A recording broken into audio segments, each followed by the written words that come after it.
Hello. Good morning, all.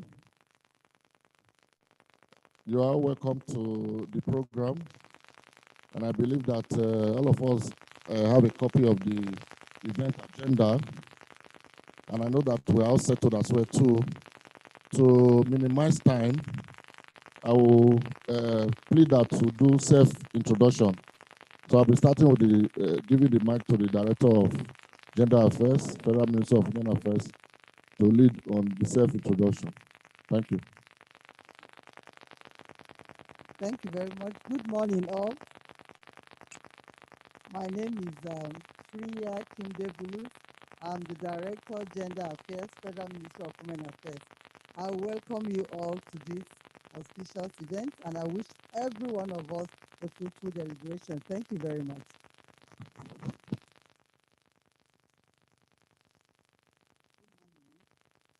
Good morning, all.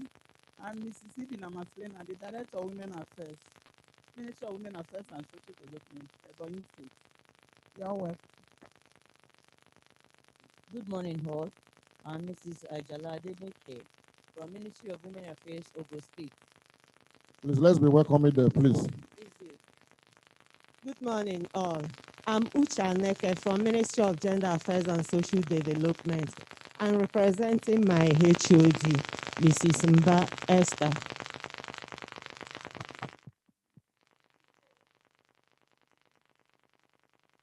Good morning, all. My name is Femi Alaka. I work for the Ministry of Women Affairs and Social Development.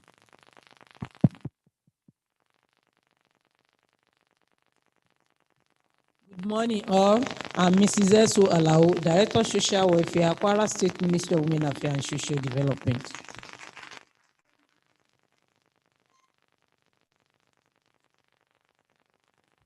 My name is Aisha Muhammad Bello, Chairperson Women Interfaith for Peace and Empowerment Initiative, also Director of Women Affairs, Women and Gender.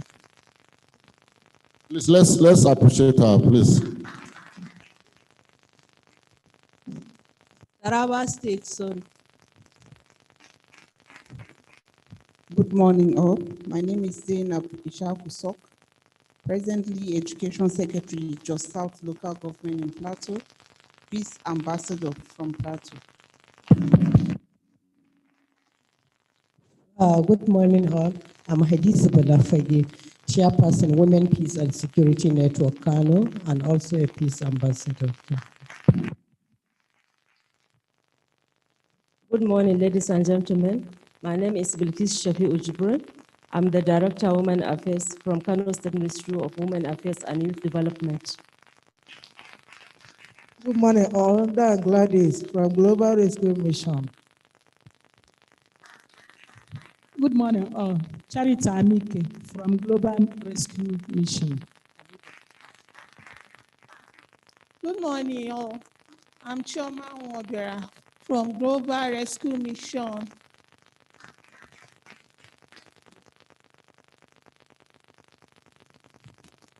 Good morning, all.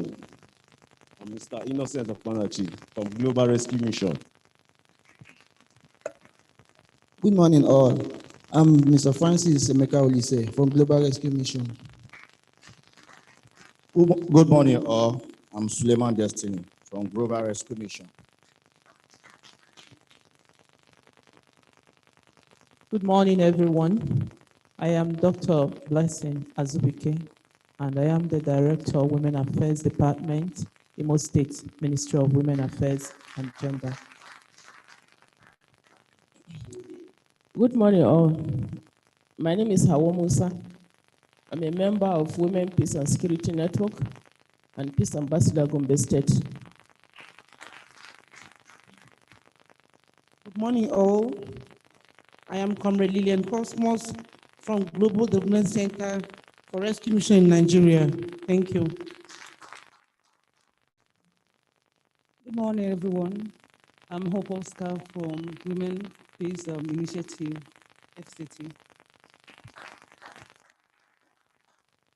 Good morning, everyone.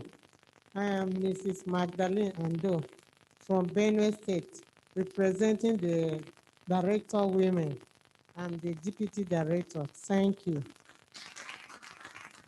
Good morning, all. My name is Omarayewa Abiodun Oluwatosin, member of Advisory Committee, Kogi State, SAP, and also I'm representing my director, Director of Women Affairs, in absentia, Mrs. Babatunde, Kogi State.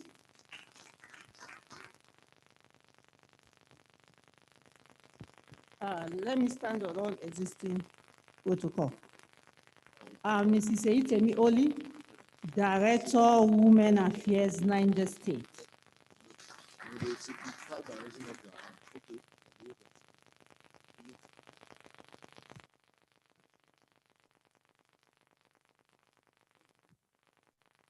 Good morning. I am a hunter, but I don't have a gun here. I hunt for news. I work with Radio Nigeria.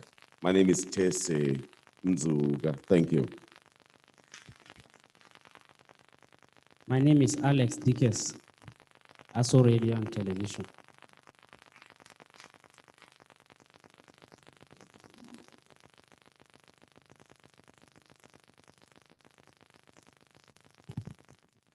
Hello, everyone. I'm going to take this off. Please permit me to stand on existing protocols. Hello, Magdalene, and everybody else that I cannot see. My name is Amy Oyekunle from Nigeria. Yes, I got you there. I will introduce myself at some point during or I will let Mr. Edo introduce me, but I'm happy to be here to see some familiar faces. Thank you.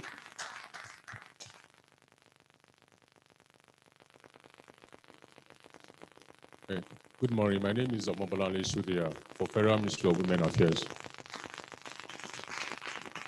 Good morning. My name is Ozon Master Lexton, Federal Ministry of Women Affairs. Good morning. I am Lechitonia Mrs. from Federal Ministry of Women Affairs.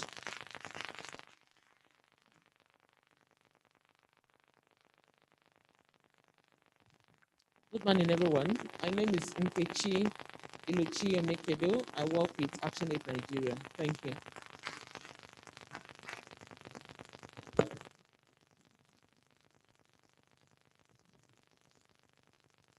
Good morning, everyone.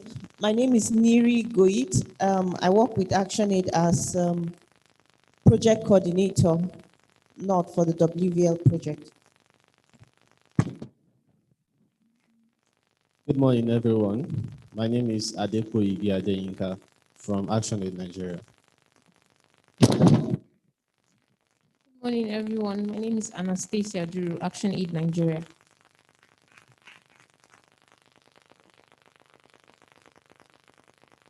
Have you done that? My name is Edo Ekata. I work for Federal Ministry of Women Affairs as Principal Community Development Officer. Thank you. For our information, we have participants that are equally joining this meeting via Zoom. Oh, sorry. Okay, good morning, everyone. My name is Vivian FM Basi. I work with ActionAid Nigeria in the Women's Rights Unit as a project coordinator. For those of us that will be joining that are with us via Zoom, just the way you are seated, you can just signify by kindly raising up your hand, then introduce yourself one after the other if you can hear us. Hello.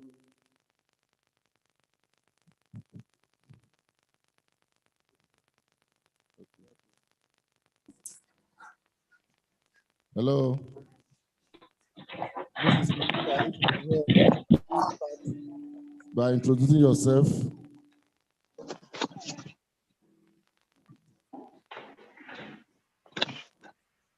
Hello.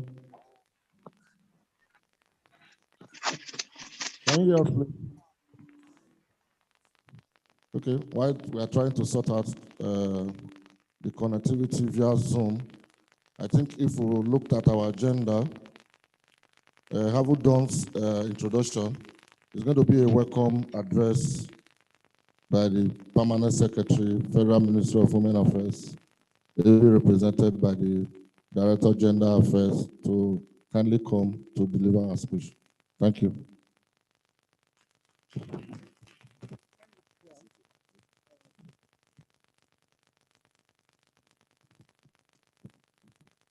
Thank you very much. Once again, I welcome all participants to this program. It is a program the ministry is actually looking forward to, and we will be anxiously awaiting the outcome of this program. Standing on all existing protocol, I'm here to deliver the opening remarks by the Permanent Secretary, Federal Ministry of Women Affairs and Social Development, Ambassador Antonia Akpabio Ekpa, PhD, at the workshop on strengthening state-level institutional capacities to enhance women's meaningful participation in peace and security in Nigeria. It is my honor and privilege to welcome you all to this occasion, organized by the Federal Ministry of Women Affairs and supported by British High Commission and Action Aid Nigeria. The aim of this workshop is to highlight progress made and challenges faced in the implementation of the United Nations Resolution 1325 on Women, Peace and Security Agenda in Nigeria, as well as to encourage the domestication of the resolution by states of the Federation that are yet to do so. While expressing my heartfelt joy over this event that has brought us together to share experiences for Nigeria's implementation of the Women, Peace and Security Agenda with the view to both stimulate for adoption by states yet to domesticate the NAP and to strengthen state-level institutional capacities for the enhancement of women's meaningful participation in peace and security in the country, and also chart ways forward towards the review of the second NAP, I would like to sincerely commend the efforts of Action Aid Nigeria for their continued support, which has made this meeting a reality today. As we all know, women in Nigeria have paid heavy price in the conflicts that have been ravaging the country, especially in the past 2 decades. They have endured unprecedented levels of sexual violence, along with its consequences, increased food insecurity, and internal displacement due to communal clashes. The ongoing spate of conflicts in almost every part of the country and the effects of the COVID-19 pandemic have also exacerbated incidences of violence experienced by women, men, and girls in Nigeria. Hence, the need to view this event as a very critical opportunity for stakeholders to look inwards and establish more definite and practical ways to ensure adequate involvement of Nigerian women in restoring peace and security in the country. Without hesitation, I will emphatically state that for the past 8 years, the Women, Peace and Security Agenda has greatly harnessed women's important roles and responsibilities in constructing and enduring peace and security in Nigeria, which has immensely helped in achieving a great feat in the implementation of the UNSCR 1325 across the nation. Over the years, the Federal Ministry of Women Affairs has provided leadership, overall guidance, and supervision for the implementation of the UNSCR 1325, with support from various stakeholders and development partners. And it has also engaged in many activities towards the full implementation of Women, Peace and Security Agenda in Nigeria, ranging from the development of the first and the second National Action Plans, advocacy, sensitization to states on women's participation in peace processes, to the establishment of women's peace and security reference groups for women in the security sector, and many more. With much concern on the current pandemic and spate of incessant violence in various parts of the country, the Federal Ministry of Women Affairs is working towards the development of a third National Action Plan on Women, Peace and Security to capture and address emerging issues, security issues in the country, including the COVID-19 pandemic, from a gender and a human rights perspective. On this regard, ladies and gentlemen, permit me to state that this event is very apt, as it will be highlighting modalities towards reviewing the second NAP and developing the third NAP, which is expected to be concluded before the end of the year 2020. It is also pertinent to note that for the Women, Peace and Security agenda to have its full essence in Nigeria, every state of the Federation should ensure its adoption and domestication so as to serve as an indigenous document that addresses violence and conflict peculiarities in every location. On this note, therefore, I call on every state that is yet to domesticate the UNSRC 1325 to work towards doing so as to facilitate women's adequate integration into peace and security process with the view to restoring peace and harmony in every nook and cranny of the Nigerian society. In the same vein, I crave for the support of development partners and stakeholders towards facilitating the review of the second NAP and development of the third NAP. In conclusion, I heartily commend the dogged efforts of the stakeholders who worked assiduously to ensure that this event comes out the way it has come out. And I want to warmly welcome all to this event and wish us productive deliberations. Thank you very much, and God bless our nation, Nigeria. Thank you very much, ma'am. Can we kindly appreciate her once again? Please, if you look on your table, you see hand sanitizers to maintain COVID-19 rules and guidelines. You can feel free to make use of them. I will plead that we'll kindly put our phone on silent, please, so that we won't distract the attentions of all of us here. So, for those of us that are joining us via Zoom, if the connectivity will allow us now, can they hear us, please?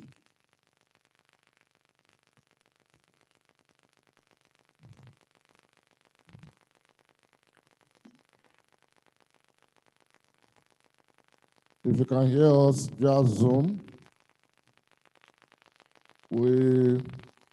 hello?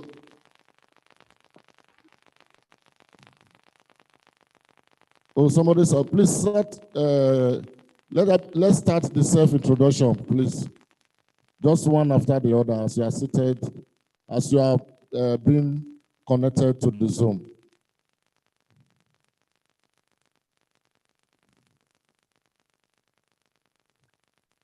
Hello.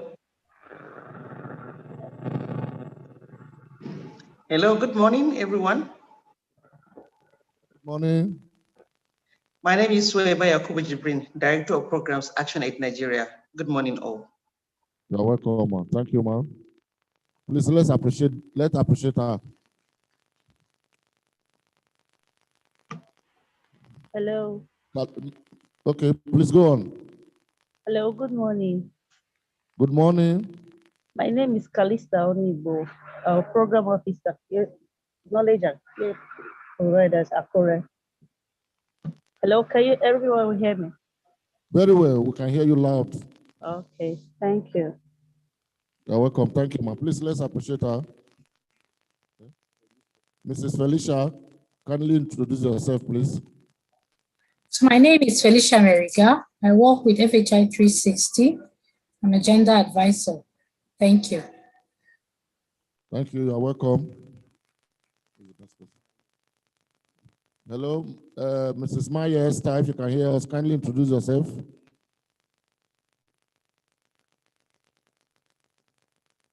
Can you hear us, Mrs. Esther? Okay. Mrs. Rahimat Momondu, if you can hear us, kindly introduce yourself.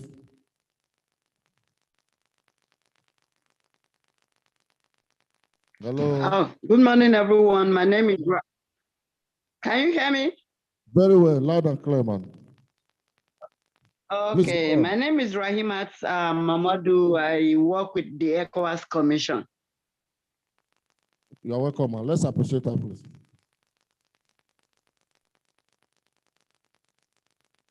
Hello, Mrs. Temitokwe. If you can hear us, kindly introduce yourself.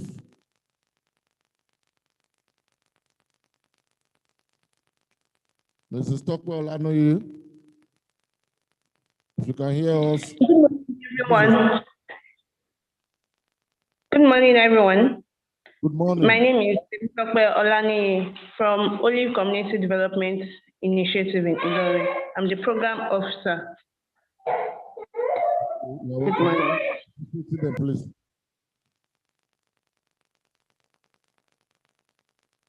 That's all for now. Okay. Haven't done that. The next on our agenda is remarks. Remarks by Women Rights Manager. I don't know if the representative is here. Somebody from Women Rights should please kindly come and give us her remarks. Thank you. While she's coming, let's appreciate her, please.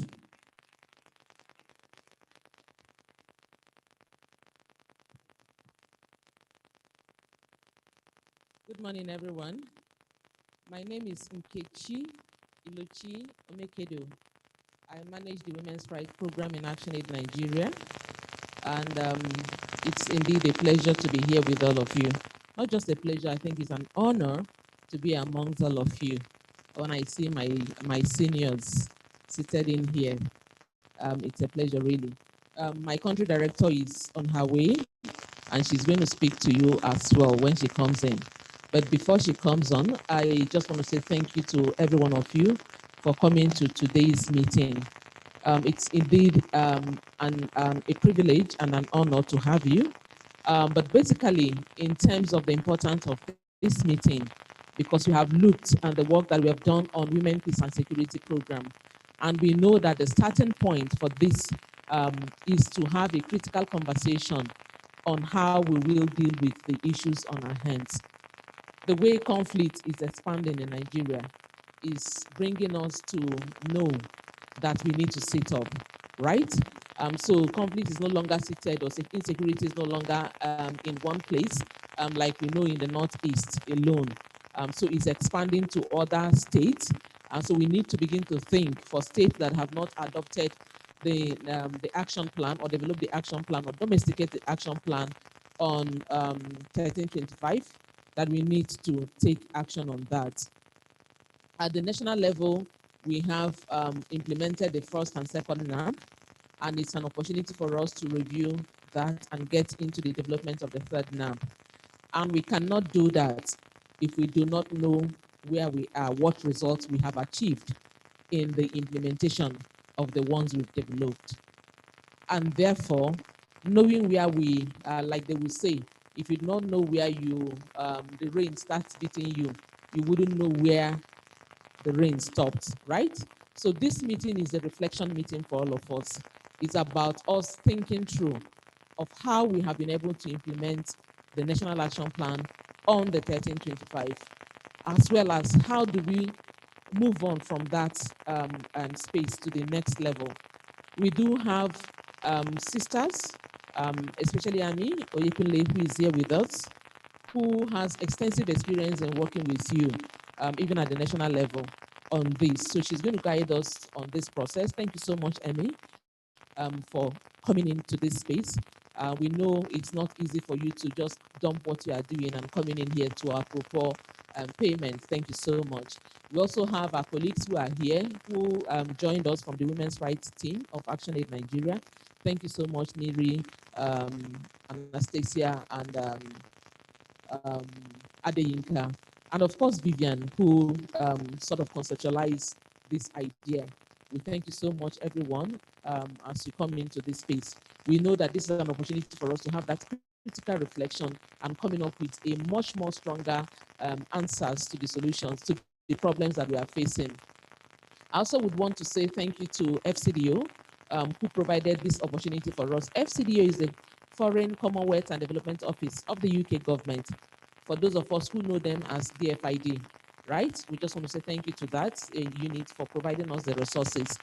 I think that the outcome of this meeting, and that is why it's very important that we really pay attention to this and contribute our time and ideas to this, is that it is going to feed into the third NAP development process. Please, let's have our thinking caps on. Let's come with ideas and let's share our experiences in implementation. And for the states that have not developed a plan, I think this is an opportunity for you to learn the process, and you can only learn by asking questions. So thank you so much, everyone, and looking forward to a very fruitful conversation afterwards. Thank you. We can do better. We can do better. Please, let's appreciate her. Thank you very much, ma'am, for the wonderful remarks.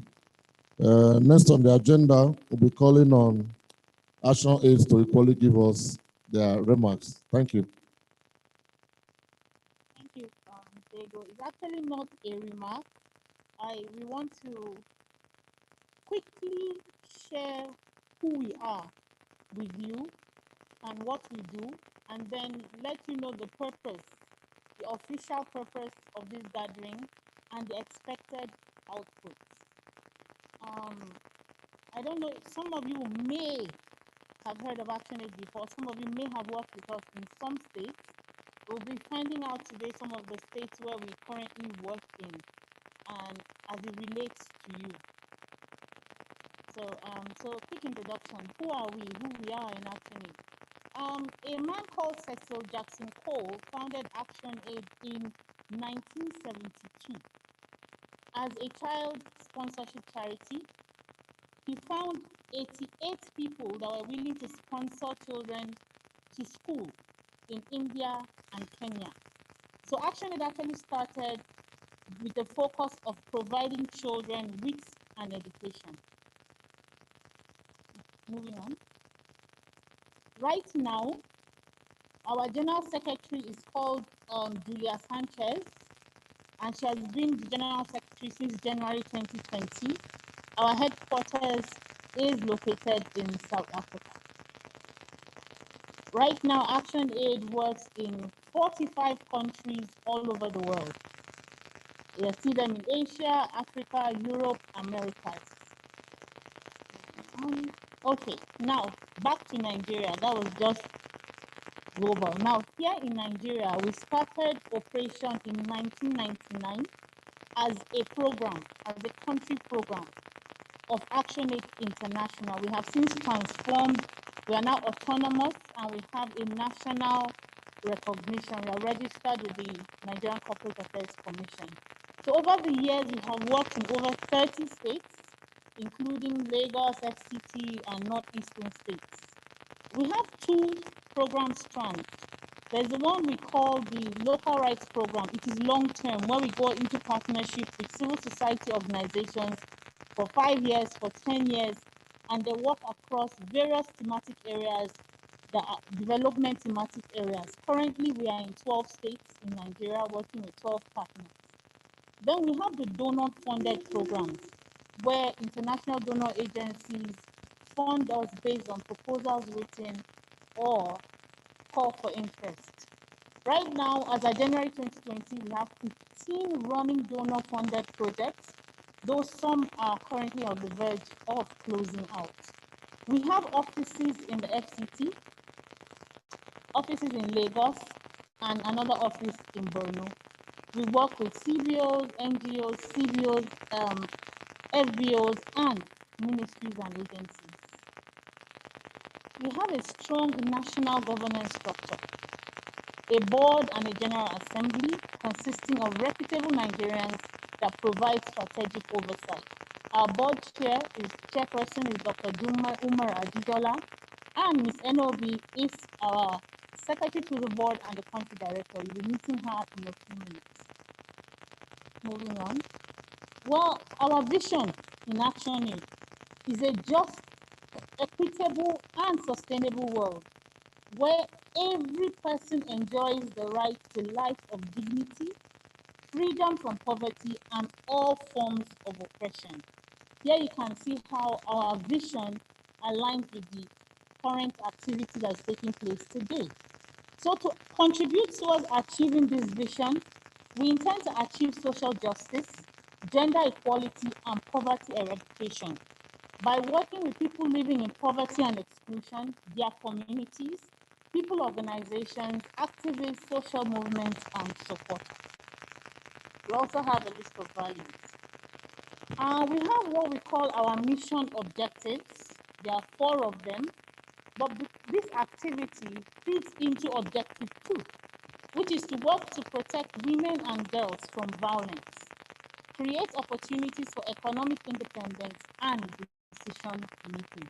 Every work we do in ActionAid must feed into one of these objectives. And then we have key promises. In everything that we do, we have a promise to the people we work with and the people we are working for. There are 10. Securing women's land rights, promoting sustainable agriculture, holding government accounts on public services, achieving redistribution, resourcing for development, transforming education for boys and girls, harnessing youth leadership to end poverty and injustice, building people's resilience to conflict and disaster. It also fits into what we are doing today, responding to disasters through rights, increasing women and girls' control over their bodies, as well as generating women-centered economic alternatives. You see these 10 key promises, you will see women coming up. When it comes to ActionAid, we are unapologetically women's rights focused. We are unapologetically advancing gender equality in Nigeria through a feminist lens. So we work in different program areas: education, human security in conflict and emergencies, just and democratic governance, women's rights, food and agriculture, and health.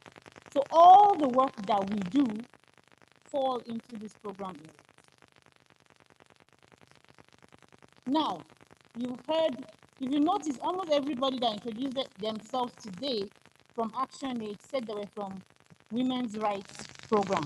So I want to briefly introduce the Women's Rights Programs to you.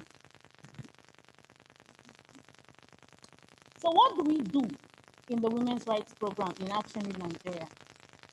In the Women's Rights Unit, we work to protect women and girls from violence, create opportunities for economic independence and decision making. And we do this because we want to see certain changes in the country. We want to see strengthened mechanisms for institutional and societal response on violence against women and girls. We want to see an increased access of women and control over their economic resources. We want to see increased women's participation in decision making in private and public spaces. And we want to see that women's sexual and reproductive health and access to services are promoted. We have a list of a lot of things we want to do. One of them, we want to engage selected government institutions in the provision of gender-responsive and age-appropriate services. Almost all of these things are available on our website to see. We work with indigent women, survivors of violence, women with disabilities, young girls and women groups. We work with traditional and religious institutions, community structures, traditional birth attendants, legislators, law enforcement agencies, government ministries, departments and agencies. We work with men and boys, very key, development partners and social movements. So we have 3 projects, 2.5 we would say, in the unit. We have the Women's Voice and Leadership Nigeria project. You hear us say WVL from time to time. It is a 5-year project that is funded by Global Affairs Canada. And the goal is to contribute towards the enjoyment of human rights by women and girls in Nigeria and to advance gender equality. The project is in its 3rd year. It is being implemented in 5 states. So Bauchi, Cross River, Edo, Kebbi, and Kwara are where these projects are being allocated. And over 100 local women organizations are being funded to implement this particular project. We have 10 women networks, 18 women organizations at state level, and 72 CBOs at community level. So those of us from the ministries in these states should by now be aware of it. And if you haven't, we will ensure that these partners link up with you so that you work with them. We also have the Strengthening Local Women's Rights Organizations to Combat Violence Against Women and Girls, SLOC-VAL project. It is a 3-year project funded by Ford Foundation, and it focuses on working at community level with women's groups, community leaders, and men to change negative social norms that have affected women and led to sexual gender-based violence. It is currently being implemented in Gombe, Imo State, and the FCT by 8 women rights organizations. So 4 women rights organizations at state level and 4 at community level. And finally, but hopefully not the last, we have the Women-Led Integrated Protection Action Against Gender-Based Violence in Nigeria. It was a 5-month project funded by FCDO. It was aimed at contributing to the protection of women and girls' rights from gender-based violence in conflict situations worsened by the COVID-19 pandemic. And this was done through programming by women's rights organizations in 3 states, Adamawa, Edo, and Niger states, and at the national level. We work with 3 women's rights organizations, and the project is currently being closed out. Next. So in ActionAid, our brand is actually part of the it's not showing clearly. Let's move on. Our brand is, sorry. Let's move on. Our brand is actually the power in people. We believe in empowering people to engage with their right holders and demand for their rights. And so basically in everything we do, we empower people to take charge of their rights and engage with right holders. So ActionAid is powered by the belief that a world without poverty and injustice is actually possible. So this is what drives us in ActionAid. This is the change we want to see overall. And so that is it about ActionAid. So for today, why are we here? What is our purpose of being here today? Next. Basically, this activity is actually being implemented by ActionAid Nigeria in collaboration with the Federal Ministry of Women Affairs. It is funded by FCDO.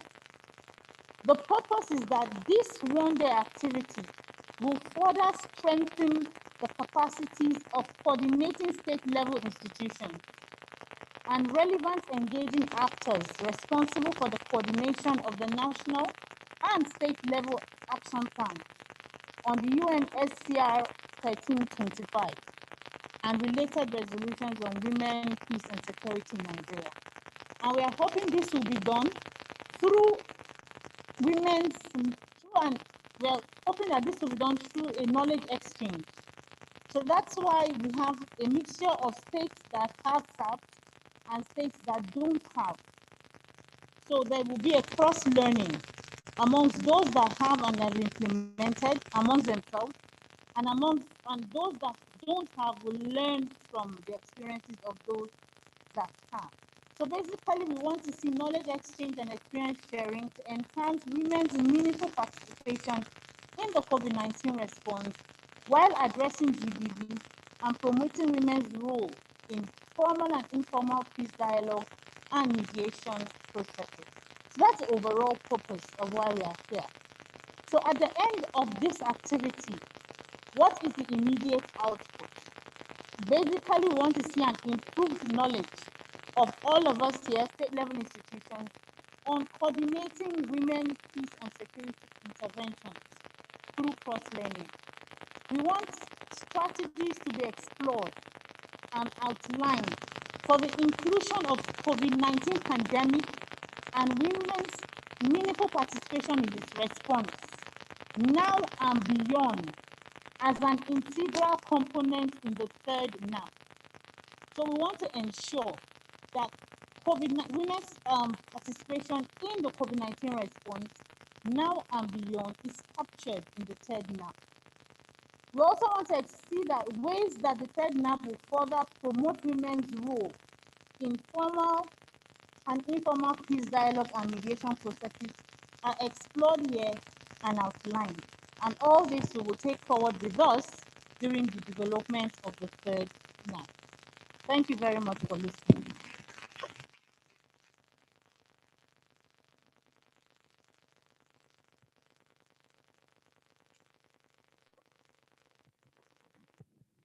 Thank you, Madam Vivian.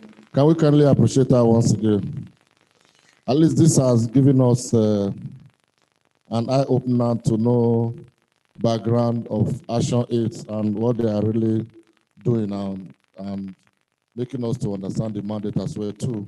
I know that we'll be having questions to ask, clarifications, but while at the course of her presentation, some participants walked in. I will kindly want them to introduce themselves before we proceed. Thank you. Good morning, all. My name is Adeyanju Sidika Tabimbola, DPRS, Lagos, Ministry of Women Affairs and Poverty Alleviation. Good morning, all. My name is Olufunke Shilon, Director of Women Affairs, Ministry of Women Affairs and Poverty Alleviation. Thank you. You're all welcome. I know after the presentation, most likely that most of us will be having questions to ask. If you have areas that you want clarification or you have a suggestion to give to Action 8, can you kindly signify by raising up your hand while we'll give you the mic to ask your question? Okay.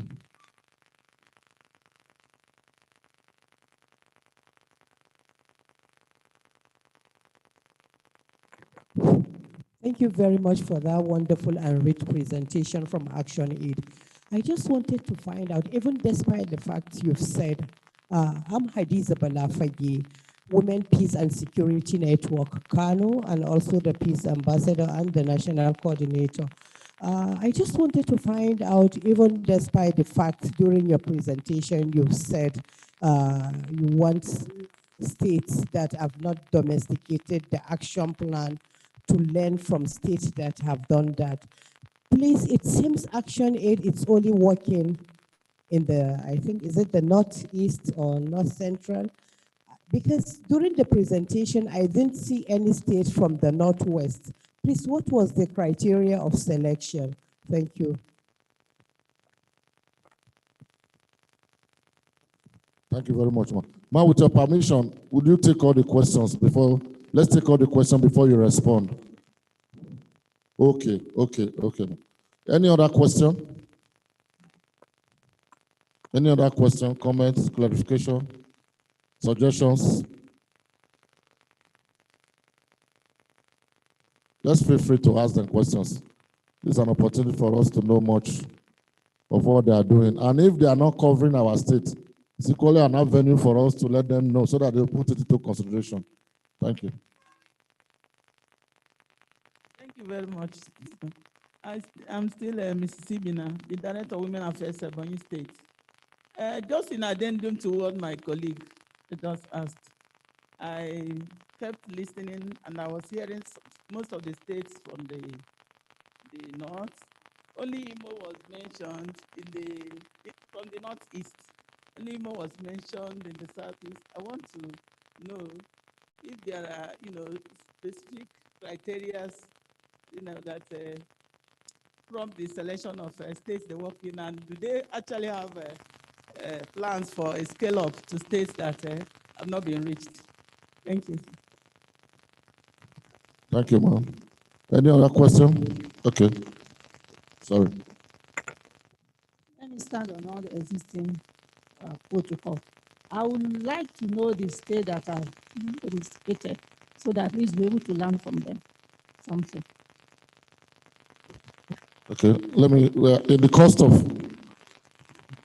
ma? Okay, I think we have 13 states that have domesticated. In the cost of, when the ministry will be giving delivering a progress report is part of what we are going to deliver at this meeting when it's our time to project our progress report, what we've done in respect of women, peace, and security. Thank you. So is there any other question, please? So I will allow Action Aid representative to give answers to the questions. Thank you. Okay, so thanks everyone for the interest and the curiosity around the state. In terms of criteria of how we select the states where we work, like Vivian said in her presentation, we have different states that we are working in, right? In different projects. So for each of the projects, there are defined criteria for selection of particular states.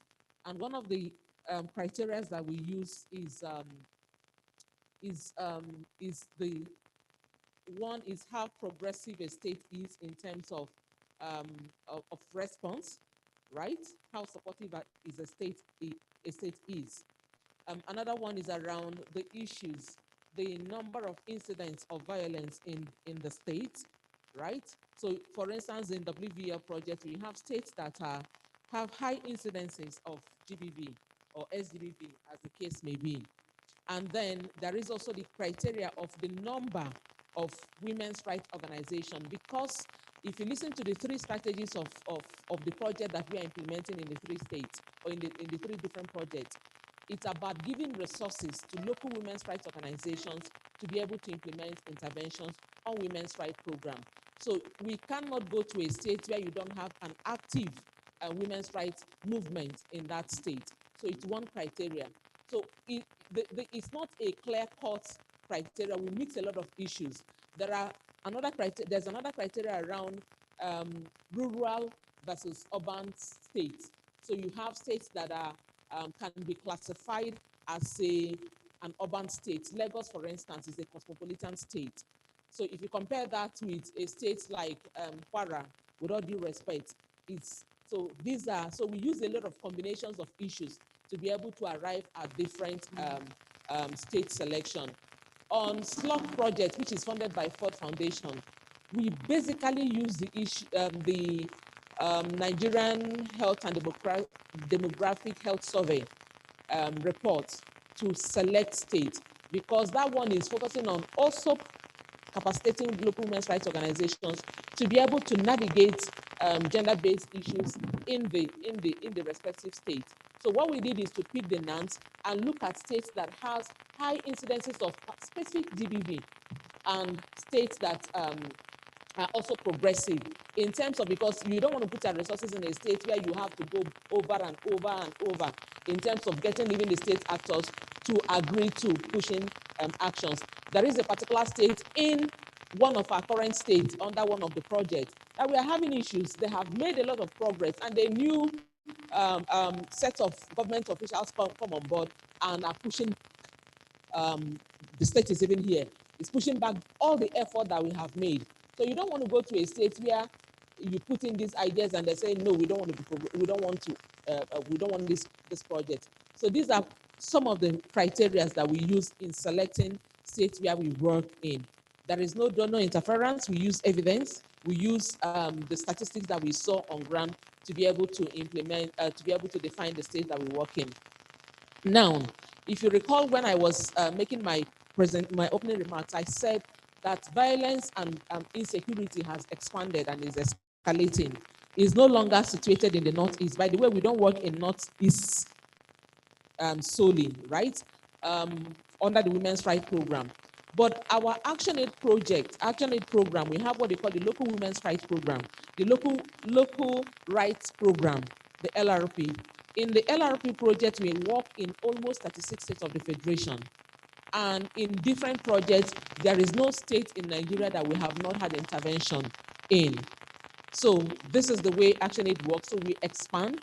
We have different programs or different projects that are reaching different sets of targets or issues across Nigeria. So Kano State that asked the question, why didn't we've not seen the presence of Action Aid in Kano? I'm sure one thing or the other will lead us to Kano if we have the evidence that there is a need for us to come into Kano. And moreover, remember that there is always restrictions to how much you can do. We are just an institution. We are just a development organization. We cannot go to all the states in Nigeria with a particular intervention. If I have a 2 million naira project, my brothers and sisters, how will I be able to use 2 million naira to reach everywhere? But we recognize the fact that, like I said earlier, violence is expanding, insecurity is expanding, so it's no longer focusing on Northeast alone.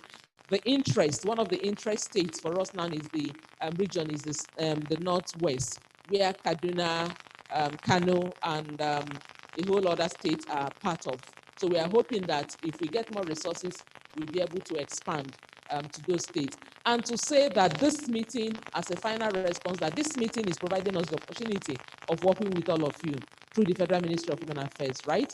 Because we are having all the 36 states of the Federation being part of this conversation. And this is a one-off project, a one-off intervention. I hope I'm able to answer the question. If there are other details, we can have that one-on-one so that we don't take the whole of the time today. Thank you so much.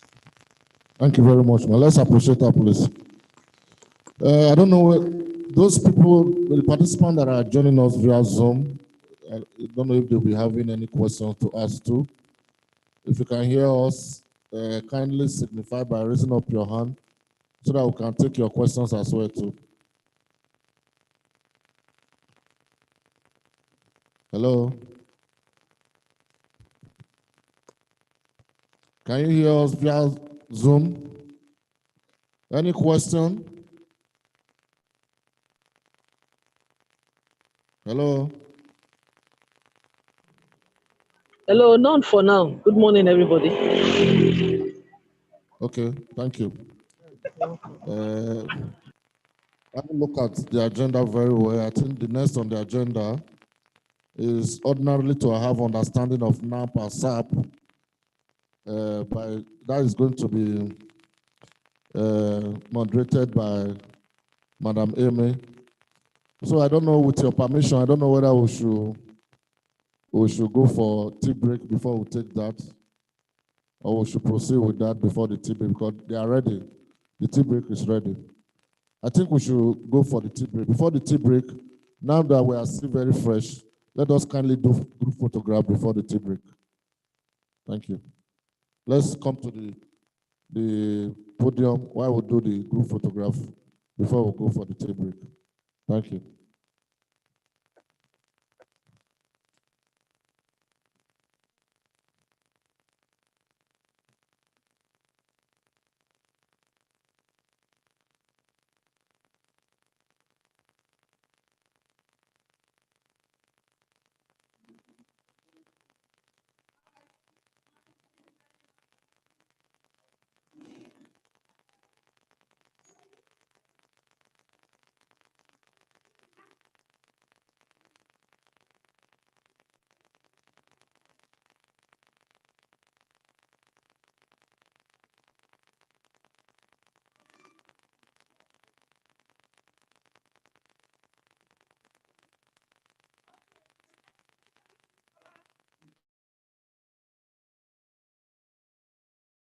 Mask to ensure that we are in line with COVID-19 protocol.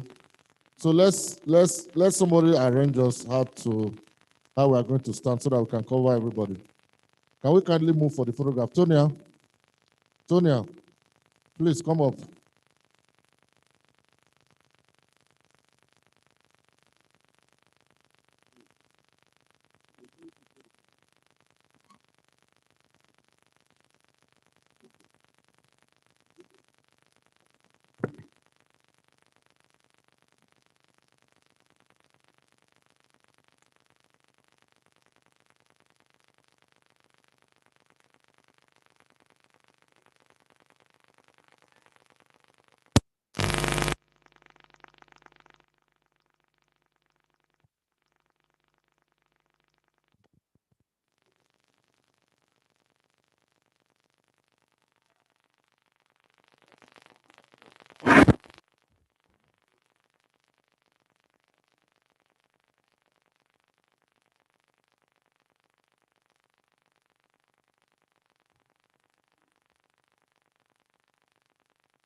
Ma.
That everything is there. Yeah, collect it. And you said they're doing it. Yeah, this morning.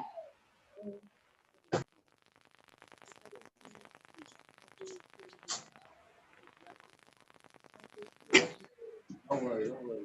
Just push out these things.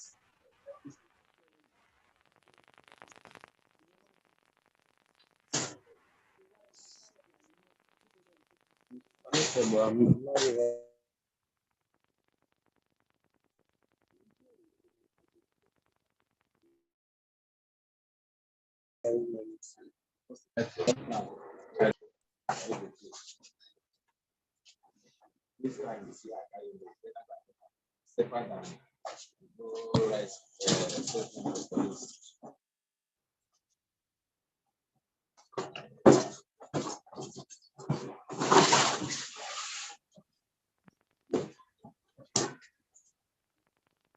Morning. Morning. How you doing? Mm-hmm.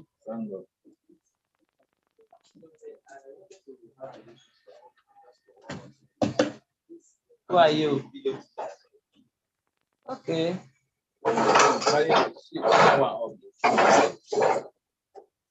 Just money carry am.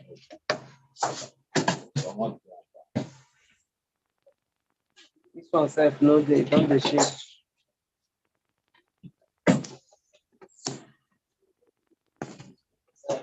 Actually, I'm going to be taking Never reach 1 month. I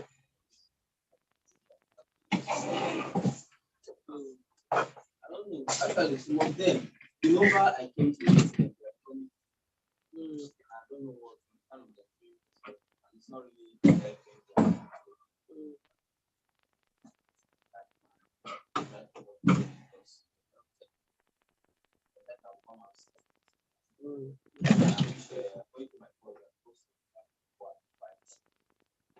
Some days that I want to go back. Call me Pamela.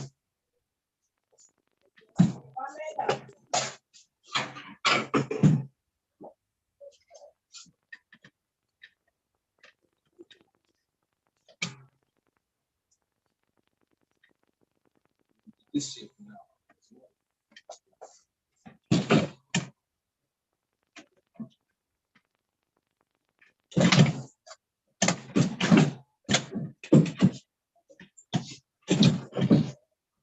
How many of you do this photography?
This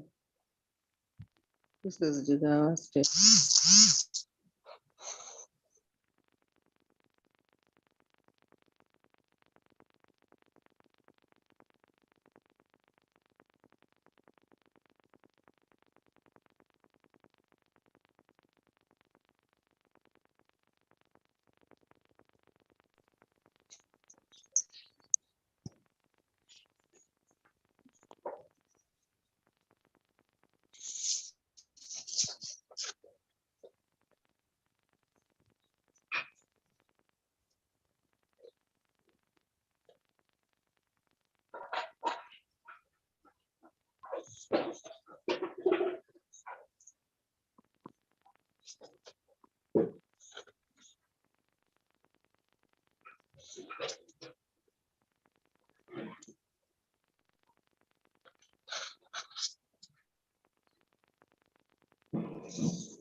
This I have challenge with the network.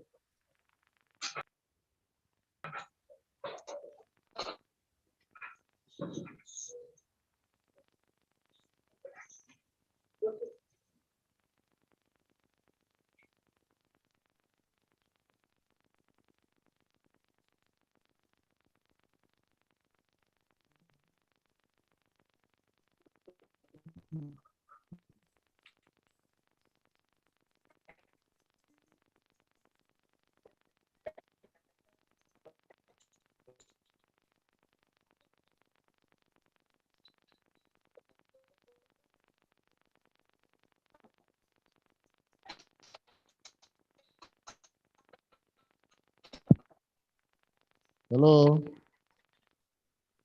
Hello? Please, let's get settled. Let's get settled. I believe that we are all taking our tea break. While we were taking photographs, I want to bring to our knowledge that some donors supported Federal Ministry of Women Affairs to make this program a success.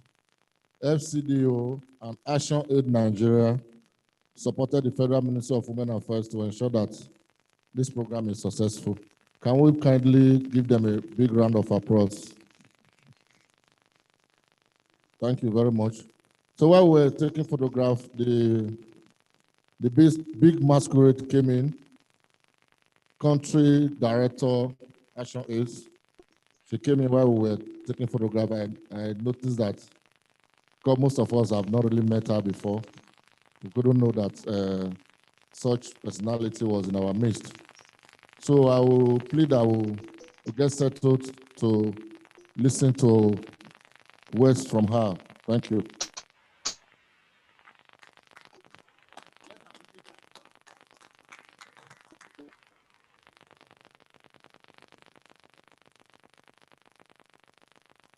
Good morning, my sisters and my brothers in the house. Good morning, everyone. Okay, COVID-19 is real. If I have to remove my mask, I hope everybody's mask is on if you are not eating. If you are eating, you are not talking, so we are still safe. I know that my colleague Nkechi has welcomed you already, but this morning, my visit here is to appreciate each and every one of you. Okay, let me come so that you don't The visit is to appreciate each and every one of you and to welcome you to, Abuja, for those of us who are not from Abuja. I know that a number of you have assisted my team in different ways.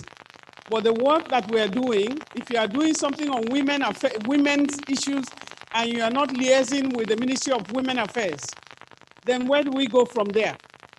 Because ActionAid is not government. No non-governmental organization is government. What we are doing is to aid it because the government cannot do everything. Maybe the technical capacity may not be there totally. And so ours is to aid the work that you do at the Federal Ministry of Women Affairs.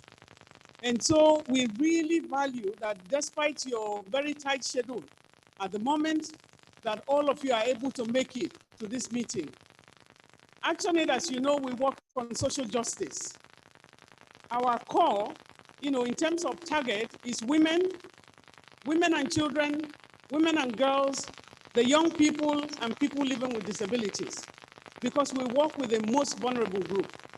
I think we are currently present in, maybe it's reduced a little bit, present in about 22 states across the country. And the reason why I personally come this morning, if you look at your schedule, I'm not on the schedule, because it's for you to have discussion with yourselves and also with my team to see how we can take this to the next level. But I just wanted to come to acknowledge each and every one of you and to say that the team of ActionAid partners, because for us, we work through partners.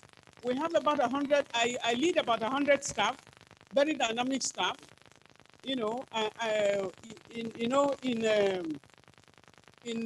Nigeria. We have a head office in Abuja, and then we have outlets in Lagos. We have a field office in Lagos. We have a field office in Maiduguri, a bit of an outlet in Edo. But we work through partners in all of the states because we believe in the capacity of the local organizations. We identify the gaps that they have, and we try as much as we can to work with them. And so with some of the programs that we're doing, on women, peace, and security, which we just concluding, that we just got some funding from FCDO just for 3 states, which is Edo, Niger, and Adamawa. But we are also working in different states on women, women voices for leadership. With that one, we are supporting more than 100 women-led organizations. And that funding is deliberate to see how women who are willing to do a lot of things for others, a lot of things for women, can take the fight to the next level. I am here especially to canvass your support for the non-governmental organizations that will be visiting you, because mine is that wherever you touch base, in every state that we go to, we need to have alliance with the Ministry of Women Affairs. We need to know what you are doing, because if we are talking of sustainable development goals, we need to know exactly what you are doing so that what we are doing, we can account for some of the things that you are doing.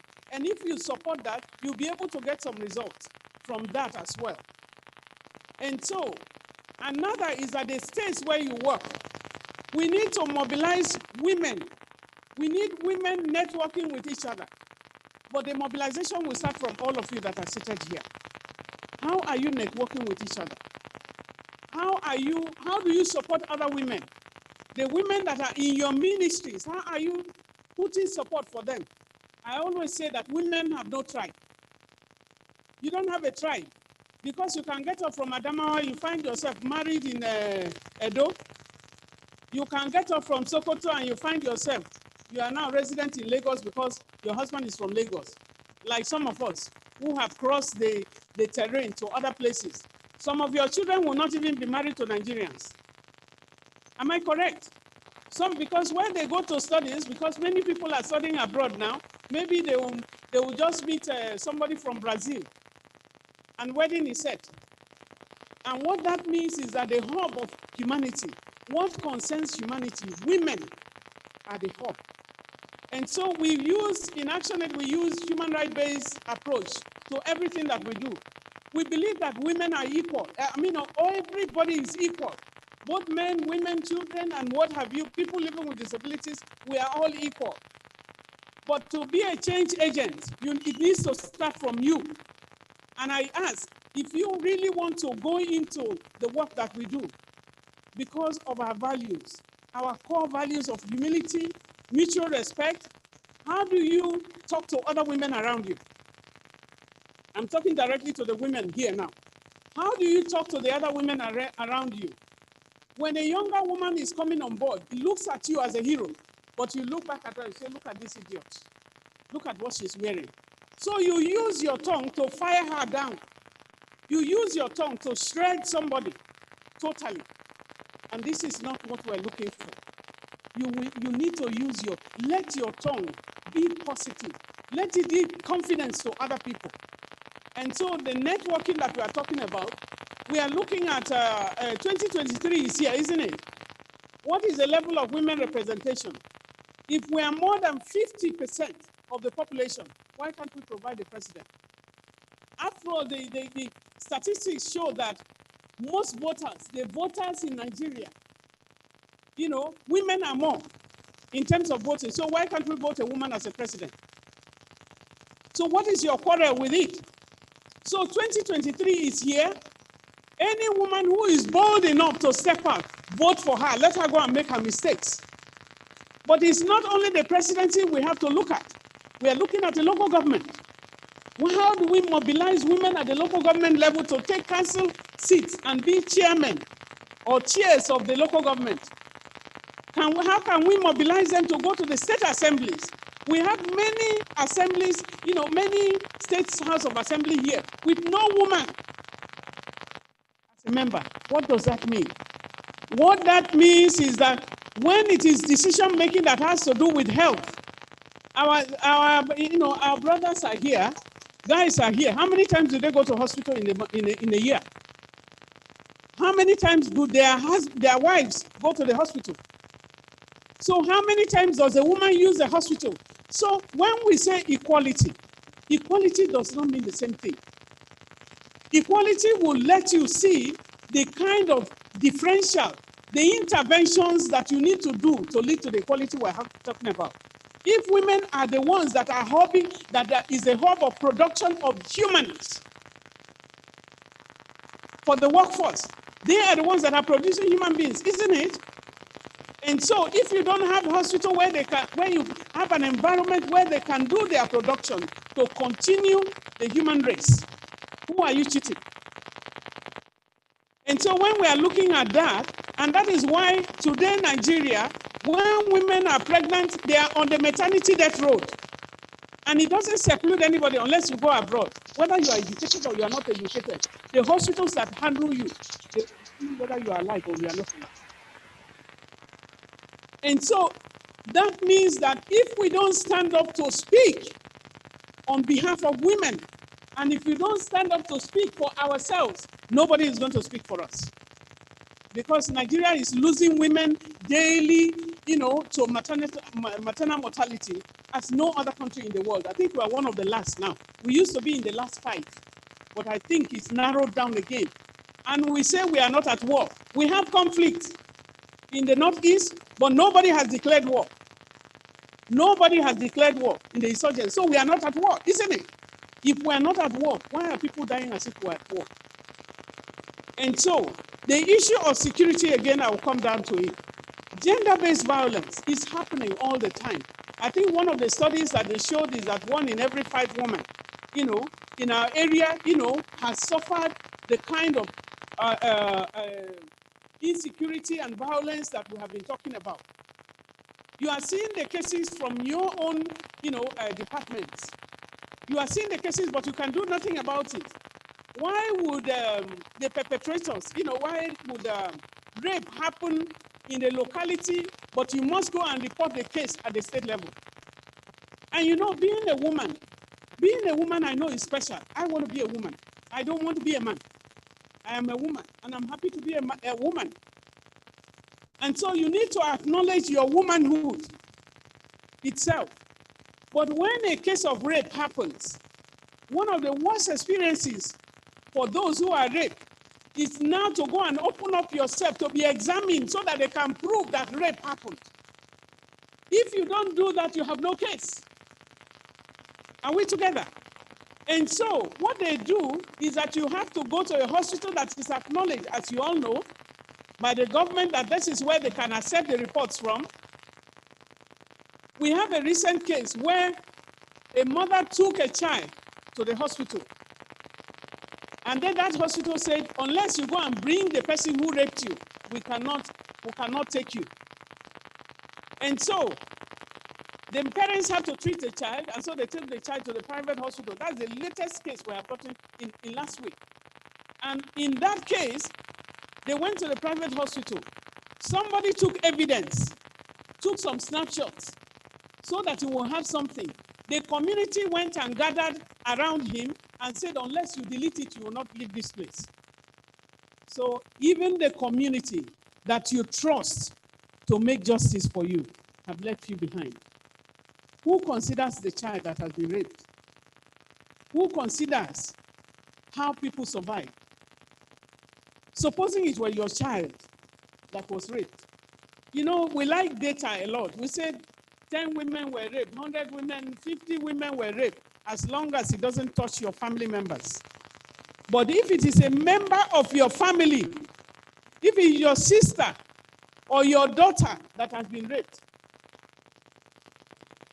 I think Nigeria, because when we travel out of the country, if you see a Nigerian, I'm from Benue, if I see a Nigerian from Uyo, it's like the same mother gave birth to me and that person. So why are we in Nigeria and we cannot situate ourselves to be our brothers and sisters' keeper? And so in the ministries, we are struggling and we need to bring the law, bring in policies that will change that status quo. That if you are raped in a local government, you have to come all the way to the headquarters. And then you have to bring the perpetrator. Which perpetrator will follow you? In other words, they say, give it up. And so the silence continues. And so ActionAid, over the last couple of months, was able to bring about some shelter, was able to increase it. Because Women Affairs is handicapped if you don't provide shelter. You can't remove any woman who is even being battered because you don't know where to keep that woman. What provides for that person? I'm sure that some of you have taken some women to your homes before. And so the burden should not be on you, but on the government. So how does the government protect us? And that is why we are here. But we believe a lot of things can change. We need to focus on the election 2023. We need to focus on that election to bring some of the changes. And I ask women to go above the petty, the petty things of saying, this woman is this woman is that. We are one. You need to go above that. You need to promote sisters. When women are gathered, I always leave the word of Margaret Echo. We had a meeting with Margaret Echo, not too long before she died. Then she was not seen again, and that's the last of the Titans. Margaret Echo, Gambo Sawaba, and then Funmilayo Ransome-Kuti were the ones who were forging a lot of things ahead. But at that point, we went to see her. She looked at us and said, herself, Margaret Echo, and Funmilayo Ransome-Kuti were not graduates. And she looked at us and said, how many of you are graduates here? And we looked at ourselves. The least is the first degree holder. He said, what have you done for your sisters? And so I'm asking all of you this morning, what do you think you are doing for your sisters? Sometimes they bring cases, you don't have patience for them. Don't you know that you are a representative? If you look back, when you were in primary school, not all those who were in primary school with you got to secondary school. Not all those who were in secondary school with you went to the university. And so when you take a stand, remember them, remember your sisters, and remember their children. And so, ladies and gentlemen, my sisters, I want to say that when the women come to you, when our partners come to you, you need as women to unite yourself and network to see how we can move the status quo forward. Men are not going to give it to us from what they have shown. There is no political will to let go of some of the seats. We are not a threat. Well, I want to say that men are not a threat, women are not a threat to men, because men are children of women. Every man was raised by a mother. Every woman was also raised by a mother. And we want the best for our children. And we want the best for the future of this country. So I want to wish you success in what you are doing, but recommit yourself to womanhood. You have to have total commitment for womanhood to move ourselves forward using your environment. We all have girl child in our homes. Some of us look at the housemates and all of that as if they are devil that have been sent to us.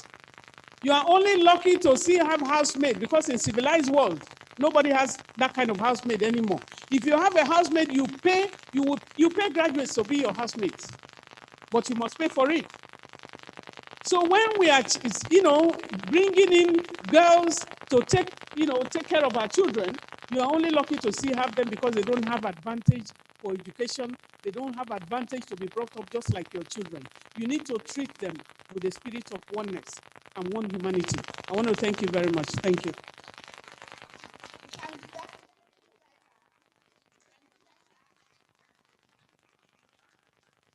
Let's continue to appreciate her.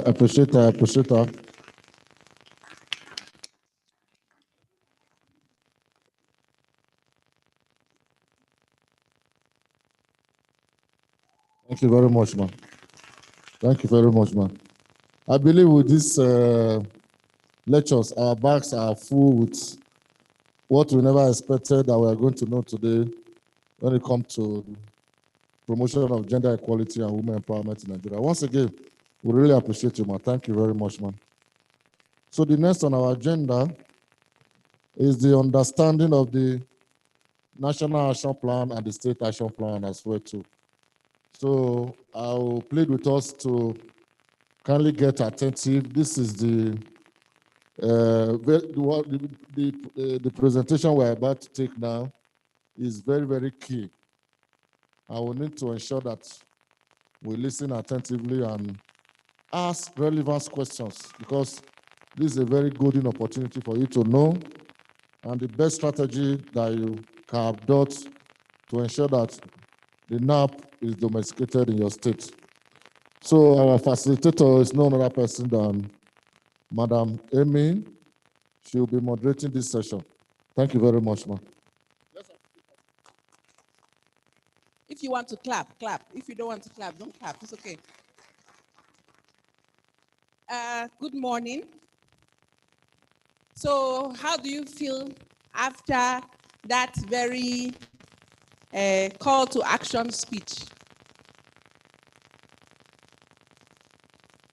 Inspiring, encouraging, educative, thoughtful, thought-provoking. Nobody on this corner. My Lagos sister. Challenged. That's the word, challenged. And to be honest, at the end of the day, that is why you are here. We want to challenge all of us, to do more, to do better for women and girls in Nigeria. Please, the men that are making noise in the corner, all of you, you either participate, sit down, or you let us have the floor. But you are part of the process. Thank you very much. Now, this session is going to be short, but it's also going to be as interactive as possible. So all of you in this room, it is expected that you know what we are talking about. So I'm going to do a little quiz. Who can tell me what UNSCR 1325 stands for?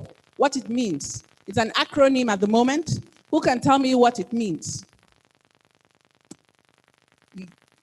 Yes, sir, your hand was up first. No, don't, but that money. It's already money this afternoon. Don't greet again, we know. Just tell me what it means. UNSCR means United Nations Security Council Resolution 1325. It's an article that promotes, it's a resolution that moves to promote the inclusion of women in this. Told you, but thank you. Are you ministry? Which ministry? Oh, I can see some serious Adamawa. Adamawa, a round of applause for him. Did you hear what he said? Who heard what he said? There was somebody that didn't pay attention.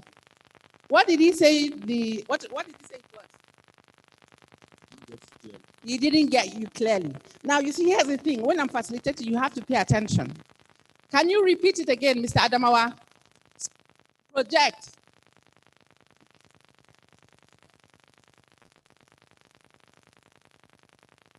On women, peace, and security. Yes, that is what he said. Did you all hear that? Who can tell me when it was what was the word? When it was reached, when it was passed, not in Nigeria, but when it was passed at the UN level. Nobody? Okay. Who can tell me when, Antonia? Sorry? Tonia? You had your hand up. 2000. Now, after a while, I will embargo Federal Ministry to stop talking. But thank you, Tonia. It was passed in 2000. Okay. Who can tell me what needs to happen for it to come to Nigeria? After you pass something at United Nations level, what do you need to do? Yes.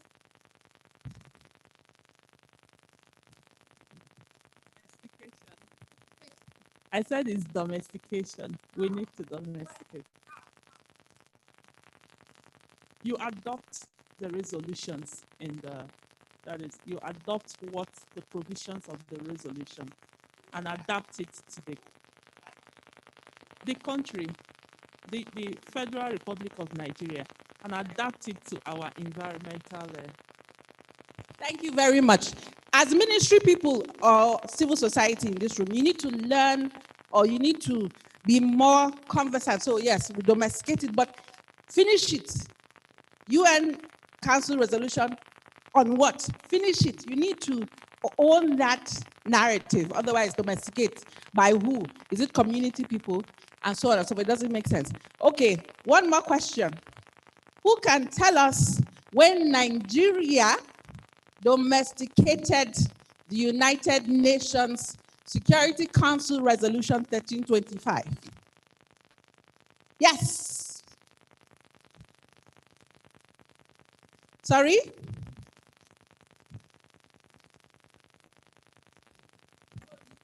Hello? Nigerian domesticated the first SNAP in year 2013 to 2016. Thank you very much. And you are which ministry? Kwara State.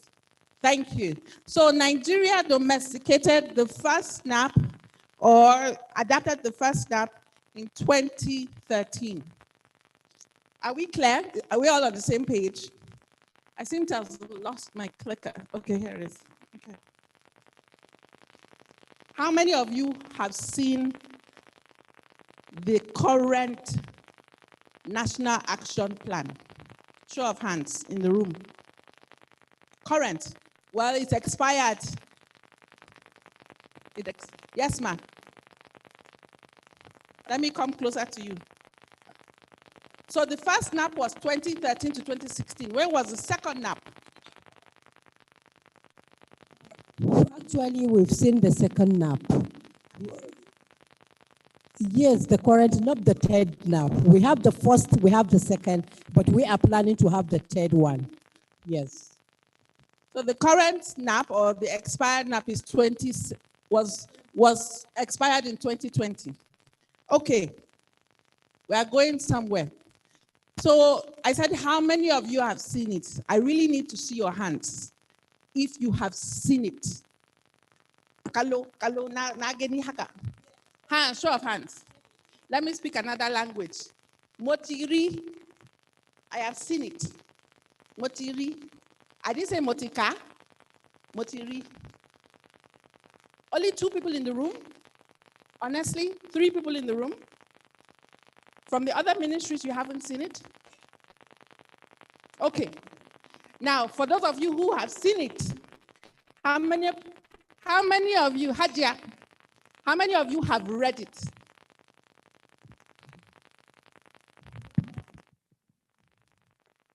I like her answer. I have read it, but not all of it. Okay, at least we are honest. And that is what is important for all of you in this room. All of you in this room were selected to come because you belong to a ministry, a CBO, a community-based organization, or an NGO that works with women. So please, after today, know your onions. It's really important. You cannot be part of a process if you don't know about it. This is what this session is going to do. Are we together? Yes, Hadia, you wanted to say something? If we are together, let us proceed. Okay. I'm sorry that you can't see it, but I'll get my glasses. The first NAP, or this particular session, we're going to talk about the NAP. We're going to talk about the significance, the process in Nigeria. We'll talk about the NAP context. Yes, Hadia.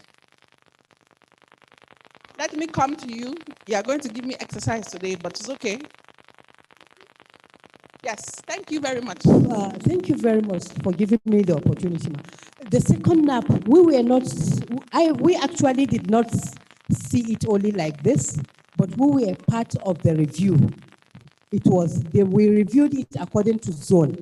We were from the Northwest Zone under the leadership of Dr. Lydia. So we look at the first NAP and look at the current situation going on. Then we were part of the review for the 2020 NAP that just expired. Thank you. Thank you so much, Hadia. Are you a peace ambassador or ministry? I'm from the WPS and also a peace ambassador. Perfect. So now I understand what you mean. Thank you very much. So this session, we're going to talk about what the NAP, the current NAP. Now, when I say current NAP, I am referring to the 2017, the recently expired NAP. As you heard, there's a process for a third NAP that is happening. And we'll talk about institutional and operationalization framework, monitoring, evaluation, and reporting. So, like my brother from Adamawa said, UNSCR 1325 adopted this groundbreaking framework in 2000. They did it because there were several gaps. During that time, there was a lot of war. I remember there was war in DRC, Democratic Republic of Congo, Liberia, Sierra Leone. There was war, and usually during wars, women and children were often casualties. And so they recognized that women were contributing a lot. They had potential. They had different perspectives, but it was unrecognized.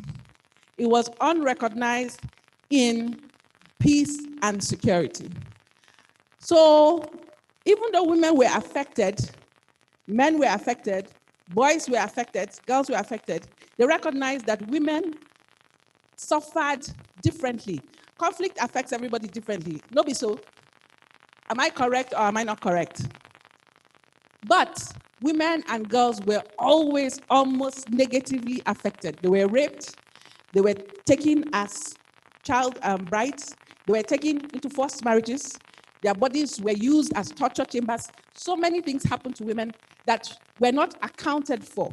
And usually in the process of post-conflict, after the conflict reconstruction, women were never at the table when it comes to peace building, peacemaking. They were never at the table when it comes to issues of post-conflict reconstruction. Women were seen as victims and not actors.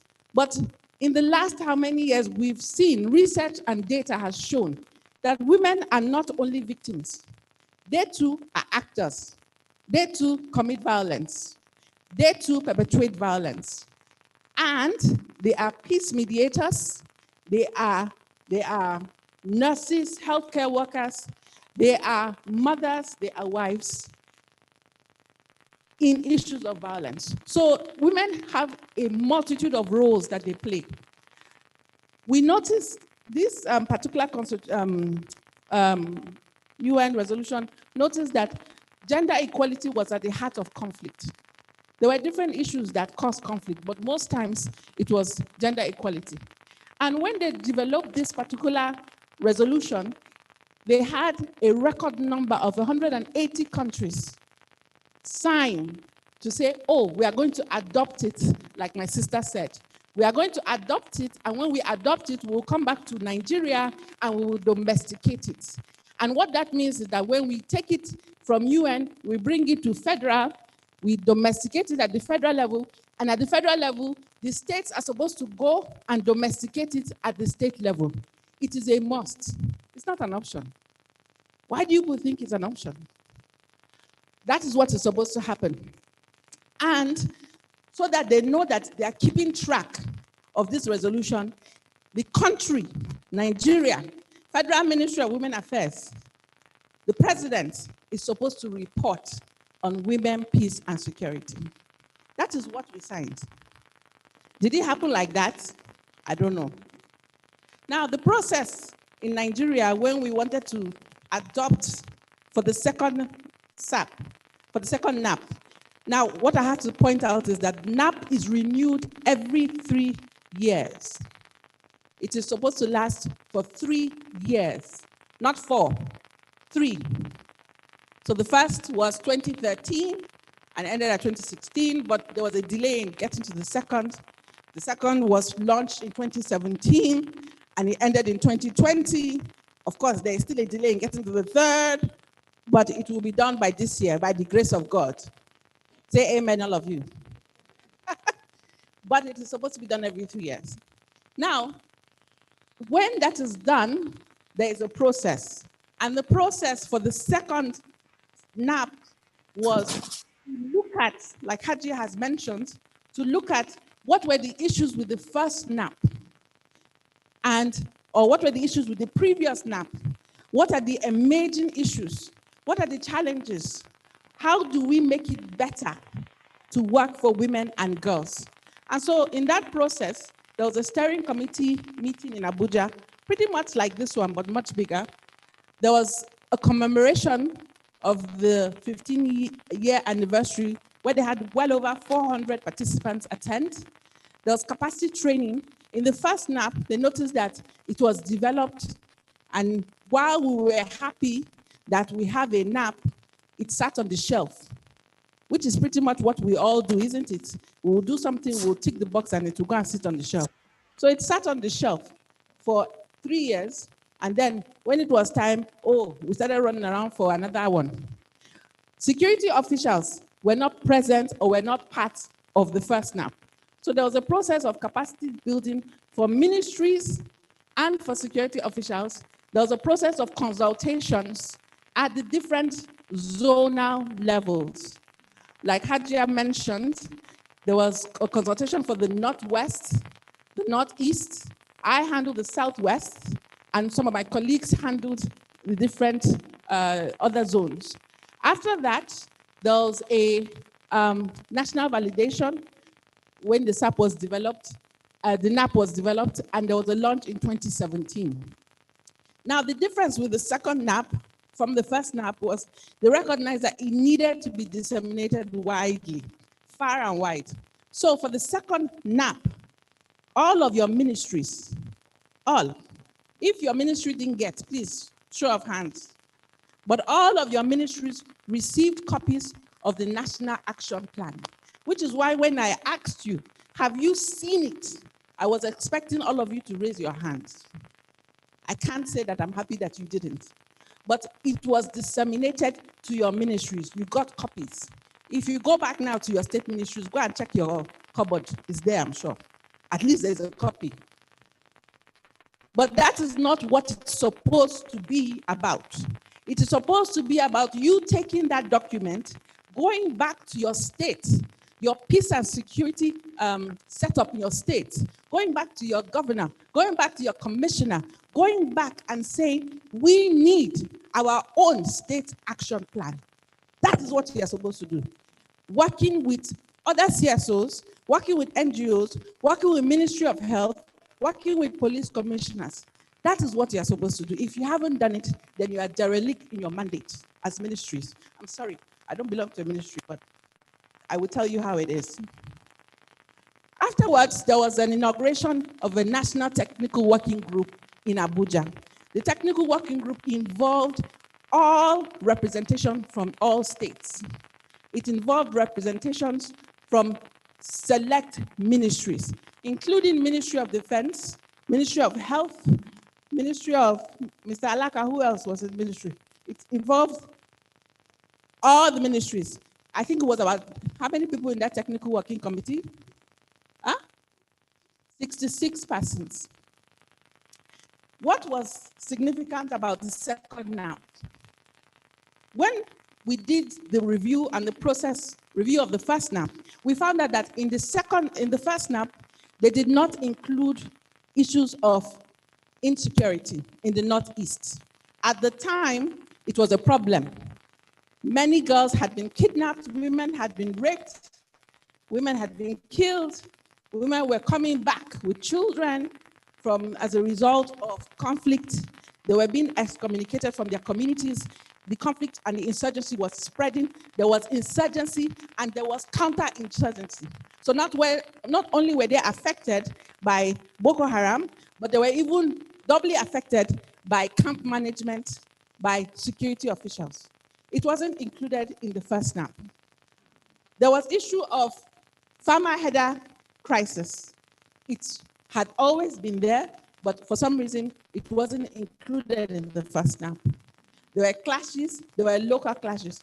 But also, when we did the second NAP, when we went to zonal consultations, we found out that even in the zones, because when people think about peace and security, what is the first thing that comes to your mind? Please, I'm asking a question. When you think about peace and security, what comes to your mind? I will ask.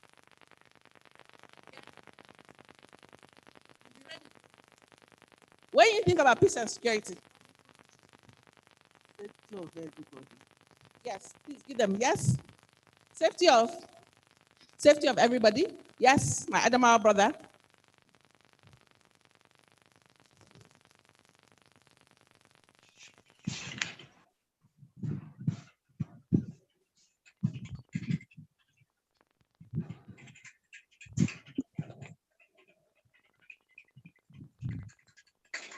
Okay, perfect. So he talked about pre and post.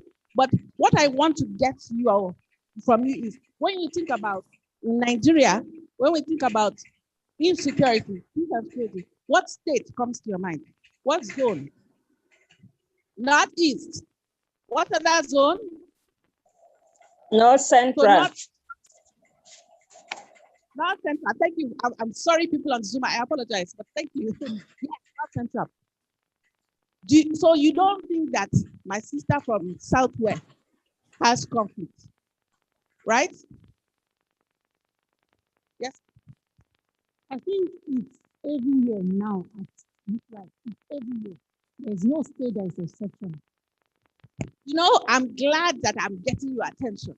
But in those days, in 2017, 2016, when you think about peace and conflict, people from Lagos thought that it doesn't happen to us. It only happens we're not Borno, it only happens in Borno or Plateau, right? Benue is recent, Benue is in the second SAP. But when we did the consultations, we found out that in the Southwest, we have pockets of conflicts. You see, you need to understand these terminologies. We have pockets of conflict. When we did the consultation in the Southwest, we found out that in Ikorodu, there was cultists There were gangs. There were armed gangs. They are even much more tougher than Yahoo. Yahoo is very clear. These ones were armed gangs that caused insecurity in that location. When we did this consultation in the Southwest, we found out that issues of flooding in Oyo happened annually. And when it happened, it displaced communities. And when it displaced communities, who are those affected? Mostly women and girls, women and children, because they are put in a camp or some of them sleep.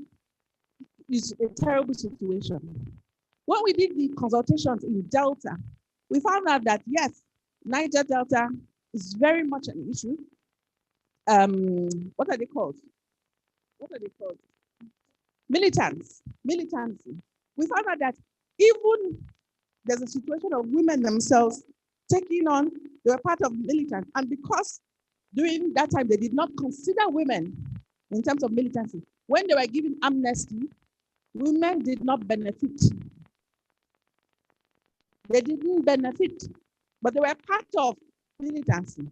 They were the cooks, they were the gatekeepers, but they didn't benefit from the amnesty. So you see that it is important that you put yourself in this document, because when you put yourself in this document, you will now see that the fact that your state doesn't have a SAP, it should make your fire burn. Because it is not only Borno, Adamawa, Gombe, Benue,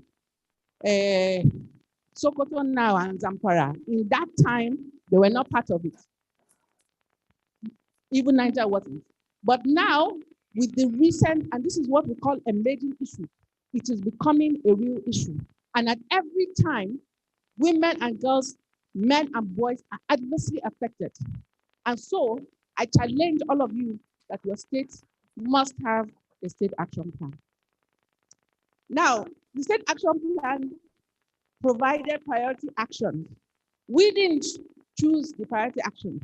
As a consultant, it wasn't my responsibility. What was my responsibility was to facilitate those in the room to say, what are your issues? What are your priority issues? How do we deal with it? And how do we monitor? So there was clear indicators, there was M&E benchmarks, and there were projected targets. I'm sorry you can't see this, but if you have read the NAP, after now, all of you, the NAP is online, go online and read it, Expo. If you have read the NAP, you will know that there were 5 pillars. In the first NAP, there were only 4 pillars. In the second NAP, we added 1 more pillar. The 5 pillars, the first pillar is prevention and disaster preparedness. The second was participation and representation. The third was protection and prosecution. The fourth, crisis management, early recovery, and post-conflict reconstruction. And the fifth, which is what we call a cross-cutting pillar, is partnership, coordination, and management. And it cuts across all the pillars. So let's talk about the first pillar. The first pillar, the objective was to ensure the prevention of conflict and all forms of violence against women. And the reason for that was very simple. Let us prevent conflict before it happens. And we recognize that many women are gatekeepers in their community in different ways. During the consultation, we learned that women in Jos, Plateau State, I don't know where, but it's a story I say all the time, that usually they know when something is going to happen. How do they know? You start, there's no salt in the market. As in, you start seeing things like salt and pepper. It's either becoming expensive or it's not available. And for some reason, they know that there's a crisis somewhere. In some other communities, they know that crisis is going to happen because sometimes they hear from children that they are getting their children or youths that they are planning to do something. And when that happens, they now try to, or they keep the information, or they try to avert it. And so the whole idea is that we want to tap into that skill of women. We want to prevent conflict before it occurs. We want to recognize that in any situation, it's likely to go or that way. When the NSAS happened or started, let us talk about the elephant in the room. I will use NSAS. I saw that there was a potential conflict situation. I live in Lagos. I'm based in Lagos. And it would have been amazing if my state that I lived in at the time had a peace and security plan in place. But that was a conflict issue. A lot of people were affected, were hurt, needed mental health care, needed psychosocial counseling. That was a conflict situation, whether we liked it or not. But my state didn't have WPS. After today, me and you will sit down together. So we want to prevent all forms of conflict, all, not some, all. The strategic outcomes is we want to make sure that women's vulnerability to conflict and human security threats are averted. We want to make sure that women's contributions are integrated into peace and security issues. The second pillar, which is a very important pillar, and the country director for Action 8 mentioned it, is the pillar on participation and representation. What does that mean? We wanted to ensure increased participation and representation of women at all levels. It's always very painful when you say women are not there, they are not at the table, you know, and I encourage you, because for the last 15 years of my life, we work with women and women's issues. Encourage women in your community, not just to only go for councillor, local government. There are several committees. There is WASH committee, water, sanitation, and hygiene. There are several committees. There's a committee on, what is it called? On peace and security at the state level. I forgot, I remember the name. It's usually within the state where they have police, different security operatives, and the governor. There's a committee, it's called, there's a name it's called, but women are not there. The only, sorry? No, it's not community police. At the state government level where the security, not only police, custom, immigration, thank you, Security Council. Every state has a security council, every state. So even before anything happens, the governor is briefed on security matters and representation from civil defense, from immigration, police, what do you call it? DSS, NAFDA, the drug, they are there.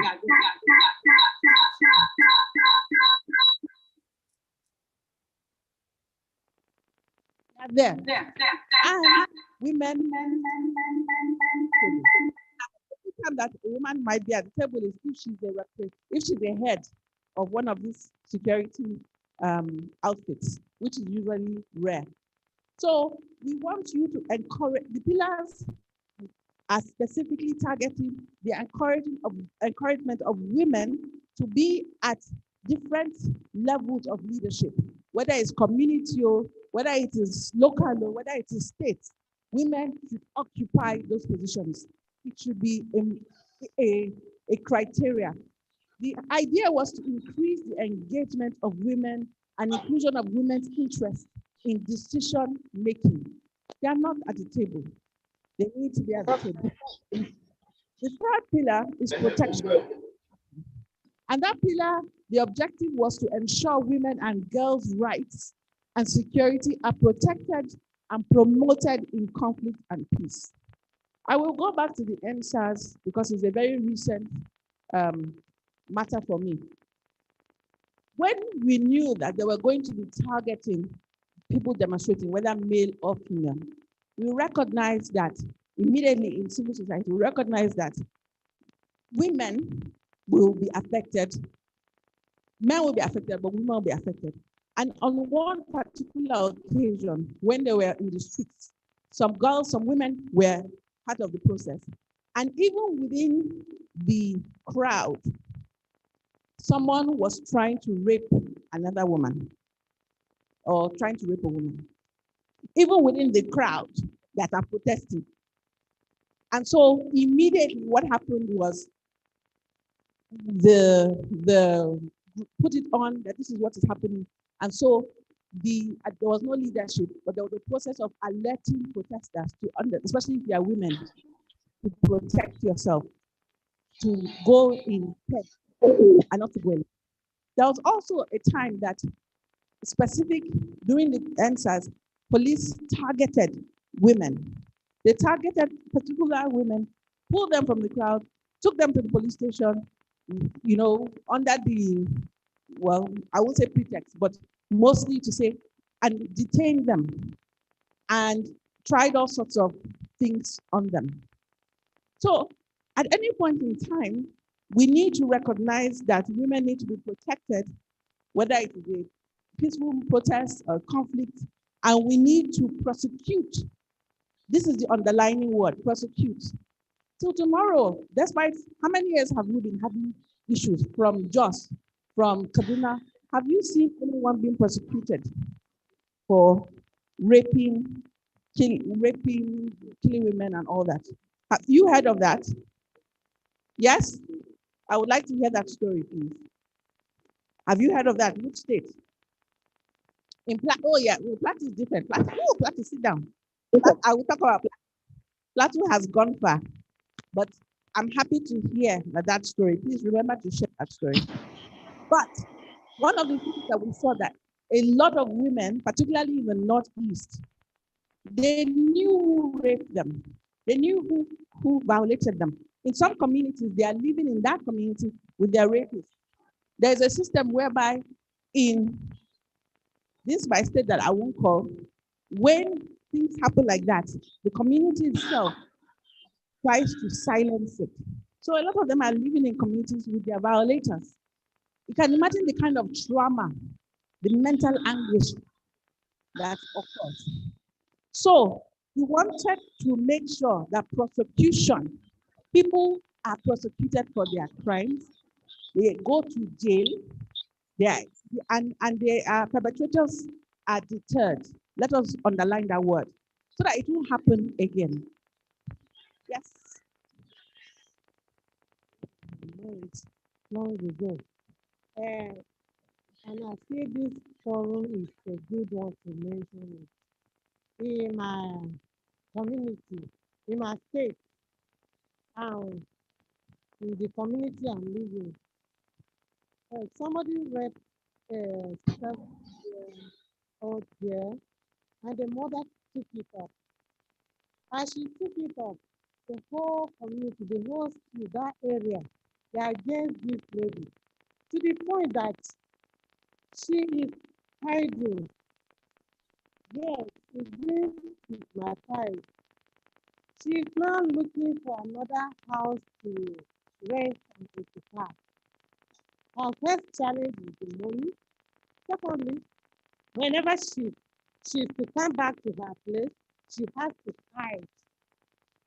So, ministry and one other NGO, for Kaha Women, we are planning for an advocacy visit so that we can see how we talk to them and make them understand that if it's your child, how will it feel? They are highly against this lady. A fair, country lady, if you see her these days she communicates. Allah is saying. Thank you. Thank you for sharing. I'm trying to remember that Benue State. Benue State has BAP, right? No? That's your problem. Yes. Now, yes.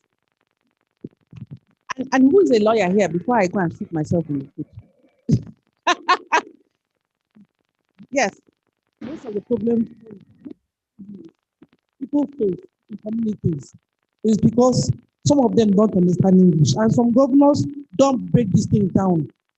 Some states, they don't break them down. I'm from Cross River State, man. So they don't break them down. Our governor likes English. He likes dramatizing everything he does. So what he does is that as soon as he announces anything, even the Women Affairs, the Commissioner of Women Affairs in Cross River State, all of them are practically copying the governor. They're speaking English. Oh, madam, I'm telling you what I'm experiencing there. So please, I want us to see a situation where we can break this thing down to the barest minimum so that people can understand it in their local dialect. I need to incorporate these things around them.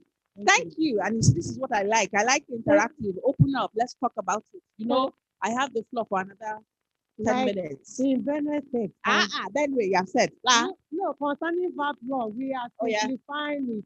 We are making it simplified. Well, you see, yeah, you're supposed to be learning from each other. So they've simplified it. Lagos, you're very quiet. Please come and give the microphone to Lagos. I know that you people will have the opportunity to talk, but I want Lagos to speak about it because I am extremely proud of Lagos State. Talk about how you people have addressed issues of what she talked about. Or do you want me to talk about it? Okay, let me not put you on the spot. If you have passed VAP law or VAP into law, it is a law. And what that essentially means is that cases of rape, there's no go come, there's no English, nothing. It is a criminal offense. Now, I'm not a lawyer. I wish I read law, but I'm not a lawyer. I pretend to read law. But from what I understand, anybody that hinders this process from happening, whether you are the rapist or you're not the rapist, if you hinder it, as in if you are the mother and you are stopping the child or hindering the process of justice, you are guilty of an offense. Tell those people that are going to do advocacy that they will come and arrest all of them. They will not let people. But I understand how you people do things. Softly. Let's not agonize the community. But let me explain something to you. For a long time, ministry and many of us in CSOs, we've done advocacy.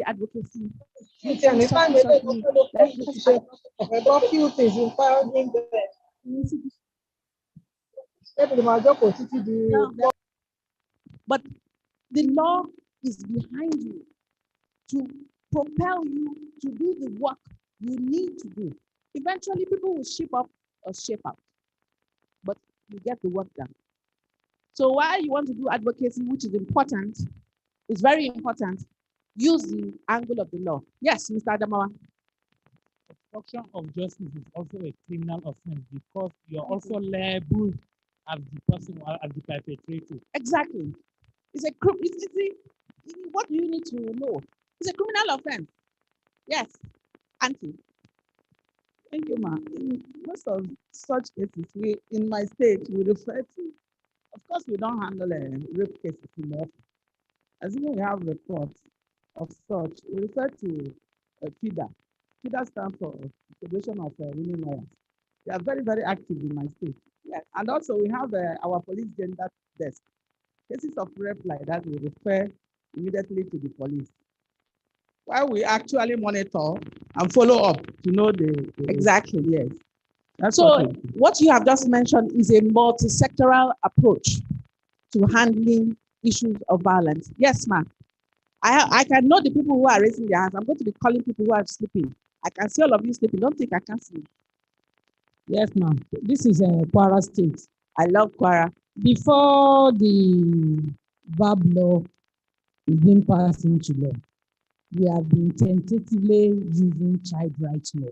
That's another one. Yes. Then, when the VAP law was passed precisely October last year with the present government, about 3 people have been put into prison due to this gender-based violence, and it's still in action up to today. Thank you. And with the help of Action Aid Nigerian that comes to our aid in Kwara State, putting up a shelter home at one of our homes.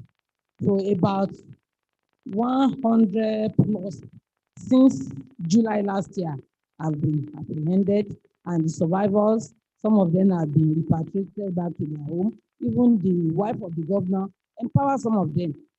When we have our shelters, we have our training equipment that the government provided. So when this survivor, if it is 2-3 months they use this in learning some vocational trade, so that when they are repatriated, they can get something to earn their living. Thank you so much. Thank you very much for sharing. Niger wants to share, and okay, I'll come to you because she had a hand first. So her, and then yes, please. Okay, since we're sharing, Well, there's a session where you all share, but go okay, on. there's something that we did in my state. This is Imo State, by the way. That is worth talking about. We are at the verge of passing the VAT bill. We don't have that. Praise the Lord. We don't have that law in the state at the moment, but it has passed it a second reading, and we've had a public hearing on that.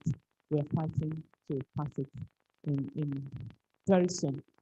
But just to make us visible before the passage of that law, the Ministry of Women Affairs, in collaboration with this Alliances for Africa, which is working presently in our state, we established what we called Imo State Committee on Ending Violence Against Women and Girls. That committee was inaugurated last year, April, in preparation, because I saw preparedness, preparedness action, as if we knew for the lockdown and all that. And I bet you we were really, really proactive, because what we saw was much more than we had envisaged. We started documenting the number of violence cases against women and girls. And I can't say what we saw, I can't say all, but that helped us to see the enormity of the problem. That really, really exposed, the real situation of violence against women and girls in the state. Because before now, we were thinking it was minimal, but with that committee working, we have, I can't say exactly, but it's more than 30 cases that we are prosecuting in court, and we have more than 45 cases reported at present. And, the dates and all that are there. We have this personal contact with all the victims.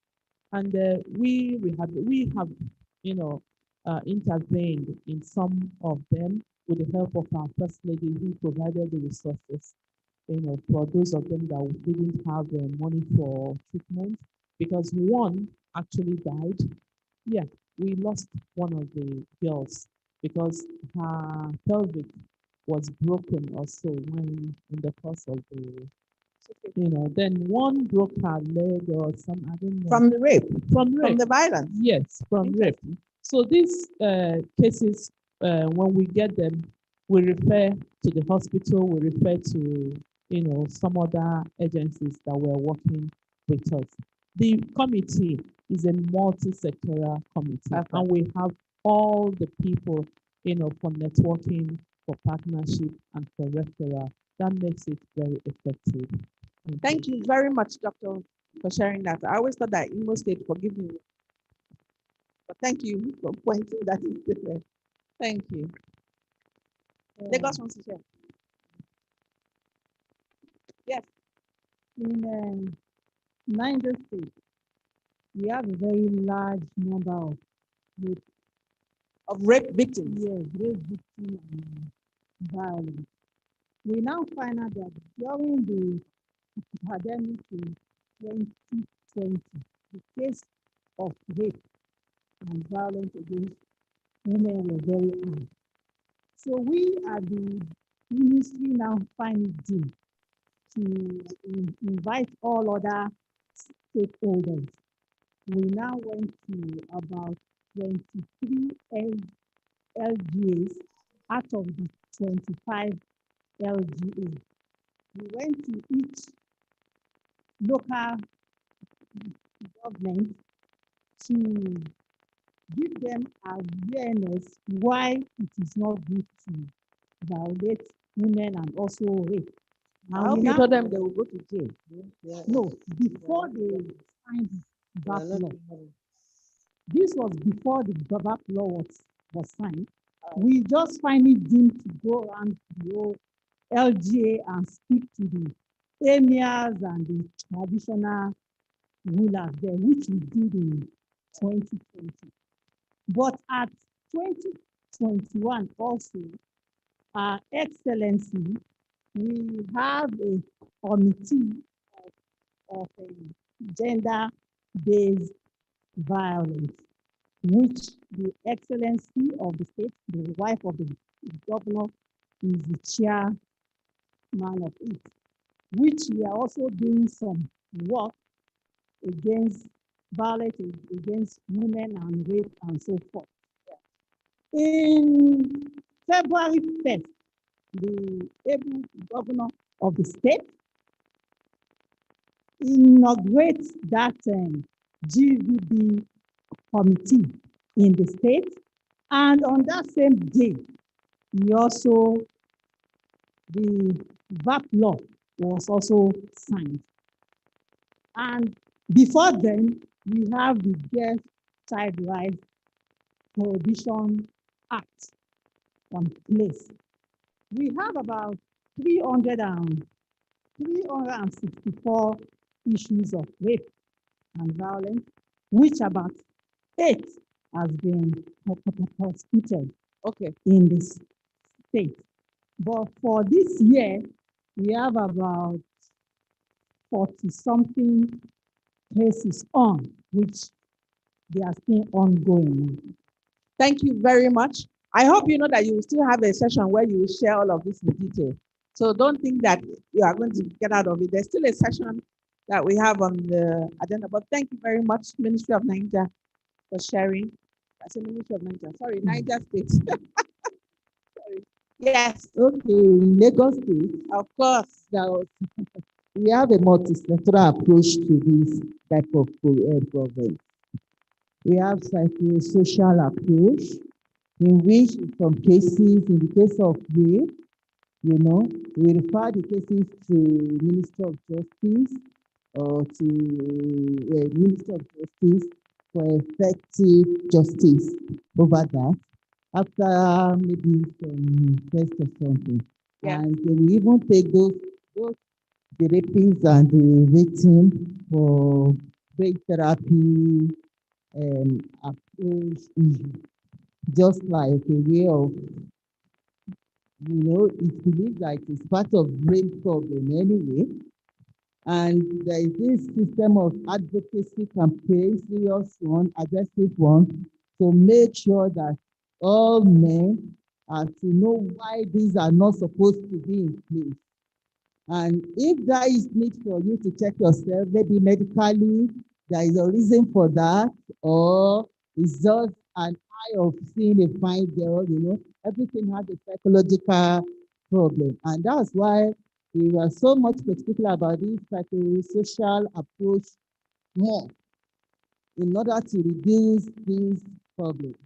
And I think it's working out. And we have this men to boys approach issue too on advocacy for men, while they should not be being aggressive to women, rape, or all form of violation. And I think it's seriously working out. Not ordinary men, even the street boys needs to be addressed.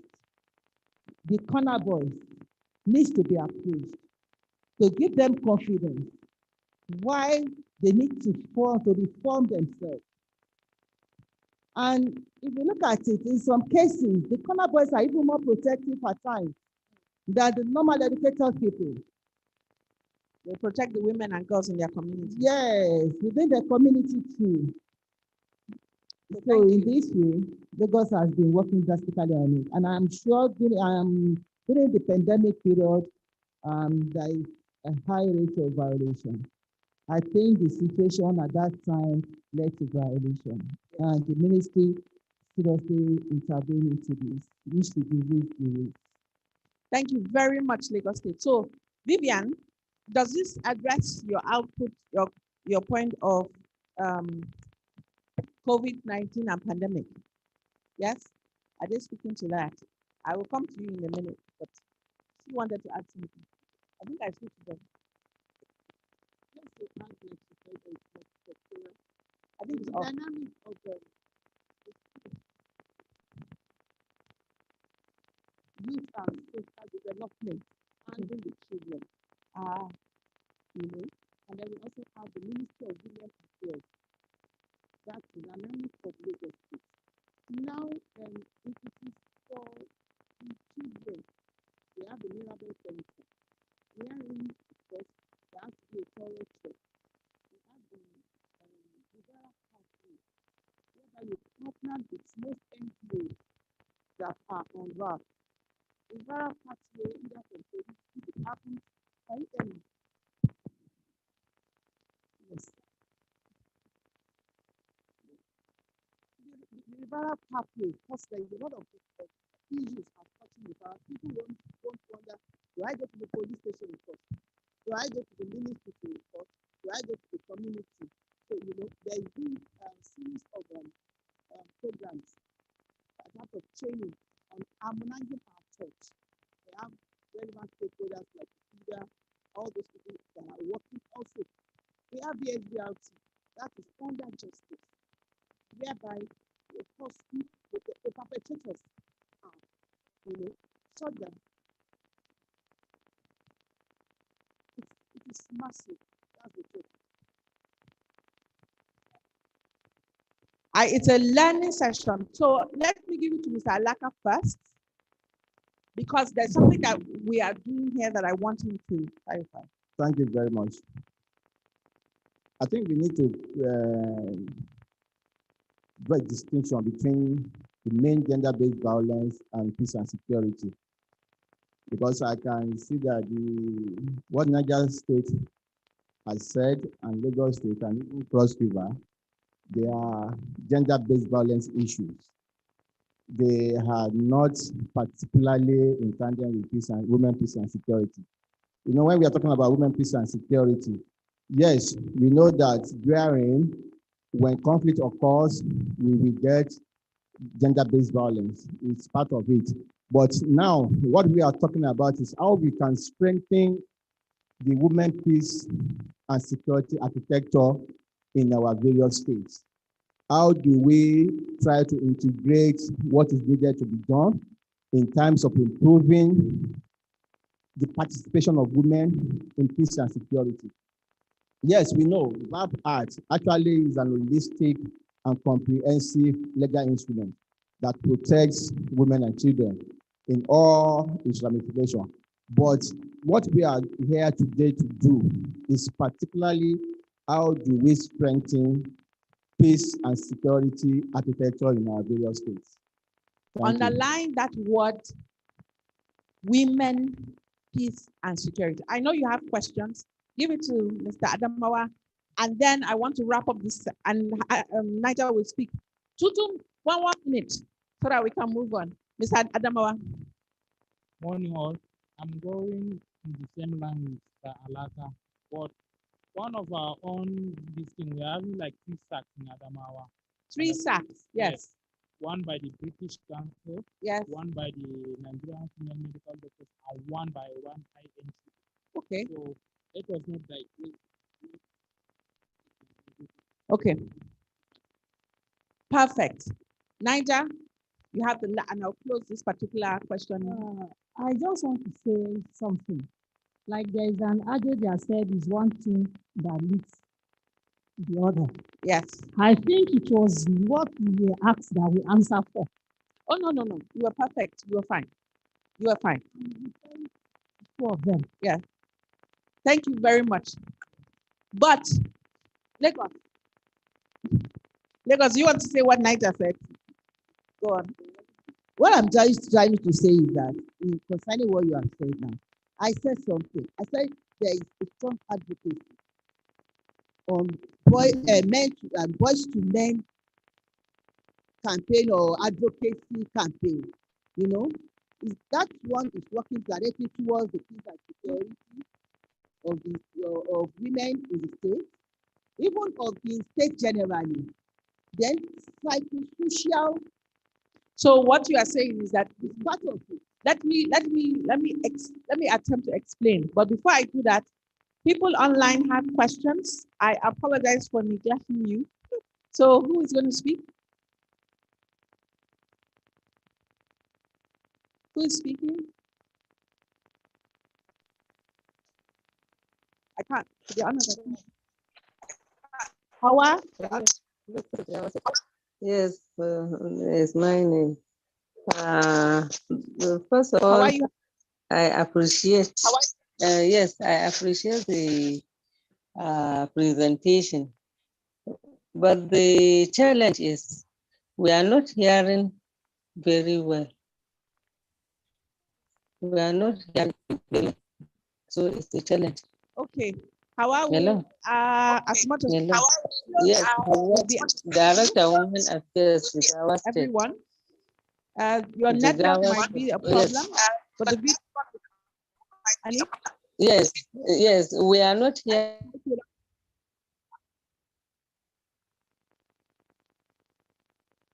very well. We are not hearing very well. And I want to share has law. The verb law has been signed. So hopefully we are hoping everything will be okay now in regard to GDP, because everything is there, included with the fine and punishment. So hopefully we are going to start acting on it. And again, concerning the home, we have a SAC, that is Sexual Referral Assault Center. But we have only one in John Hospital, Dutse. And I heard the first speaker that saying in some places the way to go to the hospital, in cases they reject. In our own case, it's not. Honestly, we do attend. They attend to the victims without asking for the rapist, for the perpetrator. Thank you. Thank you, Hawa. Do we have somebody else? We'll try and make sure that people hold the mic properly so that you can hear. But the video will be available. And if you have questions, please just type it up.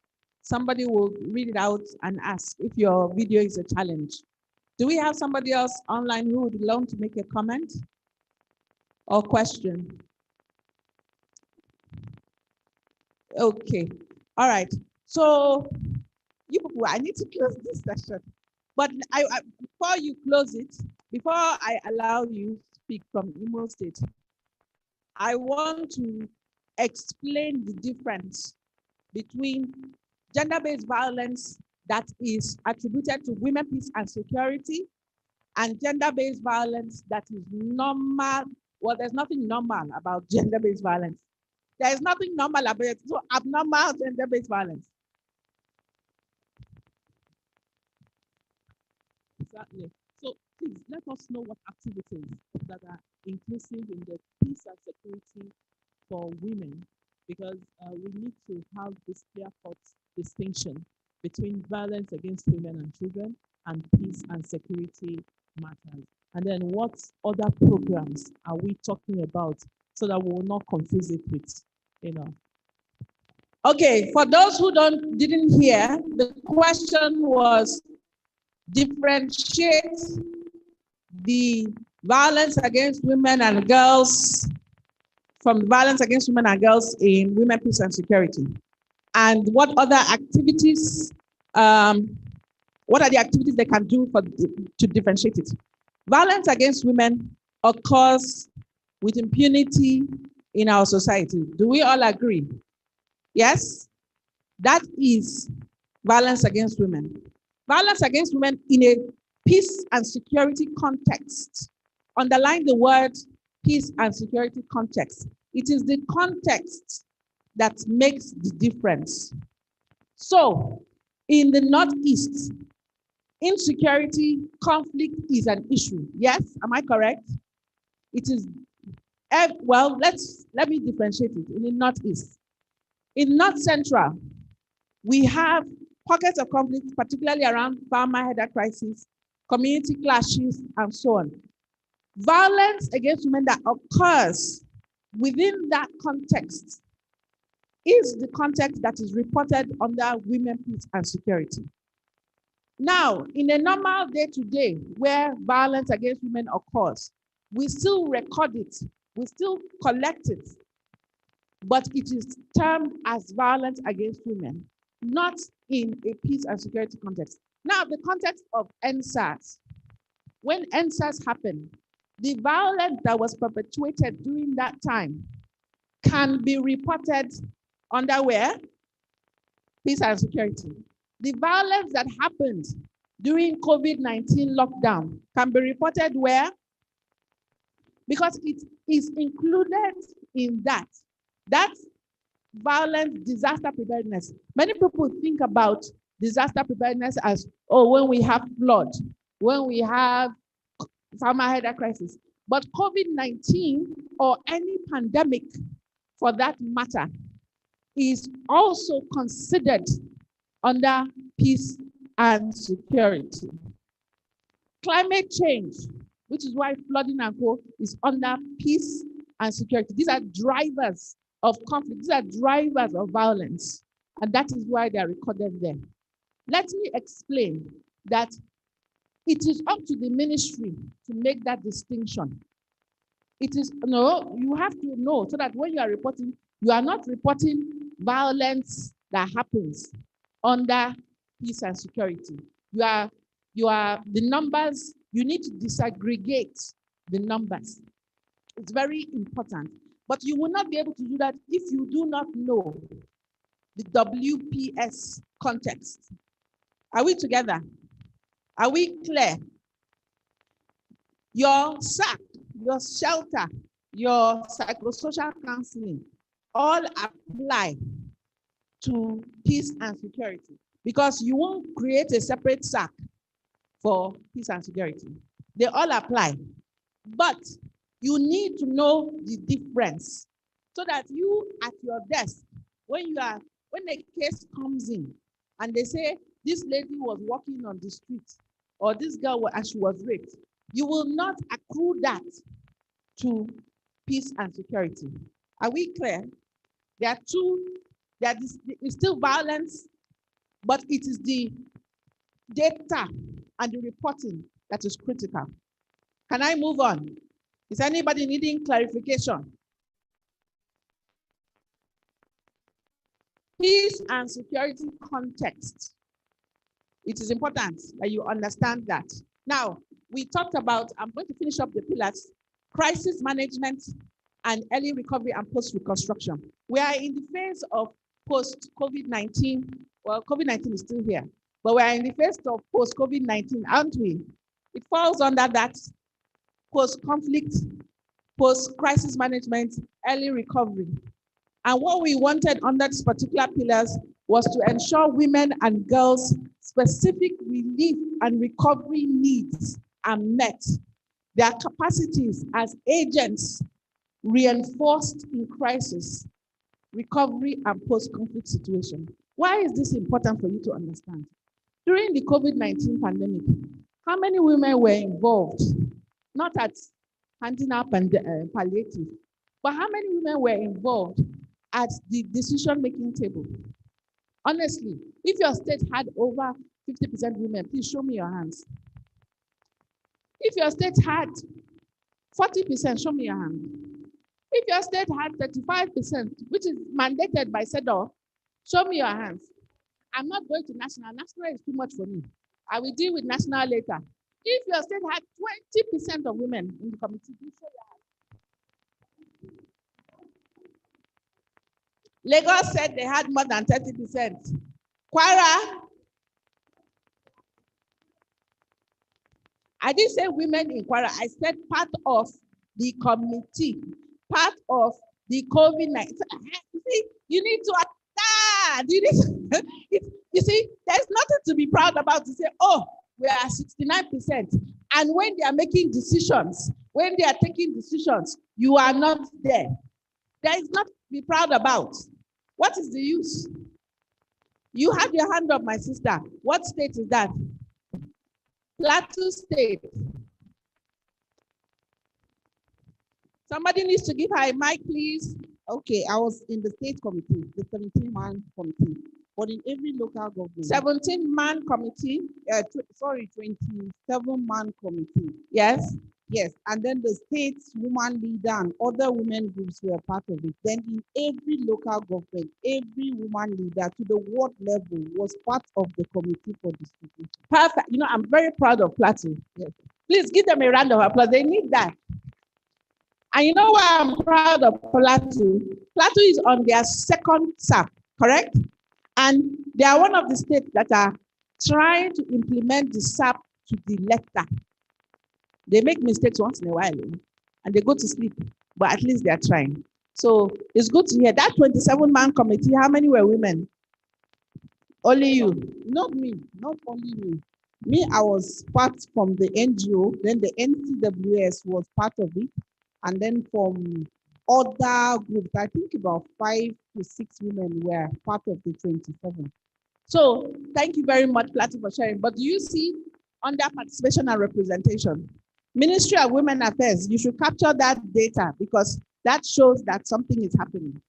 Final pillar was partnership, coordination, management, because this is the pillar that ensures that what all of you do, the multi-sectoral approach, those of you that work with Ministry of Health, those of you that have committees that work with CSOs, all of you are coordinated. It is important. Many of you are working on different things, whether you are CSO, whether you are state, but you are not coordinated. And therein lies the problem. And the most important thing is that you must be coordinated not only at the state, but at the federal level. Now, this is how the NAP is supposed to work. The NAP is supposed to work. These are the 5 pillars in the middle. It is supposed to have promotion and advocacy. So somebody talked about promotion and advocacy, where you go and be telling people, this is what SAP means. This is where you simplify the SAP in local language. You break it down. You go and use it to go and talk to the Gwam of Jos. You go and use it to talk to the Bale of Ikorodu and to the Emir in Niger. This is where one strategy. Another strategy is legislative. You can't see it, I apologize, but it's legislative policy. So all those things about VAP, about child rights, which states here hasn't passed VAP? Which state online hasn't passed VAP? Apart from Imo that is working on it. All those policies that promote and protect women. Adamawa, you haven't passed child rights. And shame on you for not passing child rights. It's remaining the sign. That sign, only God knows when it will happen. It's the sign. But those policies, VAP, child rights, gender policy, how many of you have passed gender policy? Discrimination policy or discrimination law. How many of your states have passed that? Niger, Lagos has passed it. Lagos has passed all the laws. All of them, they passed. Imo, Plateau has passed almost all the laws, I think. I think you passed all. Benue, discrimination, you haven't passed it. Child rights, you have passed it. Which other state is here? Kano. Kano State. You are hiding your face. Don't hide your face from me. Borno. So in Kano State, the child rights is in process. Is in process. Yes. So, Mungo de Allah. Yeah. Where else? Discrimination. No. The child right has passed the second reading. Passed the second reading. Wonderful news. Which other state? Eboin.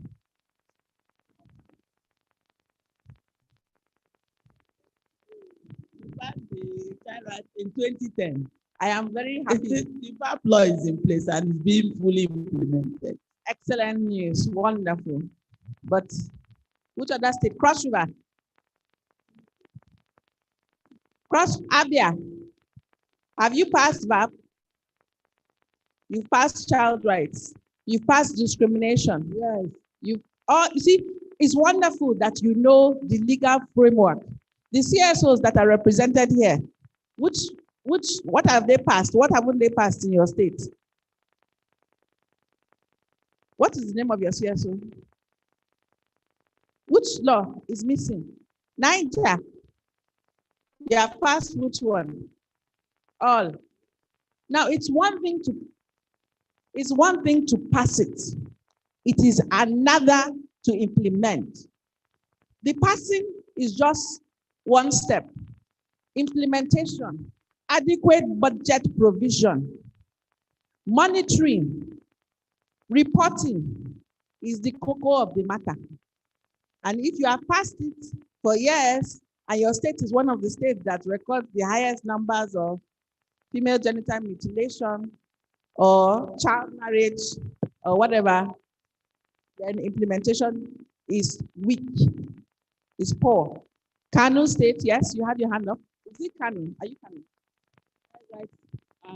We call it child protection day. Child protection day. So No yours is child protection. Yes. You don't have child rights. No. One house, please. That is the child right. Instead of using the child right, the name, it's Change just it. like modification because they were talking from the Islamic aspect yes. that a child cannot have right. So they Yes. just modified it and fine-tuned it to child protection. Okay. So she has clarified that. But in some states, there's actually child protection policy. So they have the child rights, and then there's the child protection. Okay, now the third strategy is capacity building and service delivery. Hello, one house. Many of you talked about SACS, shelter, sexual assault referral center. When they did the SAP in Adamawa State, they found out that one of the challenges was, okay, you have a lot of these people coming back, IDPs, people coming back as a result of rape. There was nowhere to rehabilitate them, nowhere to put them. And so service delivery is critical, not just for shelters and safe spaces and SACs, but even for things like legal aid. Many of you say they come to you. In many of your ministries, you use your own money. Am I lying? Am I lying? You take your own money and give them to go from one place to another, to go here, to go there. There has to be adequate provision, budget for that, for service delivery, and capacity building for all of you that work, not just ministry, but for all the CSOs, police, customs, defense, people that work in peace and security. Then there's research, documentation, and dissemination. When we started this research, data was hard. Many of you will say, okay, we have rescued, how many people have we rescued? Okay, 20 women. I am very proud and happy to hear from all of you that you actually have numbers. Number is one way of making sure and tracking the work you do.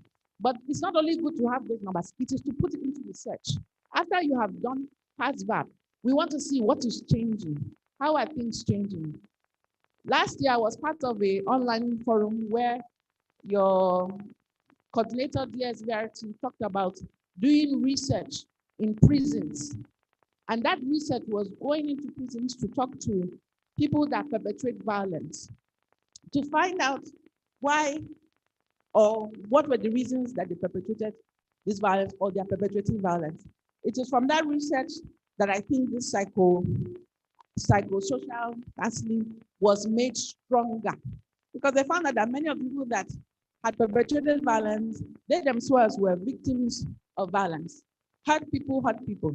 So you need research, you need the data, but you need the research. It's not enough to say, in my community in Ware West, this is what is happening. How do you know? Where is the research? Where is the data? And how are you sharing that information? Many of you in your ministry, to get a report is like pulling teeth from a tiger's mouth. You beg and beg and beg. You go to ministry. Ministry, where is your report so that we can use it as CSOs? We'll be begging for heaven to come down. It is not enough to get the information and keep it to yourself. Share it with donors, share it with partners, share it with your state governments to know that this is what is happening. Finally, coordination and partnership. Coordination is important. How are you working? In Lagos State, they have a way of working with Ministry of Health, Ministry of Justice, Ministry of Youth, Ministry of Finance. They have a way of working with civil society. And I'm sure from what I heard in many of you and local government, many of you have heard that same example. That is a best practice. How are you coordinating? It is not enough to say, this is happening in our state and it's only ministry that is doing it. But at the same time, ministry, your role is not to sit on top of it and not allow anybody else do anything. If it doesn't come to Ministry of Women Affairs, it will never pass us. It can't pass us. That is a very crab-like mentality and it's wrong. What you need to do as ministry, you need to coordinate and coordinate effectively and efficiently. So these are the strategies. Institutional framework, and this is where all of you come in. The Federal Ministry of Women Affairs and Social Development will provide strategic leadership. WPS, National Action Plan on UN 35, UN SCR 1325, is under the auspices of the Federal Ministry of Women Affairs. Nobody else. In some countries, it's Ministry of Foreign Affairs. In some countries, it's Ministry of Justice. In Nigeria, it is Ministry of Women Affairs. What does that mean? It means that the Ministry of Women Affairs is to work closely with every other MDA. Every other MDA, including legislation is not an MDA, but including legislative arm, executive arm, to ensure that issues that have been put in the NAP are implemented. Some key ministries at the time of us developing it was Ministry of Justice, Ministry of Defense, Office of the National Security Advisor, National Emergency Management Authority, international development partners like all the UN agencies, Nigerian Police, NAFDAC, DSS, Custom, Immigration, prisons or correctional facilities, as they are called. The list is endless. When you go to your state, you are to do a mapping and find out who are the actors in WPS, who needs to be in this room, who needs to be at the table. This is at the federal level. This list is not even complete. We couldn't put everything there because every time we see who needs to be involved with WPS. So you will now go and replicate in your state. Religious leaders are part of it. Civilian joint task force, vigilante groups, they are part of it. You cannot do away with them. Women's groups are critical and important. The media, our friends in the media is critical. And of course, civil society. National Action Plan has 4 reporting levels. This is what I want you to know. The 4 reporting levels are community, state or zone, but mostly state, national, and international. The plan needs to have a report at these different levels. So from the community, it comes up to the local, from local, it comes to state.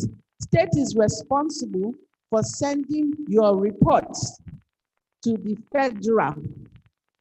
Who is federal here? Mr. Edo, have you received any report from your state counterparts on women, peace, and security in the last 1 year or in the last 6 months? Please tell me which ministry has sent their report. Let me give them a present. I cannot authoritatively state the ministry that have actually sent reports in the last 1 year. Okay, let's say. But there is synergy in collaboration. 6 months. At least in the last council meeting, we were all able to give us their respective progress reports in all activities that they've actually carried out in that state, including women, peace, and security. Oh, yes, ma'am. Perfect. Thank you. Thank you. Yes. Yeah, thank God I would have fainted So at least they have positive news. Eh? So for those of you who haven't given any report on peace and security, please, Mr. Edo has covered your bottom. After today, go and give him the report. But the report is in, yes, Adamawa State.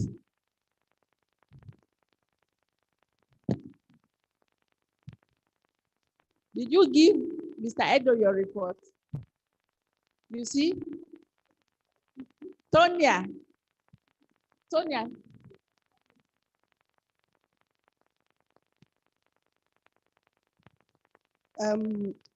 There was a letter that the permanent secretary signed last month, or sorry, on the 10th of this month, which was addressed to every state ministry of women affairs, requesting for your annual reports on women, peace and security for compilation of national report for all forward to CEDAW.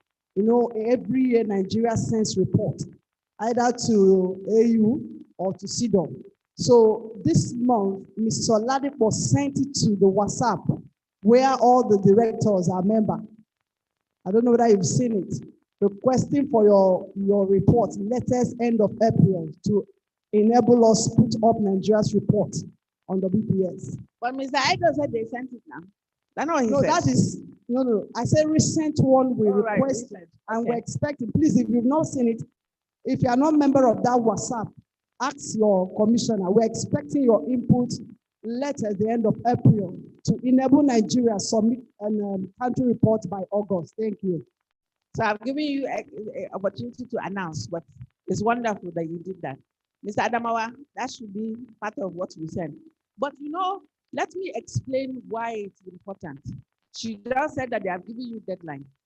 Every year, is it every year? Annually, you are supposed to, federal ministry is supposed to send a report to the president.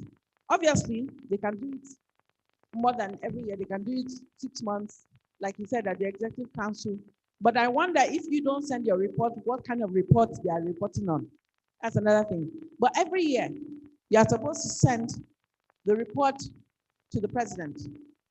The ministry is supposed to present a fully comprehensive report on peace and security, women, peace and security. Every 18 months, there's supposed to be a progress report that is submitted by Nigeria, from Nigeria, with Nigerians, of Nigerians to well, it's not to Nigerians, thank God. They're supposed to send it to the CEDAW committee. CEDAW represents the Convention for the Elimination of Discrimination Against Women. And in the last National Action Plan, there was supposed to be a biannual conference that involves gender advocates, members of the National Technical Working Group, Zonal Technical Working Group, State Implementation Committee, members of the State Action Group, government, and our peace ambassadors and CSOs. That was the way it was supposed to be. And this is necessary for everything to work properly. So if you do not submit your report, then you are losing out. But more importantly, and many of you will come to that session in the afternoon, why do you have to do a report? The Ministry of Women Affairs has been accredited to be the ministry with the smallest budgets. Am I correct? Or no budget at all, correct? How will I give you money when you don't even justify what you are supposed to be using that money for? If you are not submitting comprehensive reports that clearly showcase the need, the urgency, then you wouldn't get it. If you are not at the table when they are making those decisions, then you wouldn't get it. After all, when there was a gender-based violence crisis, pandemic, meanwhile, this pandemic has been happening before the pandemic itself. Didn't everybody move to do something? Didn't your states move to do something, even if it's just to do press release and say, we are passing the bill? Something happened, right? This provides an opportunity more than ever to push for other things, including budgetary considerations for your ministry, to handle peace and security. So if you are not getting it, then you're the one not doing your work. After all this talk, remember that this is at the national level. You are supposed to come to your state level and create your own action plan and prioritize. Not all states have the same priority. So for example, in Adamawa State, their priority was construction, reconstruction, and rehabilitation, pillar 4 in the National Action Plan. In Benue State, their priority was what? Crisis management, the same as Adamawa. In Bauchi State, in their recently launched SAP, their priority was participation and representation. I don't know what the priority was in Kano or other states, but there are priorities, meaning that in our state, this is what is doing us. This is where we want to focus on. Other things are important, but this is where we are focusing on. And that is what you are all supposed to be doing in your state. Yes, Mr. Adamawa.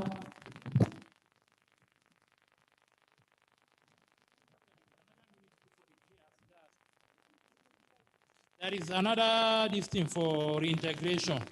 That's the 3 R's. There's also a ministry headed by a commissioner. You said in Adamawa that our priority was one, and then you didn't mention reintegration. So that, yes, it's post-conflict reconstruction and reintegration. And which one? And rehabilitation. That was what they decided was priority for them, that pillar. Okay, are there any questions? We've been sitting for a while and I want us to do a little bit of exercise. My leg is tired. Yes. Okay, I have a comment. Thank you so much, Annie, for this elaborative and insightful session. Yeah, so I just want to make a comment. I know we have shared our experiences. And from the slides you spoke about the responsibility of the ministry. I just want to make an observation from the civil society arm that for the last decade, we have observed that the issue of UNSCR 1325 has been donor driven. The ministry, who is supposed to be the leader, the driving force behind 1325, has not really taken that seat. For instance, like the states that have domesticated the SAP, most of them were done under 2 major donor interventions. 3. 3 plus this current one by UN Women and International Alert. And I happened to have participated in almost all. The first one was by NSRP, and that was where we had SAP in 9 states. Then the second one was by UN Women, where they worked in 3 states, Plateau, Adamawa, and Gombe. Then we have this Spotlight project where UN Women is working in Benue, Bauchi, and... No, it's under Norwegian. It's not Spotlight. Okay. So the observation I'm making is that we need the personnel of the Federal Ministry of Women Affairs, the state ministries, to be able to own and take up these initiatives. Because what has happened over the years is that when donors come and go, everything dies a natural death. Nobody is talking about this monitoring, following up, reporting on 1325. And this has continued to affect our planning for women and peace and security, and also ensuring that other states who have not had these interventions are doing something to protect women in their state. So I think that in this meeting, one of the things that we will love to achieve is to see people becoming the staff of the ministry is becoming passionate about taking this agenda forward, that we are not leaving it in the hands of donors. I think this will move Nigeria forward. Thank you for that. And thank you for that observation. It has been donor-driven, I will admit. But you know what? My session is over. Are you not going to clap for me?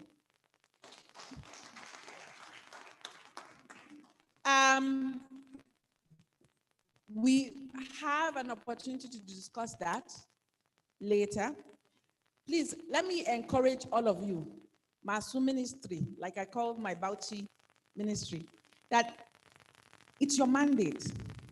It's not mine. It's not civil society, it's actually your mandate that they've signed it on top of your head. And so as staff of the ministry, you are obligated, you are under a compulsory duty to make sure that this thing happens. Now, this meeting is happening because we want to know what is the problem. What are the issues?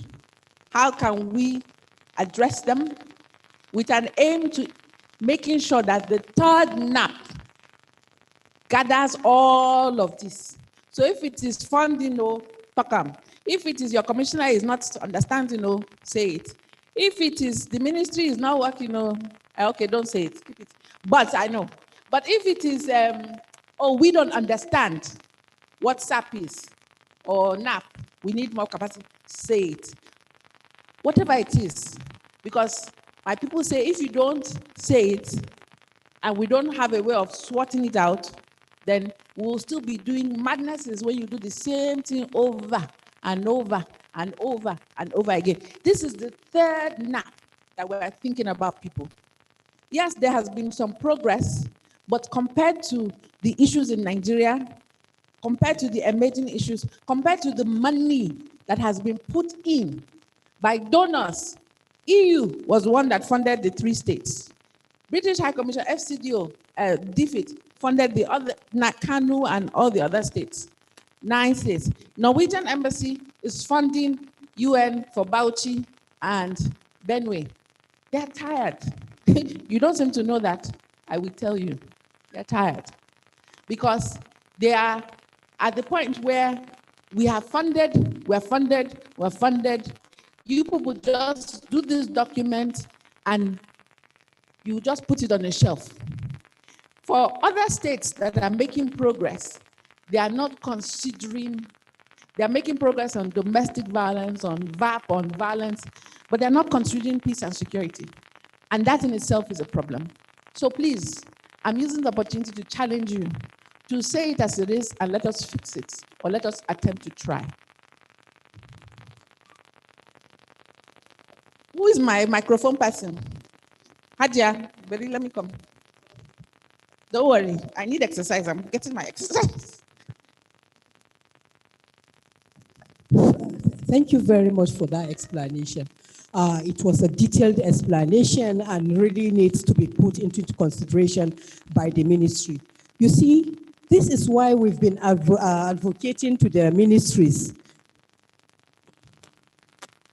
This is why actually we've been advocating to the ministry, telling the ministry that we need to have a budget line in the budget for Ministry for Women Affairs. Because once we have the budget line in the Ministry for Women Affairs, actually the donor partners supporting us, we know that we are quite okay, the ministries are quite okay, committed. And I'm very happy most of the directors are here. So we need to have a budget line in our budget for Ministry for Women Affairs. By saying that allocation, that this amount is allocated to SAP implementation, obviously the donor partners will be very happy with the commitment. Thank you very much. That is one way. That is one way to have a budget line for implementation of peace and security. But also, and remember that we are talking about, many of you have been asking for budget line, budget line. Has it been done? Yes or no, people? Okay. It hasn't been done. Vivian has it. Okay.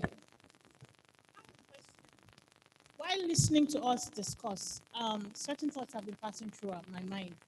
especially for states that are yet to have SAP, do you actually believe that you have situations of violence in your state? Or you think that it is only situated in the Northeast and the Northwest? Because when you start advocating for an economic code to be created by your state economic, your state, is it what that the agency responsible for creating economic codes that you now put in your budget? Because if you like, if you create a budget line in the ministry for women, peace and security, and there's no economic code in the financial and economic agency, whichever one it is, you still won't get that money. So there is so much more to be done. However, what are you doing to convince and advocate that there actually are situations of violence? I was listening to you guys and I was expecting some states to talk about issues of violence in the state outside SGBV. I didn't hear it. So if you yourself are unaware and you don't think that your state has issues of violence that is related to peace, women, peace and security, how in goodness name are you going to get the government to create economic codes or give you a budget line? Thank you. These are thought process. I will come to Mr. Alaka, and then after that, Mr. Edo. Mr. Edo, I'm done with my session. Thank you very much. Okay, sorry, after Mr. Alaka, Hajia, and then Mr. Edo. I just want to say that with the present honorable minister that we have at the Federal Ministry of Women Affairs now, she is so passionate and committed to ensuring that issues of women, peace and security is given greater priority. And we are working towards that. We know that, yes, especially when we're talking about gender-based violence and other ones, we are trying to look at a situation whereby we create a budget line, but not specifically, we call it peace and security or GBV, but is a subhead under another heading.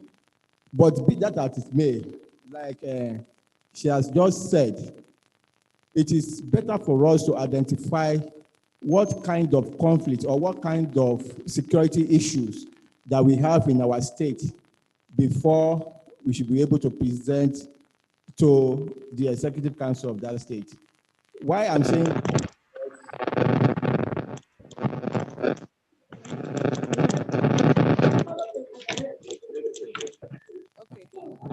like I said, we have series of that happens in our state, but not particularly, let me use this word, abreast with what constitutes these security issues in the state. For instance, now in Lagos State, when we are talking about security issues, we are not talking, and during the second generation NAP, nobody is focusing on the fact that we are looking at herdsmen, communal clashes, and all that. And without realizing that the issue in Ikorodu, which is they called Bado boys, is actually a security threat in that state. So I think this kind of forum, we want to plead with us, is Federal Ministry of Women Affairs too. We look at it and organize another forum like this where all the states will be involved, and we will have sent a letter to the state letting them identify which peculiar security situations they have in that state, so that we can bring it to the table, and then we have resource persons and facilitators that can adequately equip us with the right mechanism to address it in all our states. I think we should try as much as possible to work towards that. Thank you very much. Thank you very much, Ms. Alaka. Vivian.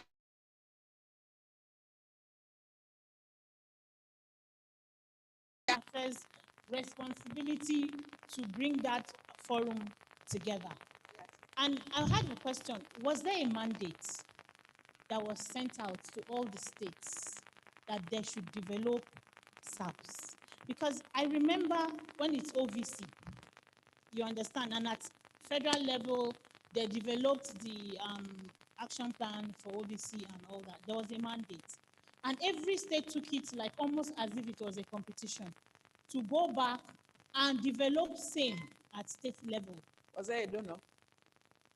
Some had, some didn't.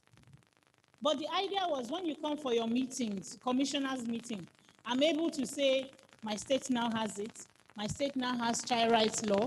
My state now has CRIC, S-CRIC, L-CRIC, and all that. It was something they could boast about. So why is this particular one not taken seriously? I know in Cross River State for years, there has been communal clashes between Ebonyi State and the boundaries of Abi local government. For years, so many lives have been lost. Ogoja as well. Why are we not doing anything about it? Why are you not pushing for it? Good question. Wonderful question. Let me give to Haji Adamstad. You want to respond to? Oh, yeah, respond. You know, the aim of establishing that technical working group that you mentioned earlier on during your presentation is to see how, actually we call it National Advisory Committee / Technical Working Group. And the aim of that committee is to ensure and see how all the other states of the Federation develop their SAP. Because we know that wherever you come from, there must be one particular security issue or the other. And we expect that at that forum, we are supposed to be having that forum every quarter. But it's unfortunate that, you know, when we are talking about having forum, designing activities, and then ensuring that it's implemented, it all depends on funds. So most of the issues that we face is funding. But we try as much as possible to revive that National Advisory Committee so that all states will be on board and they will be able to come clear and say this is what is happening in their various states. Thank you. Thank you. Hadia?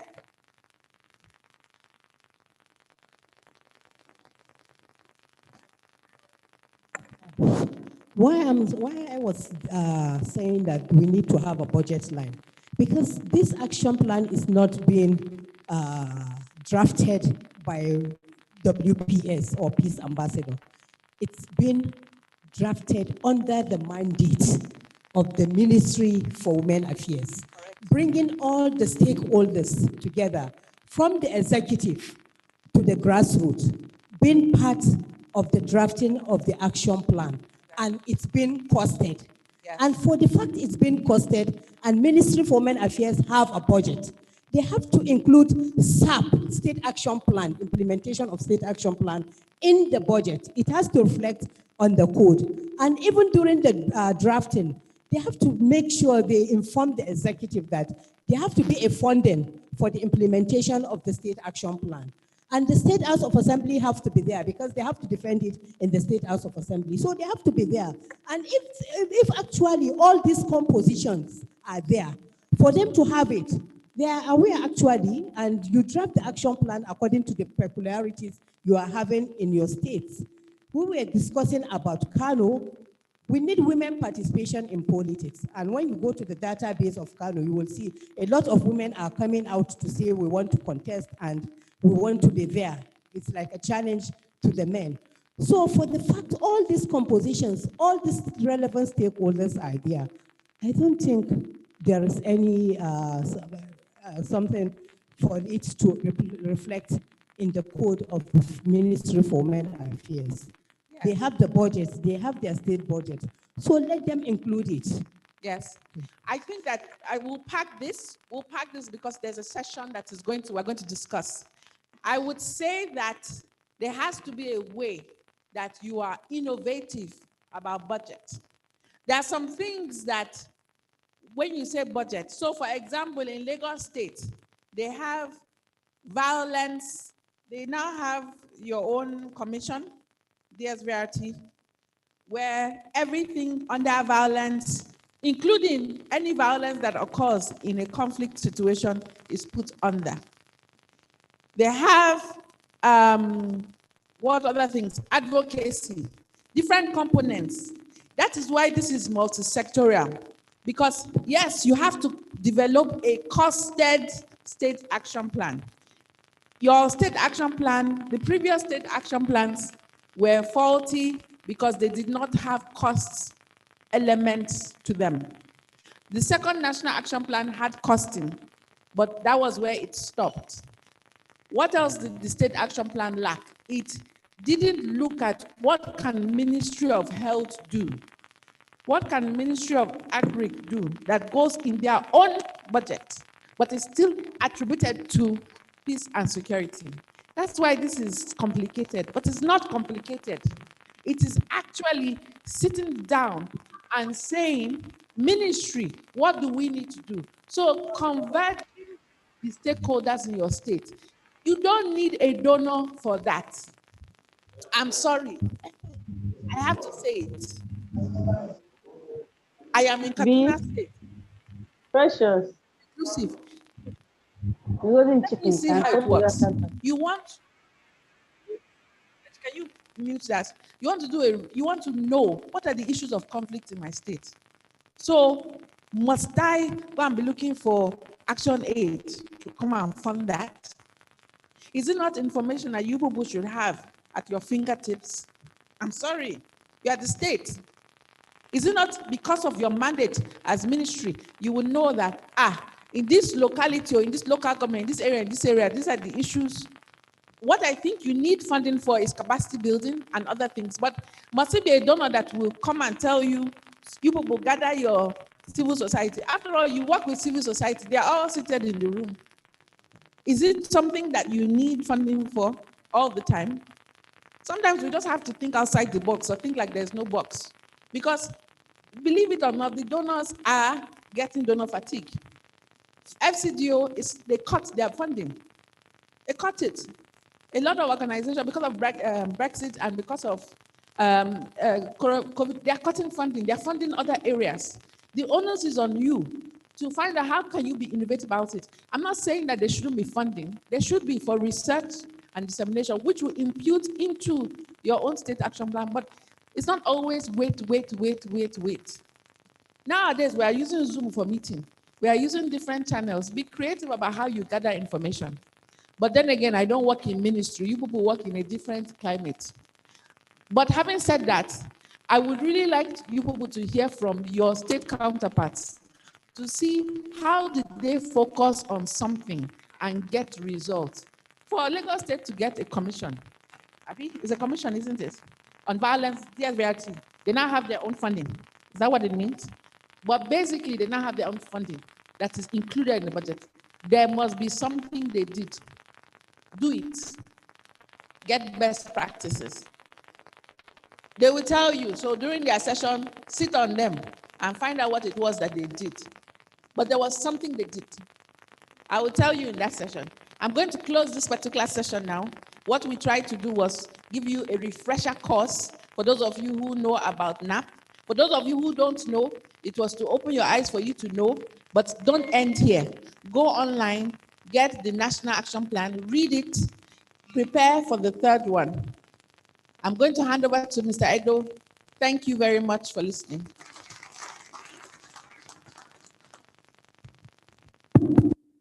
Thank you very much, ma'am. Can we kindly appreciate her again? Honestly, in this recent time, I've not seen a resource person that is so loaded like you. We are indeed very grateful. Thank you very much, ma'am. Thank you. Please, just a quick reminder for those of us that came through air, let us please drop our body pass with the Secretariat, airport body pass with the Secretariat, for those of us that came through air. Thank you.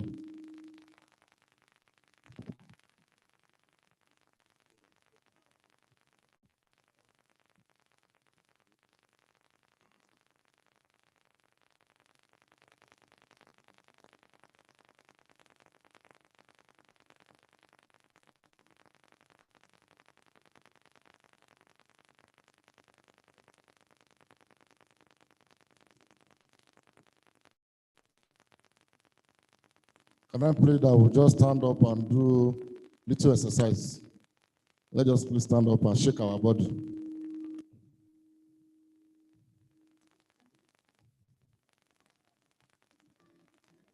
Let us stretch. We can take 3 steps forward, 2 steps backward, just to stretch our body.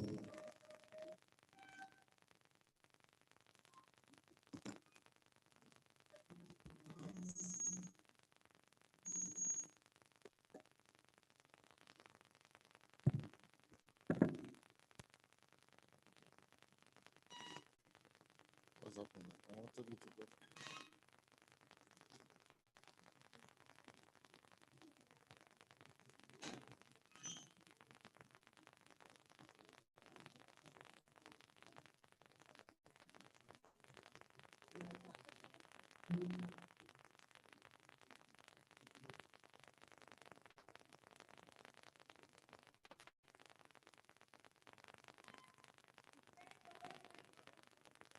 At the secretariat, this way. Okay, and the Tazi receipt as well too. To the secretariat on my left hand, towards the extreme end, this left hand side of the secretariat.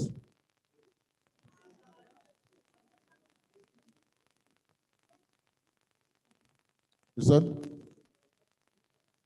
Oh, no problem. Okay. For your presentation. Oh, no problem. Where the time comes.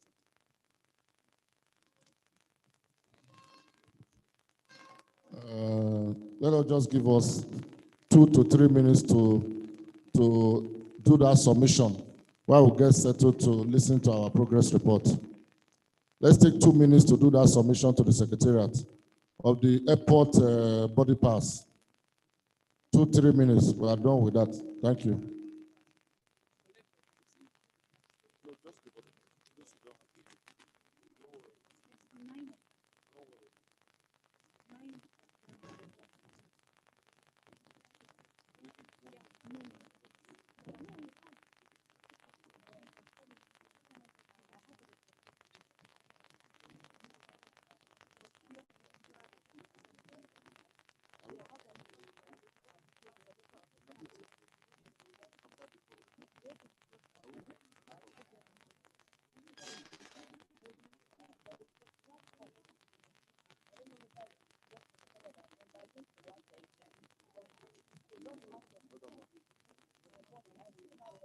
Don't worry,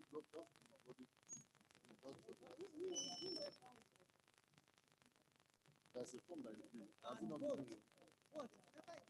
It will come to the table, throw it, look at it, you're taking it gradually. You get it? Man. What's that? Okay.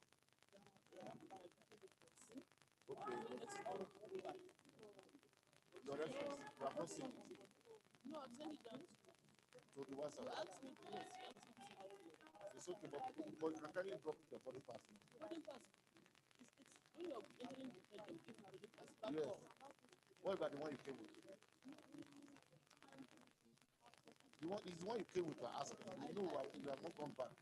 Definitely, you won't have that. The one you came with. I left this at the open.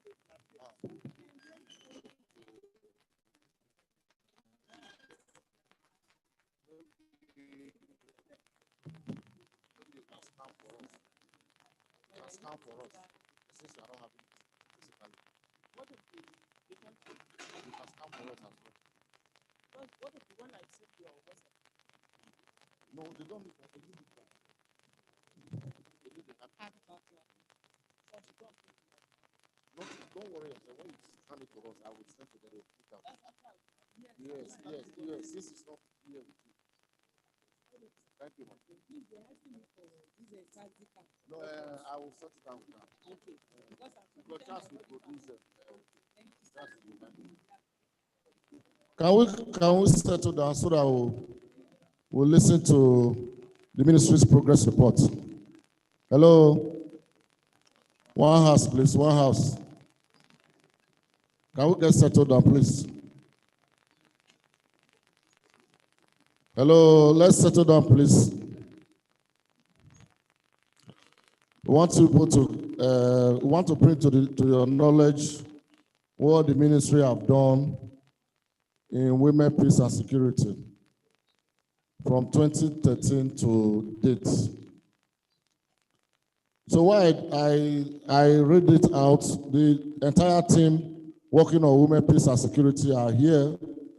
If I read it out, if there's any clarification or questions, I believe they'll be able to provide answers to them here.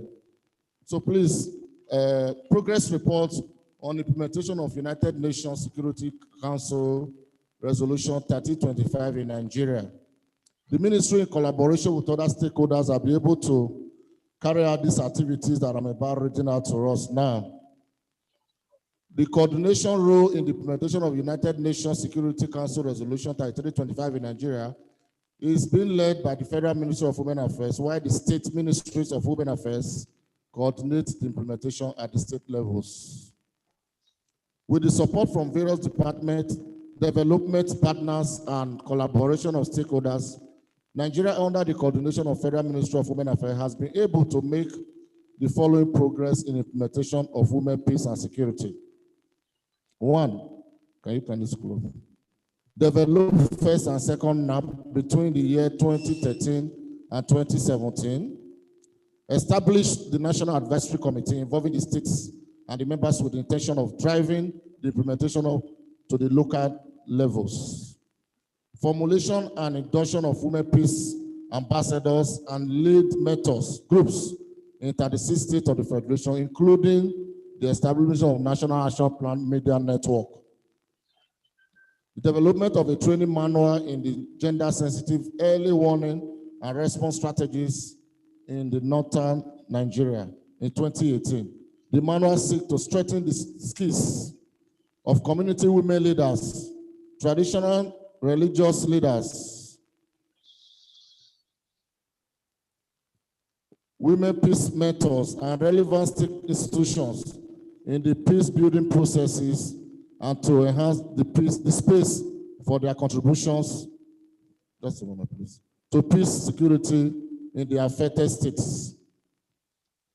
Increase public sensitization on NAP through TVs, radio, discussions, program, short films, documentaries on women, peace, and security.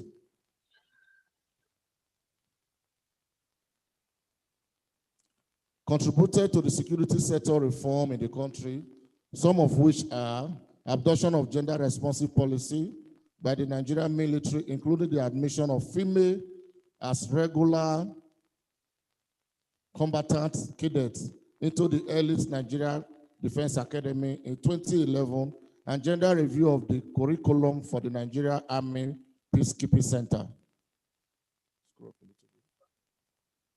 Also, creation of the first, in quotes, one special operational battalion in the Nigerian Army in 2018, which has facilitated the increase of participation of women who are currently supporting the implementation of women, peace, and security in the armed forces of Nigeria. This includes support from strengthening women's peace coalition and to help prepare them for engagement in peace processes that respond to the women needs, ensure women access to economic opportunities, and build women engagement in decision-making at the army level. Decoration of the first female Rear Admiral in Nigeria in the person of Rear Admiral Otunu. Please pardon me for that pronunciation. Launching of the Nigerian Army Sexual Exploitation and Abuse in 2019. The various security arms and their affiliated training institutions have also developed gender-responsive policies with the institutional mechanism to ensure compliance. The Martin Luther Aguirre International Leadership Peacekeeping Center has incorporated sexual exploitation and abuse and gender subjects in the army schools and their institutions. The ministry have also collaborated with other stakeholders in the development of the national gender policy for the armed forces of Nigeria. Establishment of gender units and appointment of dedicated staff as gender officers in various security agencies, including capacity building to support gender mainstreaming in policy and operational functions. Creation of Nigeria Police Gender Policy and Gender Desk across all the police commands in the Federation. The Nigeria Security and Civil Defense, NSCDC, has also introduced gender-sensitive programming to provide targeted protection services to men, women, girls, and girls suffering from human trafficking and sexual gender-based violence in Nigeria. Inauguration of a security sector gender reference group in 2020.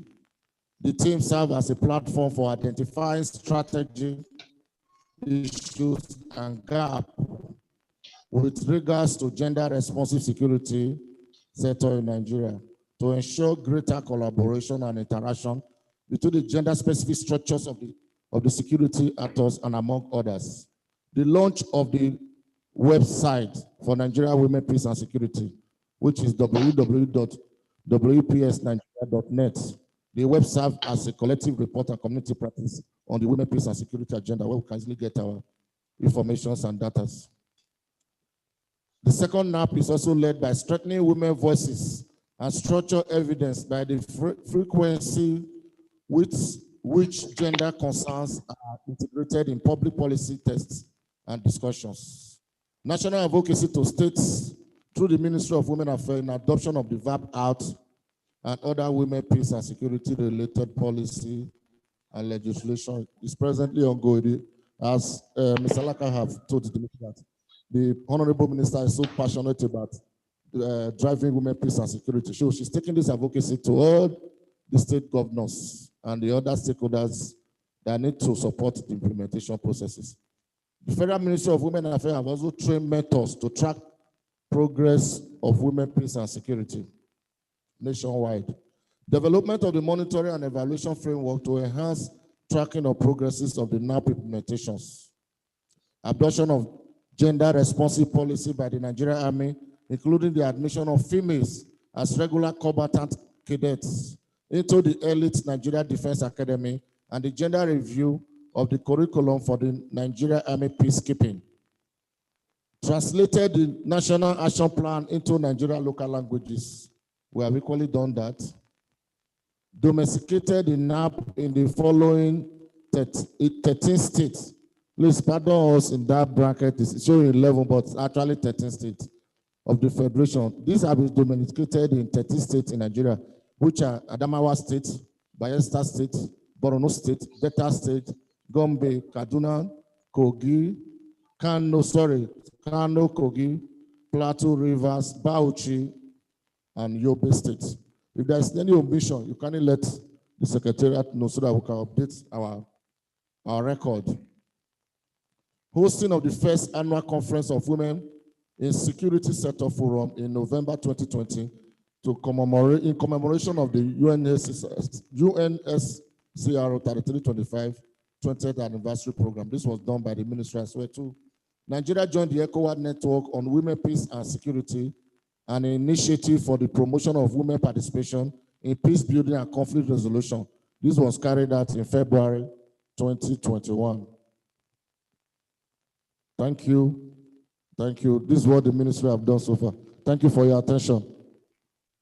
If there's any question, the team is here to respond to your questions. So we'll take all the questions while we respond at the end of every person giving us their question. Thank you.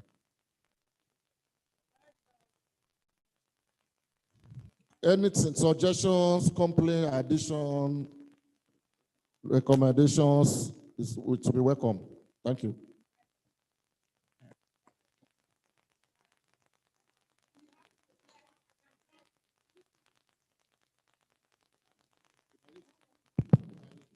Sorry, I'm on the opinion that if the copies will be made available for us, you are too fast. You are fast. Thank you.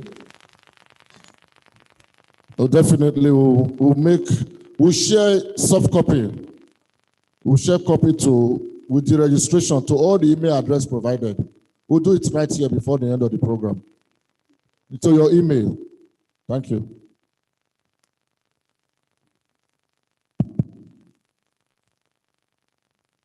Thank you, sir. I saw when you said the minister's visit to states, advocacy visits, is ongoing. I don't know whether there's a schedule of that visit because we've not gotten any from my state as to know when the minister will visit.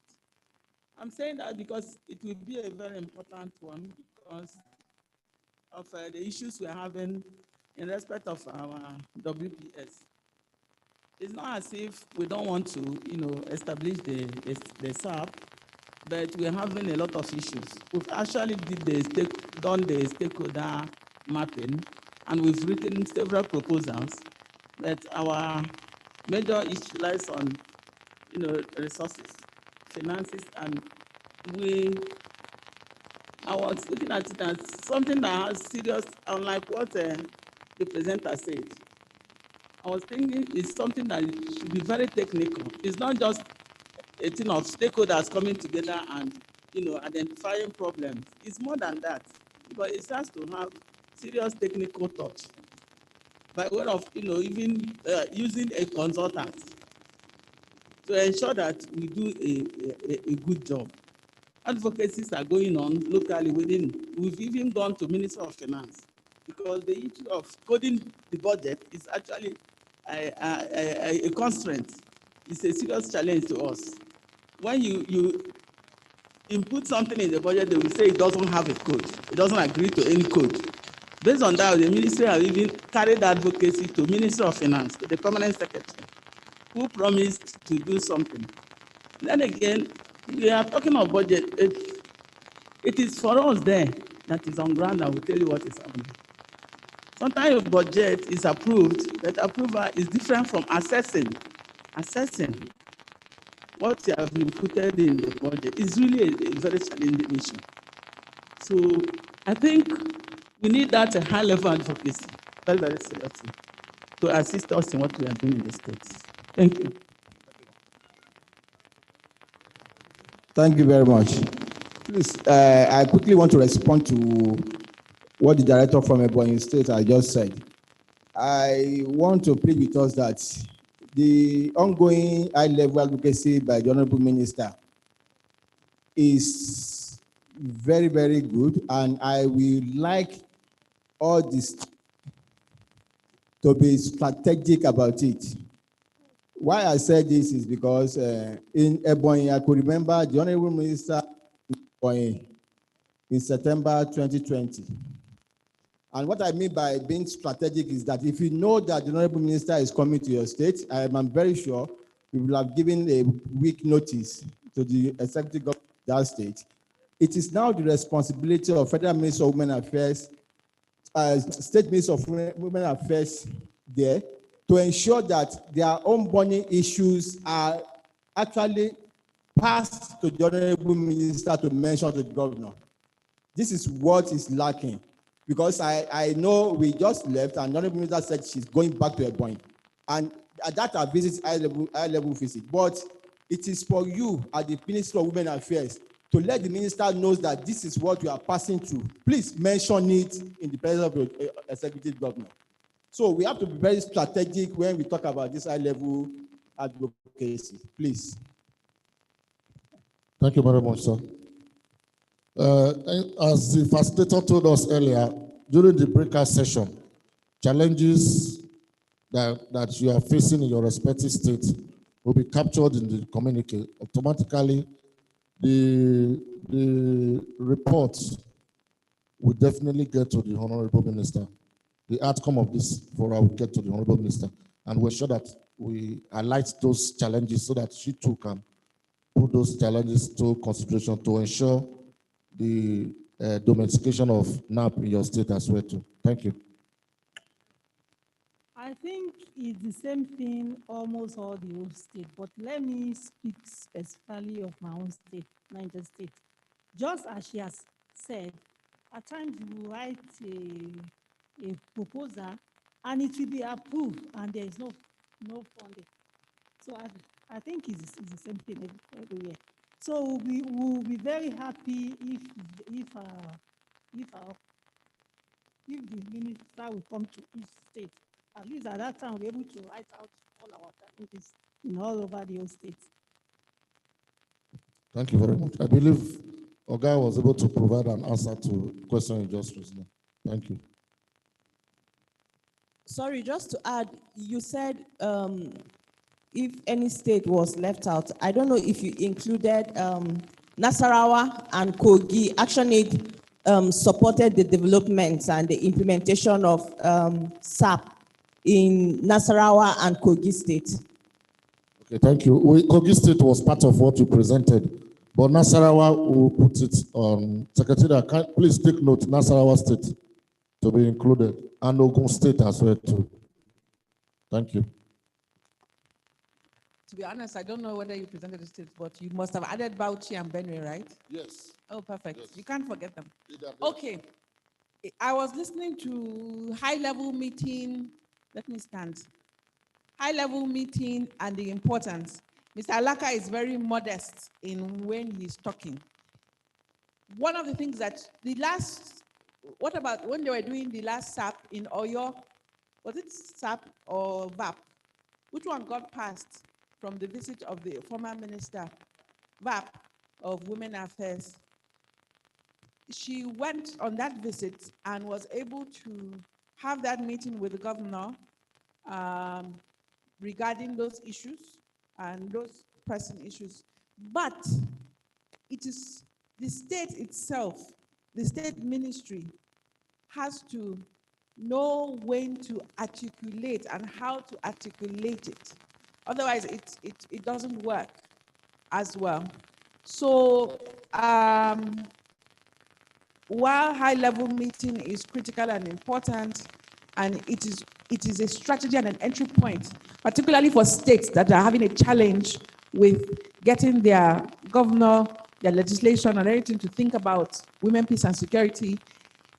Your state, you must have done your own underground work with your commissioner and with the different arms, so that when the minister is coming, it is a very formidable discussion and conversation. But as a best practice, it is a very, very good best practice. Very good best practice. Thank you. Thank you very much, ma'am. Any other question? Any other clarification, suggestions?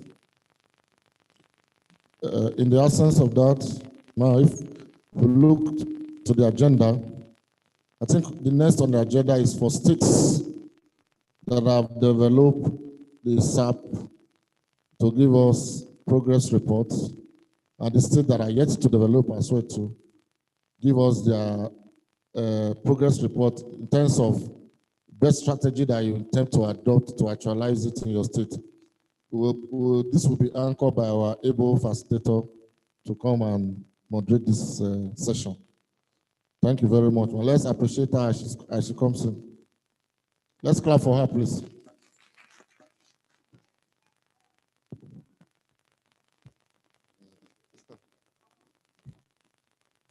It's okay, ma. It's permitted, ma. It's understanding.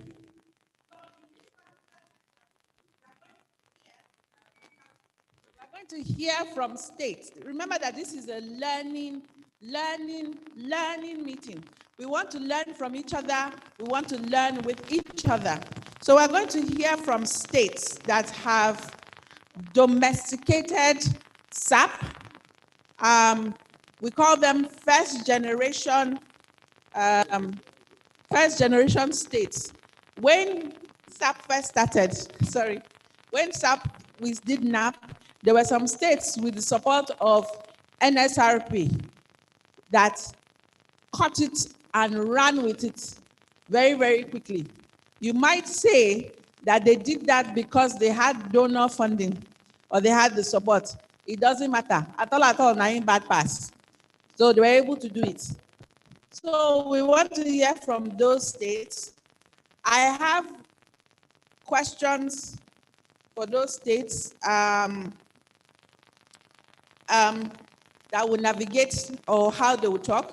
But in the meantime, what it is each state will have about 7 minutes to talk about the process and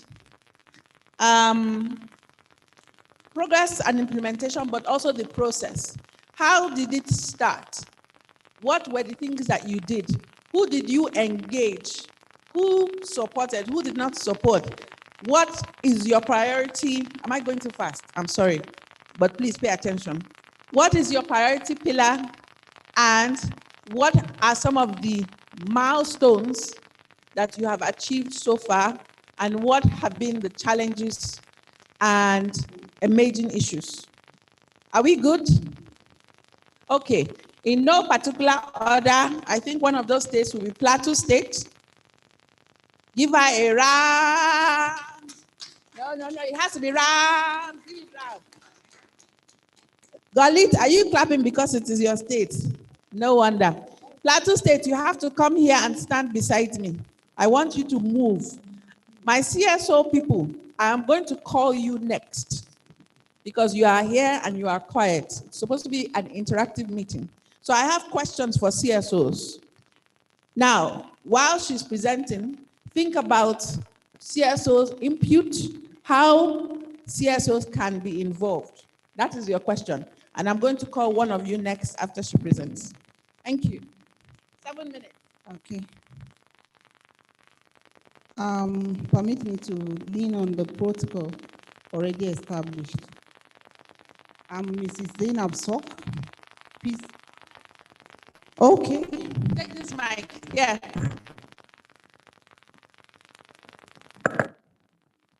I'm Mrs. Zainab Sok, Peace Ambassador from Plateau State, presently Education Secretary, Jos South Local Government. My first tenure was in Barkin Ladi Local Government of Plateau State, and I work voluntarily with the NGO of Her Excellency Switch Foundation. My being Peace Ambassador is because I was with her NGO, and when I came on board, some other ambassadors and mentors were already on top of the business. So I joined midway, and I'm happy to be the one to present the reports on the implementation and the domestication and the progress reports of Plateau State. Plateau was the first among the first states in Nigeria to domesticate the National Action Plan, NAP, into the first action plan in Plateau State. The action plan was developed in 2017. We also developed the action plan lab and mainstreamed disability by developing the document into sign language, Braille, as well as 8 indigenous languages in Plateau. We have it interpreted in Birom, the Tarok, that's the people from Lantang, Anaguta, Mogavu, Hausa, Aten, Afizere, and Fiem language, that's the Gindri people. So the lab has been interpreted in these languages. There was engagement with traditional rulers and with peace mentors and members of the State House of Assembly. After the crisis, okay, it was gazetted and domesticated. After the crisis in 2018, advocacy was carried out by the mentors and peace ambassadors then. So they visited the area that was mostly hit, the Riom local government, where villages like Rim, Shonong, Atakar, and Jol, women and other relevant stakeholders were talked to, they were advised so that they come together to live in peace. And so peace clubs was also formed in secondary schools, in primary schools, in Plateau State.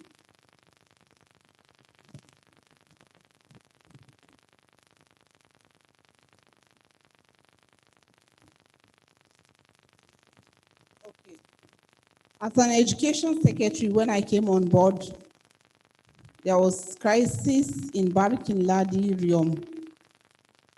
You know, that's of 2018.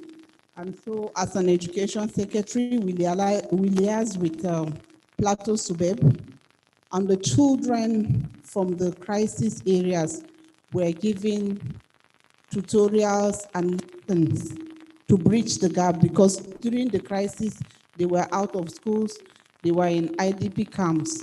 So we organized lessons in all the IDP camps, and I was able to get teachers that did voluntary service.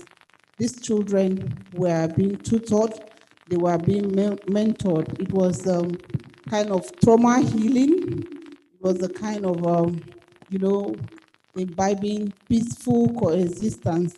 So it was my own little way of, doing the peace ambassador work, even at the grassroots. And sensitization and advocacy is actually what we do, bringing women from different faiths and tribe, religion, and talking to them. Whenever I have the opportunity in churches, in public functions, we try to preach peace on the plateau.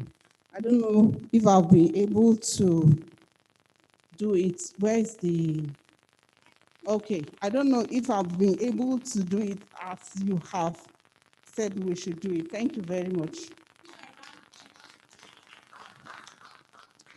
So my question for you, which is essentially what it was supposed to be. Okay, now, with the chiefs, the Bongom, women were also part of the traditional council, like Ngo Florence Jumbo, who was in Adamawa. We call her Deytula. She's part of the traditional council. As a result of being a peace ambassador, she represents women at the council. And then the Sumpiang, the emir, that's the chief of Indri, made sure that there is a woman in the council, and it was replicated in all his wards. All the ward heads have women. And so on the plateau, they are working on making women part of the traditional council so that they can, preach peace and be a source of bringing peaceful coexistence in the state. Thank you. Thank you very much. Please, any questions? Yes, we have questions. I have one right here.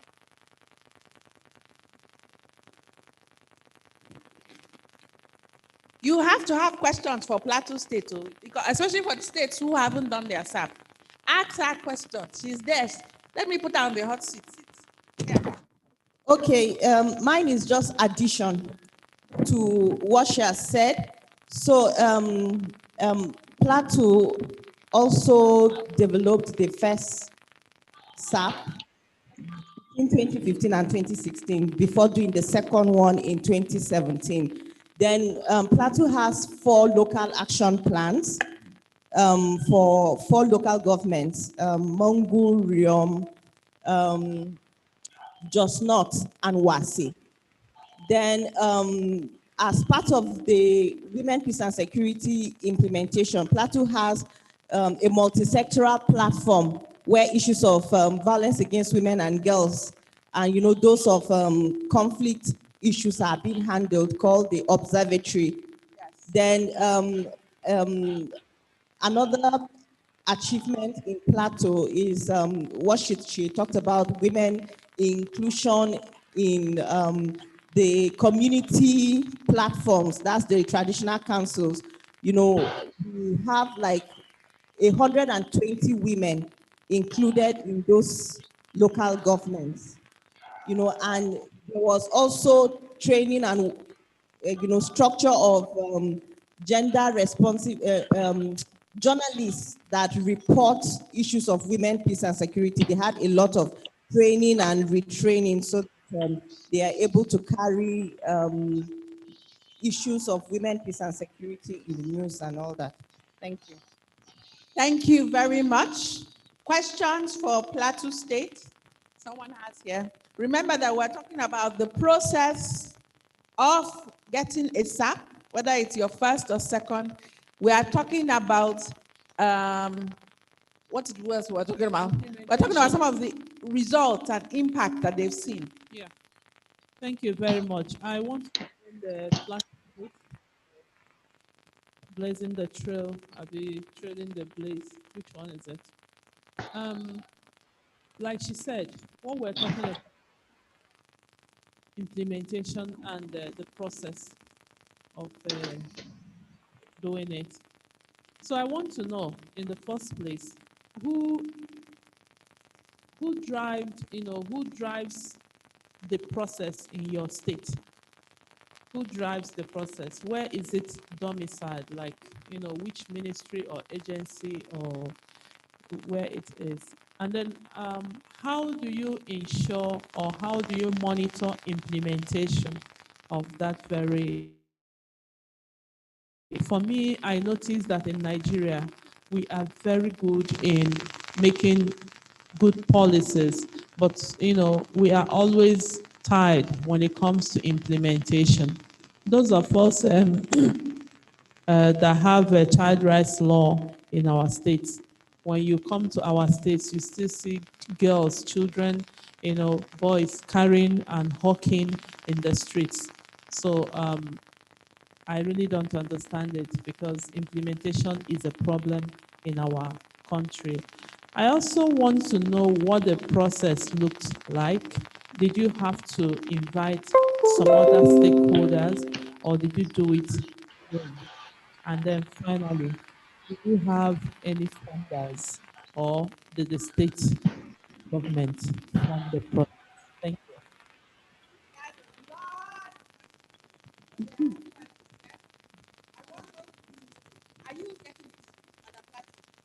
I'm trying. Okay, let me respond to this one because her questions are actually many. Okay, actually, I told you that I came on board when some other peace ambassadors and lead mentors were already on and about doing the implementation. However, I know that the Ministry of Women Affairs, the commissioners, the PAMSECs were the ones driving the process in the state. And that's one of the, okay. And then the implementation, actually, I forgot to say the challenges that we had. When we came back from Adamawa, we had a lot of things we wanted to do, but the funding was the problem. Just like the Kano Peace Ambassador was saying, there was no funding, so there was little we could do. So as individuals, we carried advocacy and sensitization as peace ambassadors. And so like last year too, we had the challenge of COVID-19. And so we are all forced to be in our homes, but whenever opportunity presents itself, we try to do the needful as peace ambassadors, because the absence of peace, no meaningful development. I hope I've answered your question. Hello? Not really. Okay. It's in a very constructive manner. I'll come to you. Can you answer the question that was posed? Yes. Who drove the process? Donors. Who monitored it? Not just donors. And the ministry, they worked in, so the first NAP was the National Stability, NSRP worked with the ministry to develop and civil society organizations to develop the first NAP. So they called several meetings where people came, they did the first draft, reviewed, and did a validation before it was launched. Then the second one was sponsored by UN Women.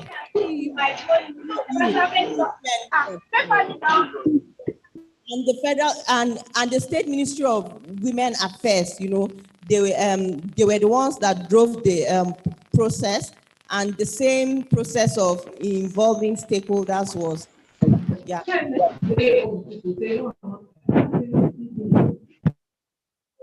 we are going to with this. It was a donor-funded project. Let us be clear. EU, working with UN Women with funds provided by the European Union, was working in Plateau, Adamawa, and Gombe states. But remember, this was Plateau's second SAP. The first SAP was done by British Council FCDO under NSRP. Now, in that second SAP, which is where I think they had a project where they had women peace mediators. It started with the first SAP in Kanu and the other states. So they selected women who already engaged in peace in their communities. Each state had 2 women peace mediators from the state. It could either be from the community level or from state level, but there were 2 women peace mediators, and they had a terms of reference. So the women peace mediators were critical to that project. The second thing was the federal ministry, federal ministry, working with the state ministries of Adamawa, of Plateau, and of Gombe, drove the process. So I see where you're coming from, which is okay, but they drove the process. They were on Plateau's neck. Don't get me wrong, Plateau was doing the work because they already had a platform, but money talks and bullshit works. They drove the process, and it helped very much. Mind you, Plateau also already had an observatory that was created or that was established by the first SAP. So the reason why those 3 states were selected was because of Plateau's history of conflict, but also because of the willingness and the platform that it already had. So there's a reason, there's a criteria when donors are looking for who to work with, who is ready to work with us, and Plateau showed that. Plateau, under this, they already had the Peace Development Commission, which again was established as a law in Plateau State. So they already had many of these indicators that made it easy to work with. Does that answer your question? Now, in terms of monitoring, every state ministry is responsible for monitoring. It's not, but they have, in the states, they have what they call state implementation committees. Once you make a SAP, once you develop a SAP, part of what you do is you have a state implementation committee. The state implementation committee is made up of MDAs, because in the process of developing the SAP, you have to have a mapping and assessment, consultations. You don't just get a consultant and say, write SAP for us. No, there's a process of consultation. There's a process of what are the issues? Who do we need to bring to the table? And the women peace ambassadors are critical because they already work in their local areas and things like that. So there's a state implementation committee that is made up of all these ministries, including police, immigration, custom, police, prison wardens, prison correction, road safety, federal road safety, civil defense, and vigilante. I know that in Gombe and Plateau State and Adamawa, they had vigilante. Then they had traditional rulers. They had representation from traditional rulers. They had representation from churches. And so it is not 10 people that should be in the room. When you do a mapping, you will know that all these people are directly impacted, directly influence the process of peace and security. So they have to be in the room. And what that did was that it created a shared understanding. Let us all get ourselves. Let us understand the matter. How do you have a role to play? Ministry of Agriculture has a role to play in W peace and security. I hope you know that. Ministry of Water Resources has a role to play. Every MDA, there's no MDA, it's women's business. No, as long as you are doing something, you have a role to play. And the process of consultation helps each MDA understand what is our own role. So it's not only education that you come and teach peace or whatever. What is our role? And Plateau did that process. They did it to the team. And I guess that is why they had some level of success. But also it helped that they had UN money as well. But they had some level of success. So one of the biggest things that we see in Plateau is the fact that they have women representation in traditional council. Before the second SAP, it wasn't there. But now you have up to 400 women. Imagine that. Imagine that. I hope they are doing wonderful things. But that is one of the processes. I hope that answers your question.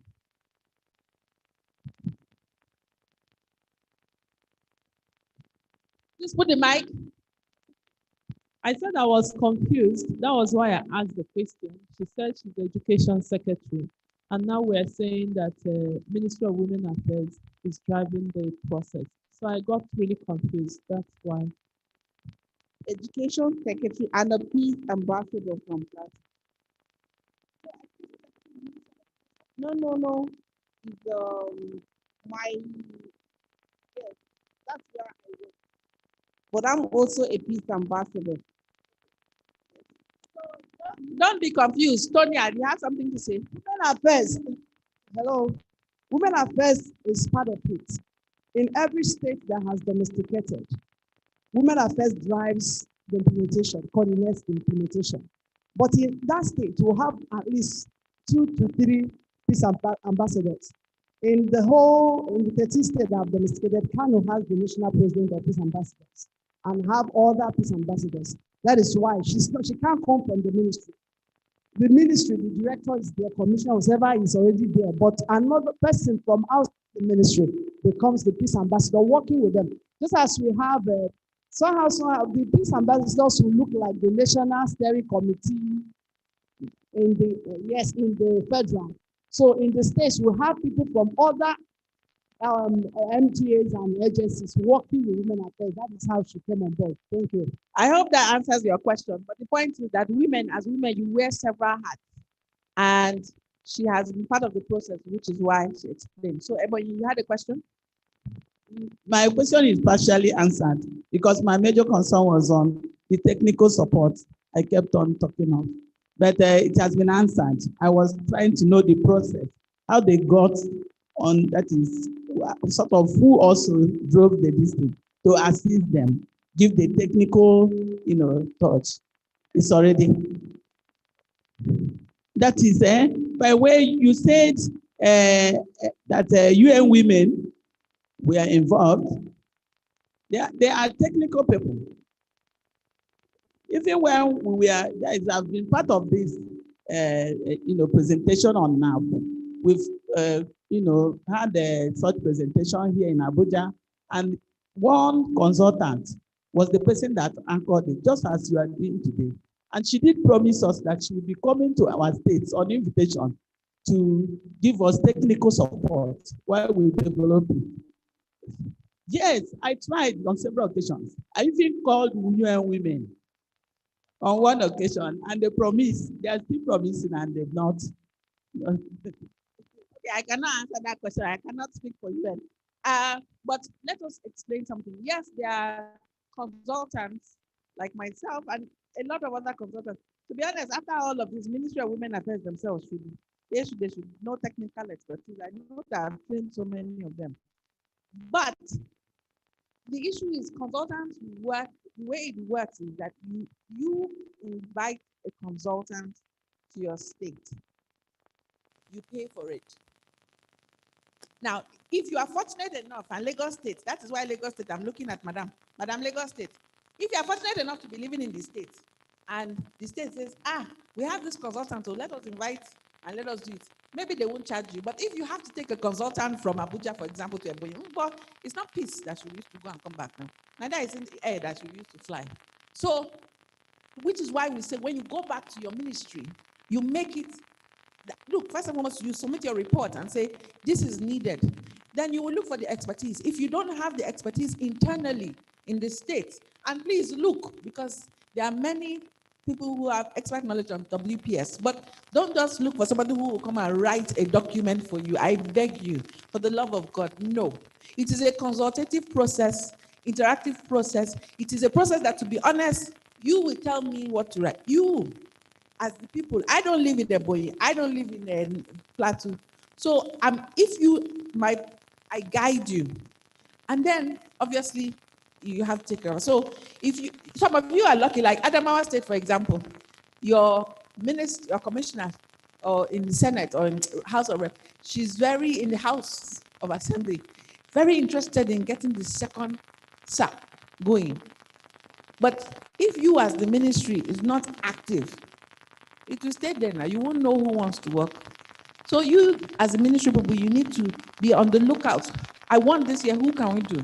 And most donors, the way it works, and this is the tip, is when they see a state that is interested, a state that, look, they want this, they will come and have conversations with you. Bauchi State is not here. They first started discussing with Bauchi State during the previous government. And for some reason, it never went beyond that. But when this second government came in, again, they brought up the proposal that we are interested in working with Bauchi State. And that was how UN Women, when they were approached by the Norwegian embassy, say, oh, we want to work on peace and security. They say, oh, we know a state that is interested. Bauchi, Benue, I don't know how many they got Benue inside. I don't know what's wrong with Benue. But they say, Bauchi, I love you. But Bauchi, we know Bauchi, and then of course Benue because of the issues. And they ran with it. So that's how it works. Any more questions for our sister from Plateau? Yes, give her a round of applause. Thank you for leaving the hot seat. Thank you very, very much. Now we have Kanu to come and share with us the process of how they went about developing their state action plan. Kanu and Plateau have local action plans. I'm surprised many of you are not asking about the local action plan, but I will discuss that later. We know it's funny, you don't have a state action plan. How can you ask about local? It's true. Local action plan. But those states that have local action plans were hotspots, they were hotspot communities and LGAs, which is why they had their own local action plan. So, Madam Hadia, you have the floor. Let me stand. When I'm tired, I will sit down. Good afternoon, everybody. Even despite the fact we were supported by NSRP, but for now, we are on our own. Yes, for now, we are on our own. It actually started from Dr. Eleno Wadunobi. When the action plan was in process, when Nigerian government domesticated the National Action Plan, and there were peculiarities that was similar happening in Kano. And just like she said, they map and find out which states it's more that will benefit from such project. And Kano State was lucky to be one of the states. So late 2013, early 2014, Dr. Eleanor came to Kano to do the mapping exercise, and 26 different women organizations were mapped during the mapping exercise. After the mapping exercise, the National Action Plan was introduced to the 26 different organizations.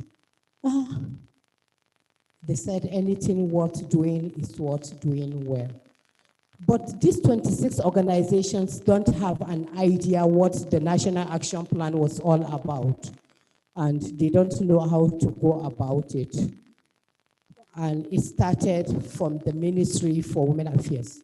So with Ministry for Women Affairs coming on board under the office of the Commissioner, the PAMSEC, and especially the Director of Women Affairs, and in partnership with NSRP, a training was planned for the 26 mapped organization to be well equipped on what the National Action Plan was all about. The training was done by late Hajia Bilkis Yusuf, taking pillar by pillar, digesting it, looking it with peculiarities of what it is in Kano State. After the training exercise, the WPS was formed. After the formation of the WPS, inauguration took place, and WPS kickstart its activities. It started by using commemorative days, commemorative events to educate the grassroots what the state action plan is going to look like if Kano State domesticate it and the benefit attached to it. And also inviting government officials and relevant stakeholders, government officials that have a stake in the state action plans, and also the Council of Ulamas and traditional leaders and traditional institute, and also their wives, because their wife will have influence over them. After the sensitization, going around some selected targeted local governments, with the help of the commissioner, a drafting committee was formed. But before the drafting committee, the WPS went round and did their mapping exercise, mapping who is the stakeholders that are supposed to be part of the drafting committee, bringing different stakeholders from different ministries, different traditional institutes, both Christians and women, Muslim youth groups, women group, different organizations coming up to say, this is what we want to see in the state action plan. After the drafting of the state action plan, validation was done. There was a validation workshop to find out, to look at the document critically. Can it have really need the action plan, and everything that entails in the state action plan belongs to Kano. It belongs to the people of Kano State. This is coming out from the voice of the people. This is what we want to see in the state action plan.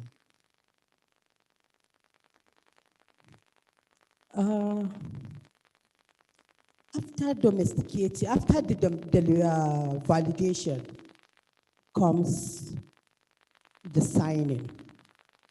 And out of all the NSRP states, even though Plateau states launched their action plan before Kano, they launched it, they become the first because it took us time to reach to His Excellency to sign that document. And it was the only document in all the NSRP states that was signed by His Excellency, the Governor of Kano State. After the domestication, we went around the local government. A committee was formed, an implementation committee was formed. The task of the implementation committee was to make sure those 5 pillars were implemented. And again, it was the only NSRP state that the committee was inaugurated by Her Excellency, the wife of the executive governor of Kano State. And it is the only NSRP state that has a desk officer of Women, Peace and Security in the ministry, because of series of advocacy and the importance attached to the document. Having succeeded in this, Kano State did not stop there. We went around to make sure our neighboring states from the Northwest have their state action plan. We invited them with the support of the ministry and the support of the WPS. We invited all the Northwest states. That is the 7 states under the Northwest, the commissioners, the directors, and the PAMSEC, and we took advantage of that sensitization. We invited the commissioner for local government, and all the local government chairmen were there. We went around, we wanted the local government chairmen to have their action plan, and Frege local government had their action plan. And for the other Northwest states, they formed their WPS platform. And luckily enough for Sokoto State, the wife of the executive governor championed the WPS in Sokoto State. And she told me recently that she is able to get funding and they will have their state action plan. But there is problem in change in government. Once there is change in government, you have to start the process all over.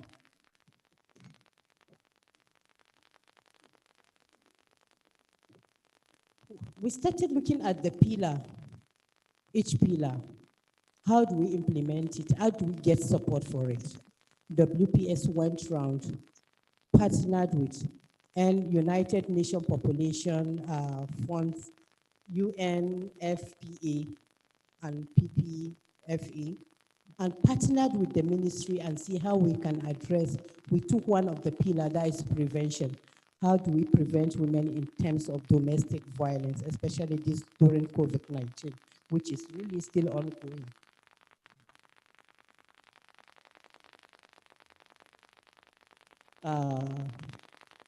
She didn't mention of challenges. All we are doing with the ministry, we are doing it at the capacity of WPS level, still using the commemorative days, still working with the local government chairman. Not all of them have passion for it because they will ask you, what's our benefit after all? And the political will. And we've been advocating, we really want to see it, to have it in the budget line. Because once they have it in the budget line, that is the commitment of the ministry. They've taken over ownership. They believe that the SAP document belongs to them and they need to implement it.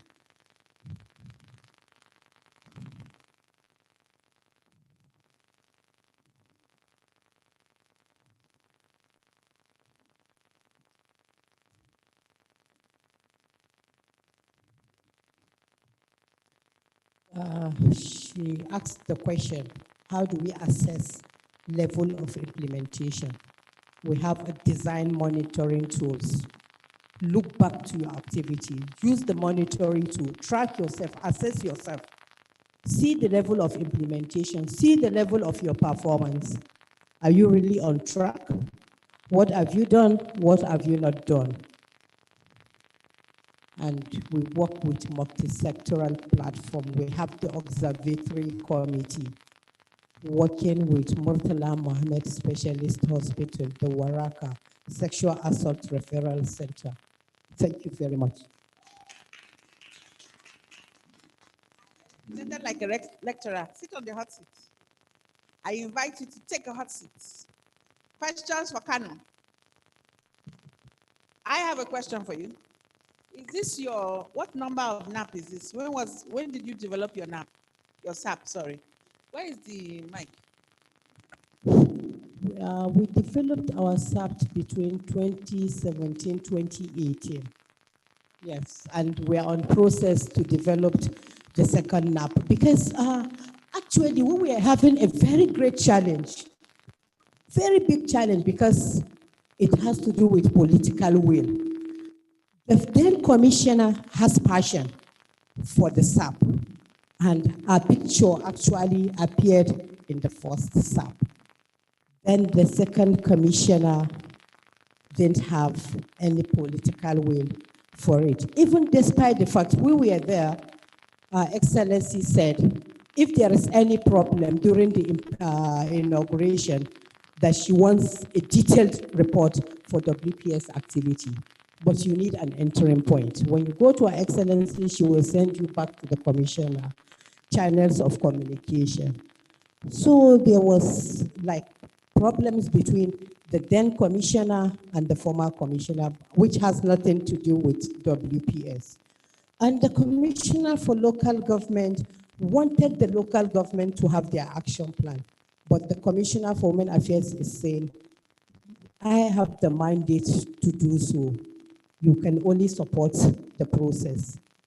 But we are happy, we give God the glory. She's no longer on seat. For now, we have a commissioner that have passion for what we are doing. Thank you very much. Clap if you want to clap, I beg you, because Adia, at least she has hit the nail on the head. She didn't skate around the issues. Political will is important. It's important. A combination of capacity building, awareness creation, advocacy, but ultimately, a good plan can be destroyed with lack of political will. Abi? So, what I heard Hajia say is that they have a SAP which is in the process of being reviewed. And they have labs in 4 local government. Fage, I forget the name, Municipal, Burua, Dogwa. Okay. Now, any questions for Kano State? Any observations from their work? She was good enough to point some of those challenges. Yes. Who has their hand up? Okay, I just want to commend Kano State for the work that you did with the SAP. I liked the fact particularly that you set up the WPS who now worked on developing the SAP.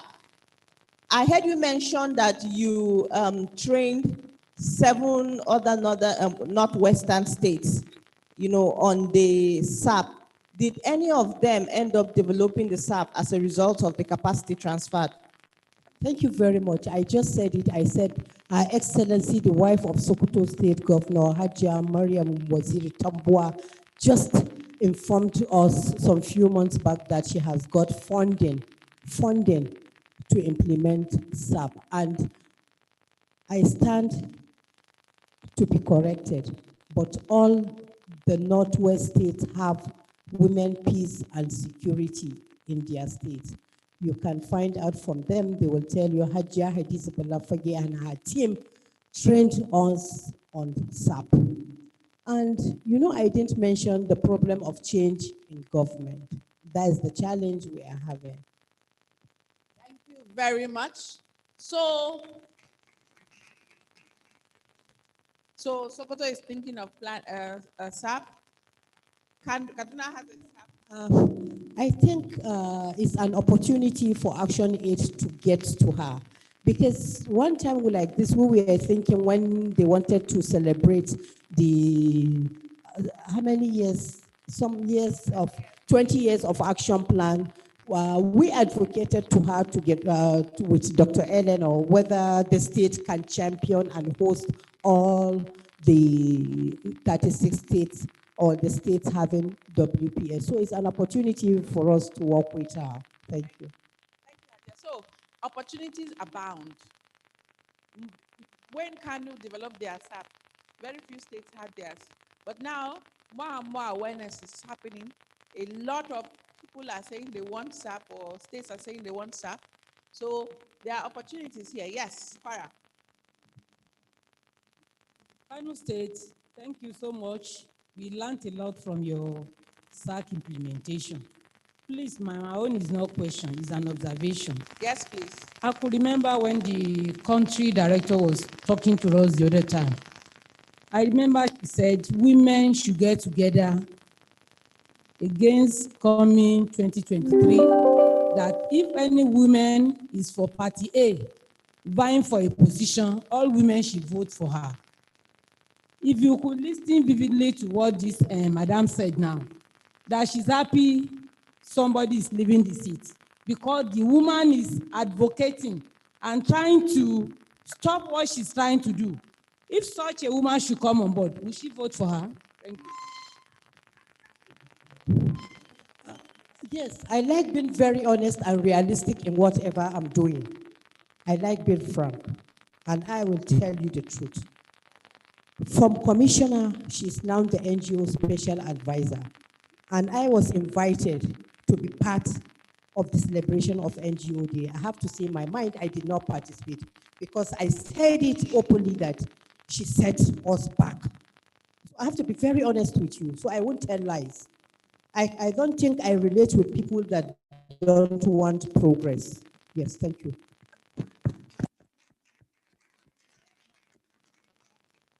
Boy, thank you very much. I just want to appreciate her and please appeal to her to also train me later. Ma, I want to know the full meaning of NSRP. Nigerian Reconciliation, Nigerian Security and Reconciliation Program. Nigerian Stability and Reconciliation Program. It's all, the program has finished. Okay. she was really committed. I don't think from commissioner to special advisor. It could have been from commissioner to the top. Thank you. Please let me explain something to you.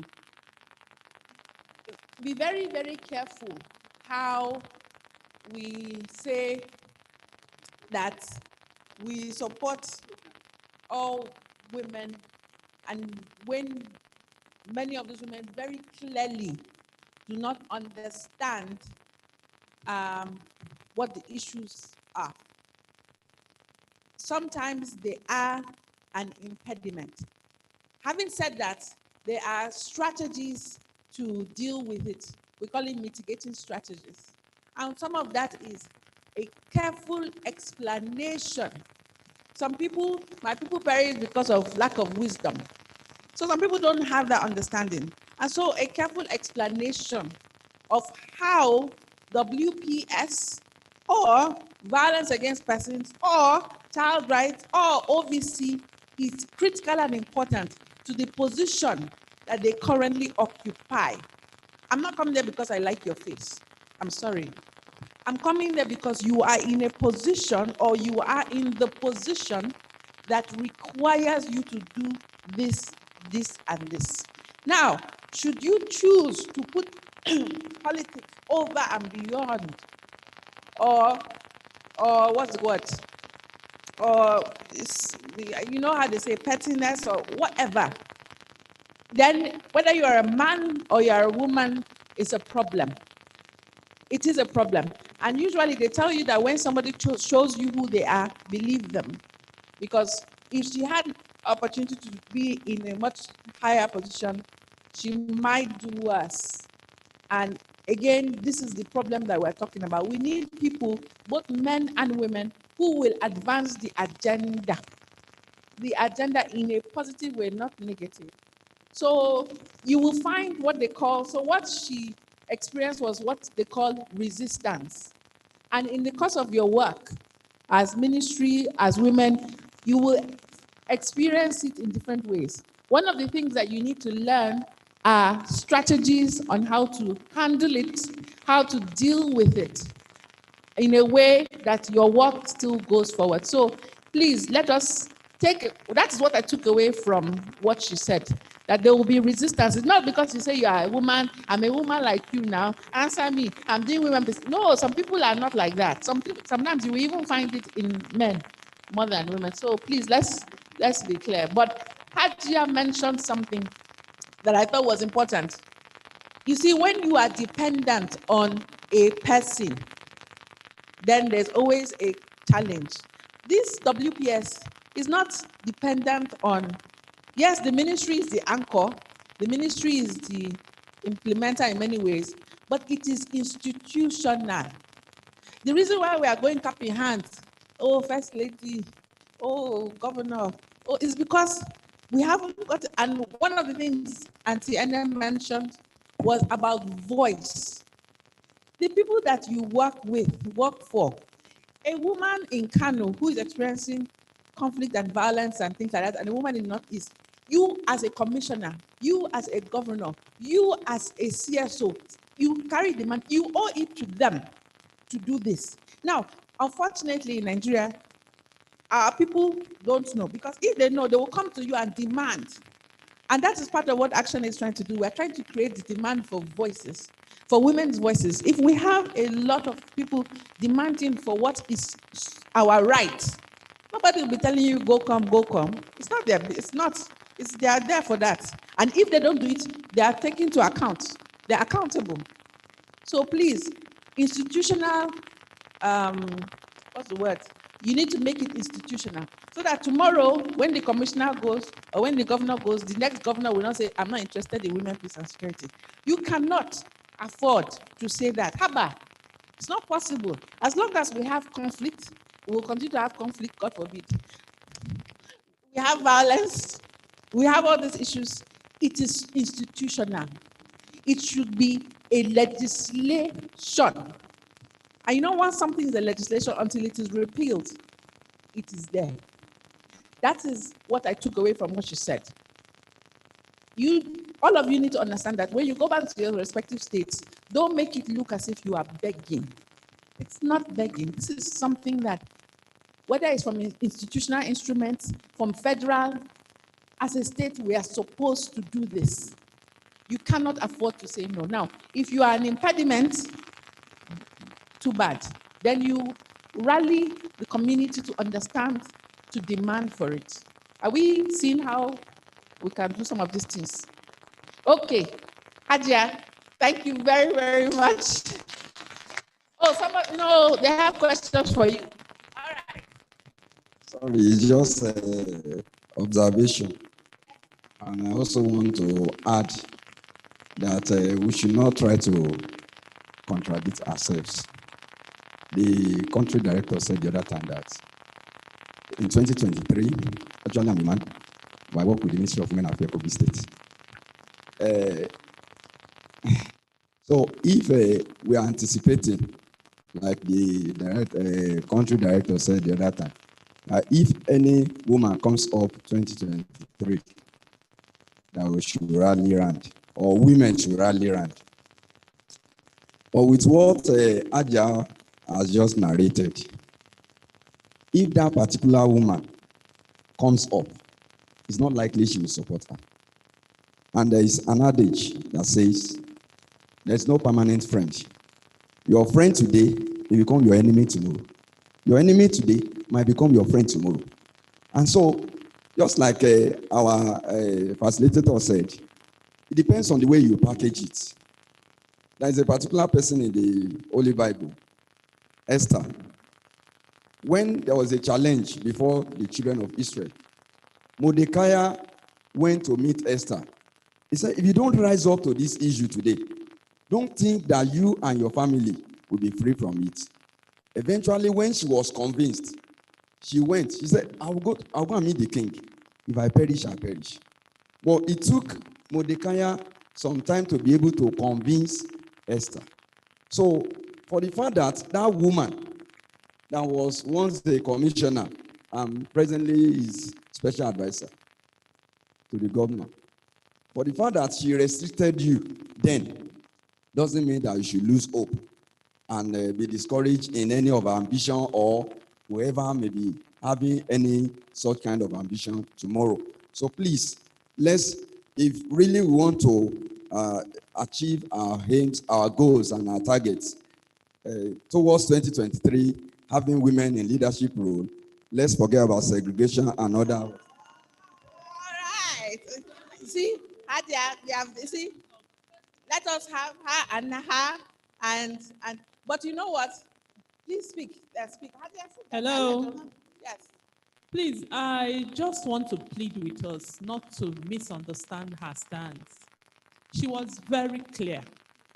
For the fact that she is a woman does not mean that we'll applaud a wrongdoing. Rubbish is rubbish. She just pointed out that this woman prevented a progressive, movement for a particular thing which is very important for the state. Okay, assuming she was still there, probably they wouldn't have achieved what they have achieved right now. That is what she just said. That does not mean that by tomorrow, if she comes out, she will not support her. But it is good that she points it out so that the woman in question will also have a rethink and then, make like an adjustment. And probably her new position would have taught her that she didn't do well where she was. But of course. Exactly. So please, she pointed out a particular thing. That does not mean that she does not like the woman or that she hates her or that tomorrow when she comes out for another position, she won't be able to support her. For the fact that we are projecting women, we want to project women who will make us proud. We want to project women with the capabilities. We want to project women who will go there and do the right thing. And then, so that when we are projecting other women, men will support us because they know our pedigree. Thank you very much. I think she has said it all. Not just for us to vote for women because they are women, because we want women up there. is for us to vote for women that will speak for women, for women that will defend us. That is what I stand for, and I think that is what all women stand for. Vote for a woman, because someday, if she's there, she will fight for the right of a woman. But when you vote for just a woman, just because her name is a woman, when she gets to that place, she will forget about you and she's a politician. That is what I stand for.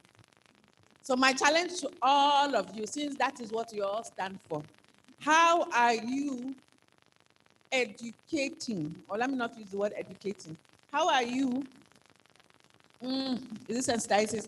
How are you ensuring that there is that shared understanding, not just women for women, but also men for women? I throw the challenge back to you. How are you sure? Because it's not enough to say we want the women that, yes, it's important that will represent us. Yes, I want that. But how are you making sure that that understanding is, because you don't know who will come out tomorrow, Abi? But you want to know that out of these women that will come out, these ones understand the issues and will support. I throw that back to you. You don't have to answer. And I don't really need you to answer. But it's something to think about. If we have no more questions for Hajia, please let us give her a round of applause. Okay. Supporting other women. Yes, I know that you people will hold on to that. Sitting there, you guys are really excluding me. Sorry. Dr. Blessing said, and one other person, will have to vote women that will really represent. That is why, if we keep looking at that, we'll remain where we are. Let's start 2023, vote them like that. Even if, yes, let's just vote let's support women that come out. Yes, let's start somewhere. Whether they will support us or not. What about the men that we are voting? Are they really representing us? Are they representing our interests? But we are voting them. Let's start voting every woman that comes out, whether she will represent us or not. By so doing, we will progress. But if we keep saying this one, she will not represent us, we will not make progress. Thank you. Hello. Hello. One house, please. They have scattered my house. They have scattered the matter. Oh yeah, please, you have the floor. One house. Good afternoon, everyone. On what she said, I think what Ajia was just pointing out was the fact that the woman was being difficult. Arise, oh, come. Oh yeah. Do I have your attention now? Please. She was being difficult. And for me, when she said she couldn't go higher, was because it is women like that, I don't know her personally, but from what she said, I infer that women like that make people have the perception that when women get to places of power, they will be difficult. You don't have to be a parent to be compassionate. You don't have to, and this comes from, when we are talking about women in leadership, it now comes from a place of, what can she do? If what she can do comes before agenda, we won't even be having this discussion about women supporting women. So for me, I want to disagree with you that if we are saying the men has not done well and we feel the women should be given a chance, don't let us dent that image and opportunity by just electing anybody. We are still going in circles. All right. I'm going to, no. Hello. I am the facilitator. I declare this meeting over. You know why? Thank you very much. Because there will never be a consensus. And the truth about it is that Hajia is entitled to her opinion and her views. Hello? Please, one house. She is entitled to it because she experienced it. Let us not negate her experience at all. Let us not say Hajia shouldn't be doing that. Also, this particular woman who was being difficult, you are also we are also in a wrong for judging her, because to be honest, women and men, they are a compilation of their experience and what they consider as values. Probably she didn't value that, but that is not what I heard. What I heard was She wanted it to come through her. And men do that as well. Does it mean we like them? No, we don't. If it was a man in that position, she will say the same thing. Because a man in that position hindered it. So stop looking at it as if, bad behavior is bad behavior. Acknowledge it, correct it. That is number one. Number two, there are opportunities to understand why there are barriers in the work we do. Not every woman will stand for women's issues. Not every man will stand for man's issue. The point is that not everybody will like it because you are coming with the woman card. Recognize it, understand how you want to deal with it. And with that, this conversation is closed. Please, a round of applause. Aja, take a bow and go. Okay. You haven't said anything. Okay. You want to suggest? Adamawa, you are next on the hot seat. Adamawa, you are next on the hot seat. You want to present? If you don't want to present, shush. But you have a hot seat, now you're presenting. So she can say, Talabashi. Most of these GBV cases, some of these promoters that promote GBV are mostly on the same sex with the victim. So she might be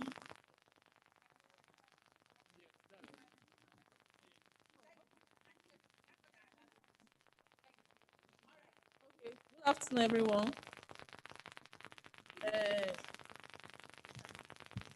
Good afternoon. My name is Cecilia Itodo. Cecilia, you have 1 minute. Please, before I proceed, I would like to thank the organizers of this program, and also a bossa to our mom. I'm from Benue State. Itodo, yes. Cecilia Itodo. I'm from Benue State.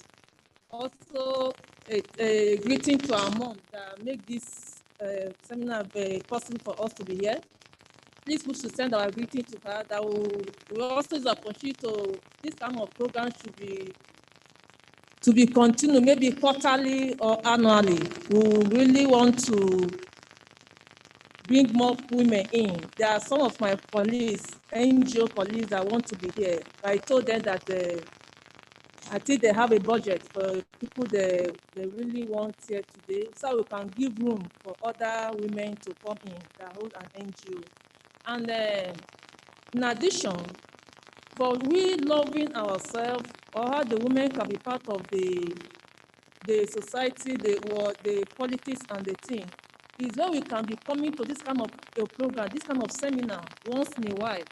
If only can make this available, create opportunity for us. If it's quarterly, manually, okay. And we'll be teaching ourselves until we are going, there'll be a way out.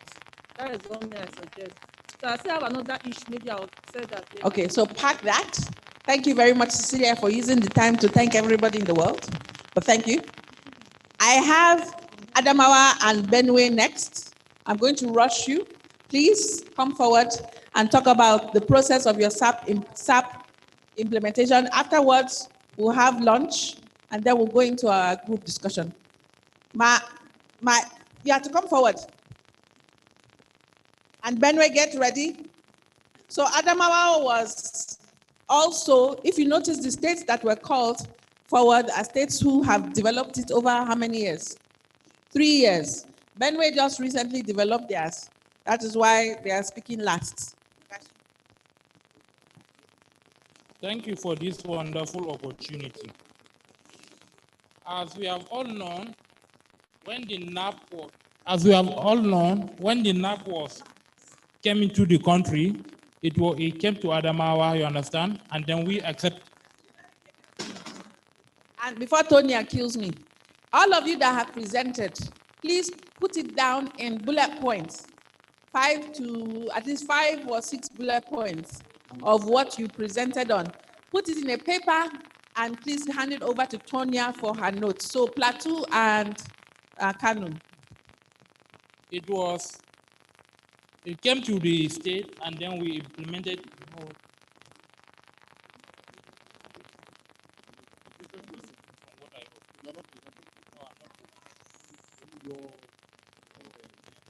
So our major difficulty here is that the government,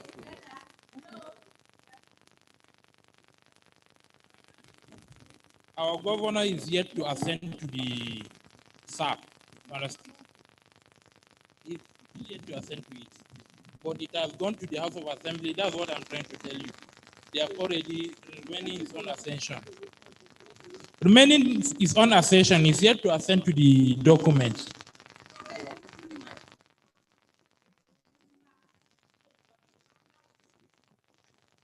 Yes, ma'am. Yes, we are trying to do another one for this year, 2021. We followed after the NAP was implemented. You understand? We saw the need for a SAP, that State Action Plan, and then a committee was formed and was inaugurated. After that committee, there was a series of due consideration with stakeholders. After that, after the consideration, during the consultation, we used a multi-sectoral or multi-dimensional approach for the consultation. And then they come out with a concise document, and then that document was taken to the House of the Assembly, you understand? And then they asked our Assembly buy the idea for the SAP, and then they forward it to the governor, waiting for his own assent. That's that.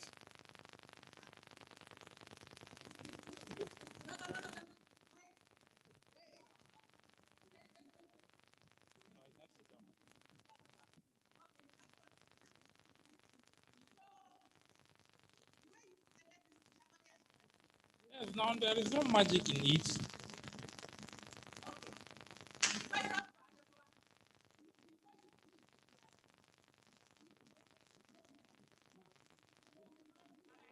Okay, I said when the NAP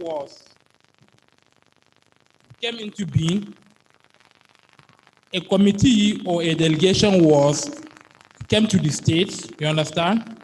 They showed the state they talked about the document, and then the state was convinced about the document, you understand? You understand? Then they inaugurated a committee that the state saw the need for a SAP, you understand? And then they inaugurated a committee, and then the committee went around with various stakeholders, you understand, for due consultation, you understand? After they went round, they came up with a concise document and forwarded it to the State of Assembly, and then they accepted the idea for a SAP, and then they forwarded it to the governor. They are waiting for his assent. That's that.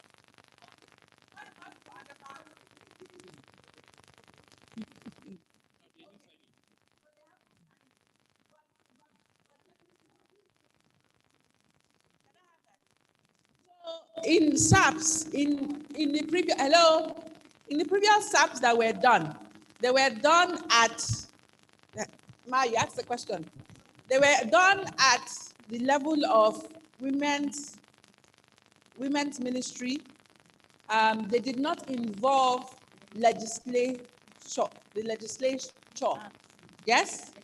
They also, and this is the previous SAP, Kanu, the first generation SAPs, they informed the governor after the fact. In the second SAPs, particularly SAPs for Adamawa, Plateau, and Gombe, we learned that no, if you don't involve them, at least get them to sign, that's the government, they will not commit to it. So in Plateau, Adamawa, and Gombe, there was a page in the SAP that the governor is supposed to sign. And that page it's called the commitment page, where the governor states that we are committed to this. He understands the issues and he signs in those 3 SAP documents. But even in this time around, we now understand that it is not enough to get the governor to sign. So Plateau signed very, very quickly. Gombe signed. Adamawa at least is taking his time. But the SAP is almost ready. It has expired, 2020. So they want to do a second generation SAP. And in this process, they want to include those people that were left out. So the executive from the very beginning, House of Assembly Committee, Women Affairs House of Assembly, Ministry of Finance, a lot of the gaps, they want to take care of that. So it doesn't mean that because the governor didn't sign that the document is invalid. It doesn't mean that. It just means that, I don't know, for whatever reason, they didn't convince him enough, or he was busy. Either way, the document has been, well, after validation, it is being implemented. So for their second SAP, they will do better. You are still on the same page with me. Yeah, I wanted to ask him whether it's because of the, that it has not been signed, that they didn't implement. That's what, and I actually want to ask, is there no standardized guidelines for the production of this SAP? Because I found out that many states are doing their own processes in different ways. Is there no standardized guidelines that, So thank you very much. Ministry of Women Affairs, I hope you are taking notes. Action 8, I hope you are taking notes. These are really critical points. Mr. Edo and Tonia, I hope you are taking notes. They asked for standardized guidelines. There are, in the beginning, Madam Eboyin, in the beginning, there wasn't any. So people just come, fear. Some states, like Borno State, they have 8 pillars. God knows where they got 8 pillars from. Some states have how many? If you want to develop a document, you take your cue from national. And from national, it guides you. It doesn't mean that you should copy Baba Anthem. Some states, they copied verbatim Baba. They just took from national, they just copied it, they just changed the name from national to and added another, their state name. No, that is why you need to make it context specific. But for the third SAP, Masu ministry people, guidelines, standardized guidelines that will help them. Adamawa, you wanted to answer? In our state, we want it to be gazetted like a law so as to review it, you understand? Anytime to have a legal backing. So that's that. Where they're having the challenge. For many states, it's just a policy, but now they want it to be law. And there's a process. Those of you who are in ministry,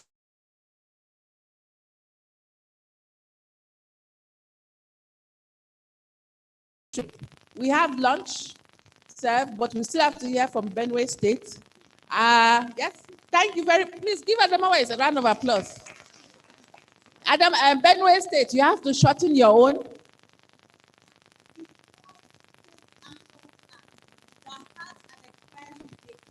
So is it possible?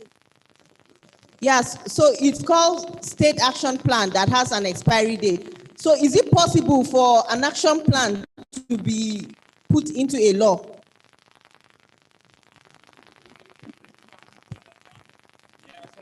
Take your mic. In every plan, there are some mediums, be it long time, short time, or whatever. Because this one is a short time, it can be like the minimum wage bill now, you understand? They say after certain years, it will be reviewed for the salary or whatsoever to be increased. So that's what we want it, that's how we want it to be. So thank you very much. I understand what he's trying to say, that while it's a policy document that has a timeline, women, peace and security issues need to be, it's not necessarily the policy, but maybe women, peace and security issue as a law in the state. To be honest, I can't give you the answer on that, and maybe the people that work in Ministry of Justice as well as the legislative might help, but a new strategy for the third National Action Plan is how do we make it a legislative thing? And I'll give you an example for the Northeast Development Commission, I think, or some of the issues in the Northeast. Until it was made a law, it didn't empower the Northeast Development Commission. It didn't empower many of the actions that we see going on in the Northeast. So there's a way, but not necessarily the policy itself. Okay, Benway, come here. Adamawa, 1 second. Give him the mic. And then, most of these global trends, they are in tune with changing times. They are subject to change. You understand? That's why we want it to be like gazetted every three years or every so whatsoever. It can be reviewed and let it be like a law in the state. Like, I want to ask something, like for we the state that we've not done our first and second action plan. Is it that we have to do the first and second action plan before we jump to the third one? Oh, tough. Nice.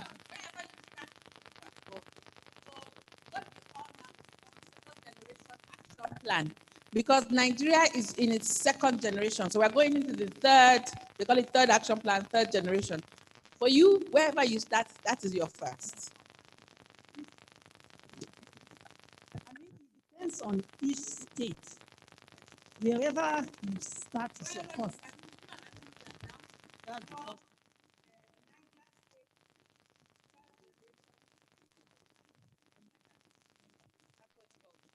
Okay, you had your hand up. Please don't preach. Sorry, I just want to, I want the Adamawa representative to, I don't know if the House can help him out. If those like Kano and all other states that have been able to draft out their SAP, what process or procedure did they follow that it was easy for them? Because like their own is taking long. And the way it is now, I don't know when their governor will assent to it. But I don't know whether Kano Plateau can shed more light on it, so that at least, because it's like they are taking it as a law now. So They say that the way people are sounding, it makes it look like abracadabra. But let me explain something. The fact that their governor hasn't signed, it doesn't mean that it is inactive. Please, because it's not a law, it's a policy as at now. It's still a policy. And the state is implementing that policy.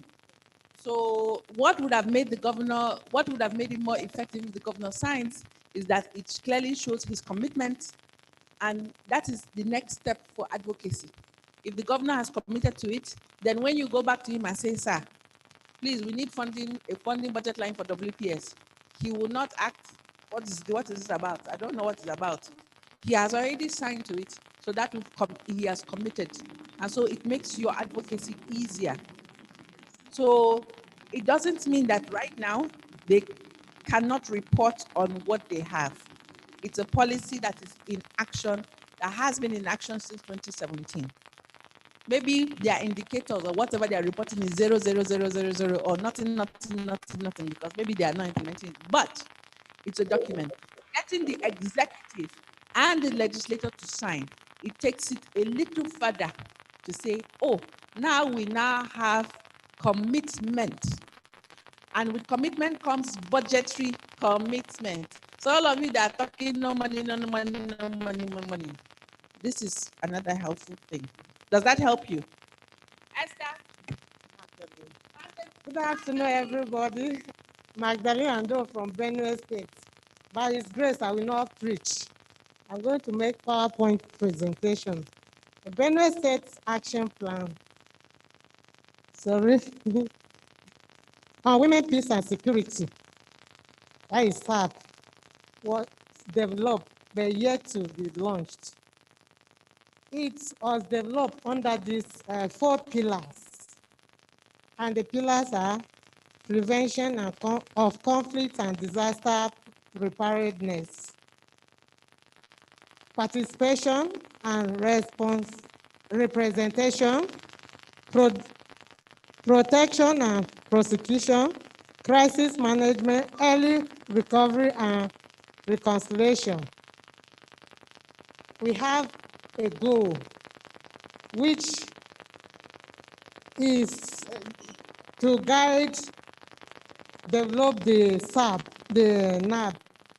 That is, it's against the backdrop of this state that the overall goals of SAP is contributed to the achievement of National Action Plan while dealing with the priority of women, peace, and security within the states in systematic and sustainable manner. Then we also have guiding principles. These guiding principles, the overall principle guiding the implementation of Benue SAP is the need to focus principally on preventing the conflicts and all forms of gender, all forms of violence against women and girls, as well as instituting coping mechanisms, including gender sensitivity, early warning, early response systems for averting mitigation of disaster and conflict. Then we also, Benue SAP has some strategy objectives and outcomes.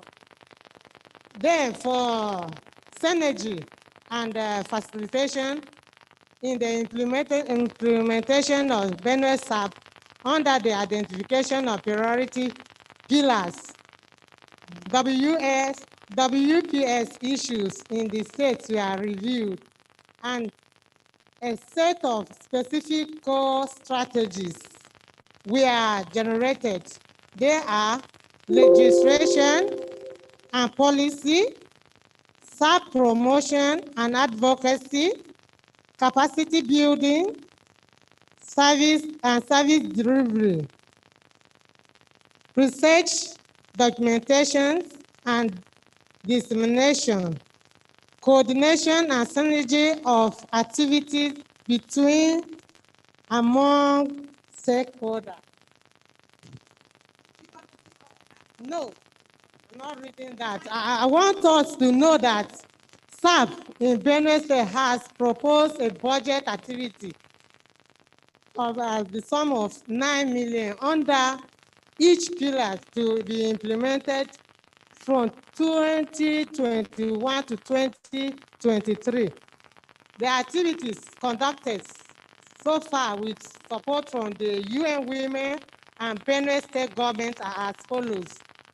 As a result of visitation to UN House with support from Norwegian government, the United Women in 2019 selected Benue State and Bauchi State to support the development of state action plan.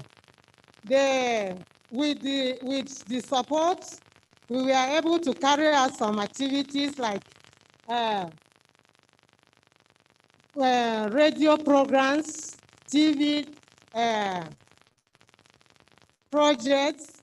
We also train women from targeted areas like Guma, Logo, Gwe West, and Agatu local government for early warning and early response.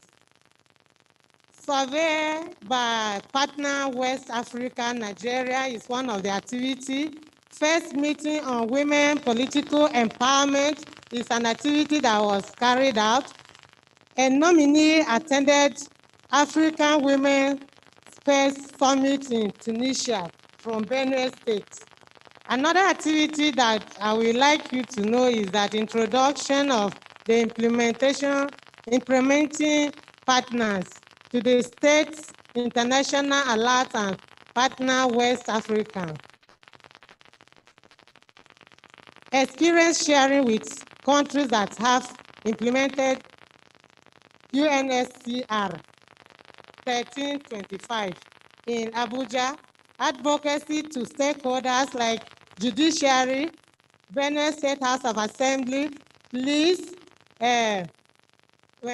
Benue State Planning Commission, Special Force, meeting with CSOs, training conducted, 3 days training on radio programs, 2 days training for security sectors on GBV, 2 days consultative meeting on development of SAP, 1 day meeting for gender focal persons, training women from targeted local government on early warning response, and first meeting on women political empowerment. Thank you for giving me your ears.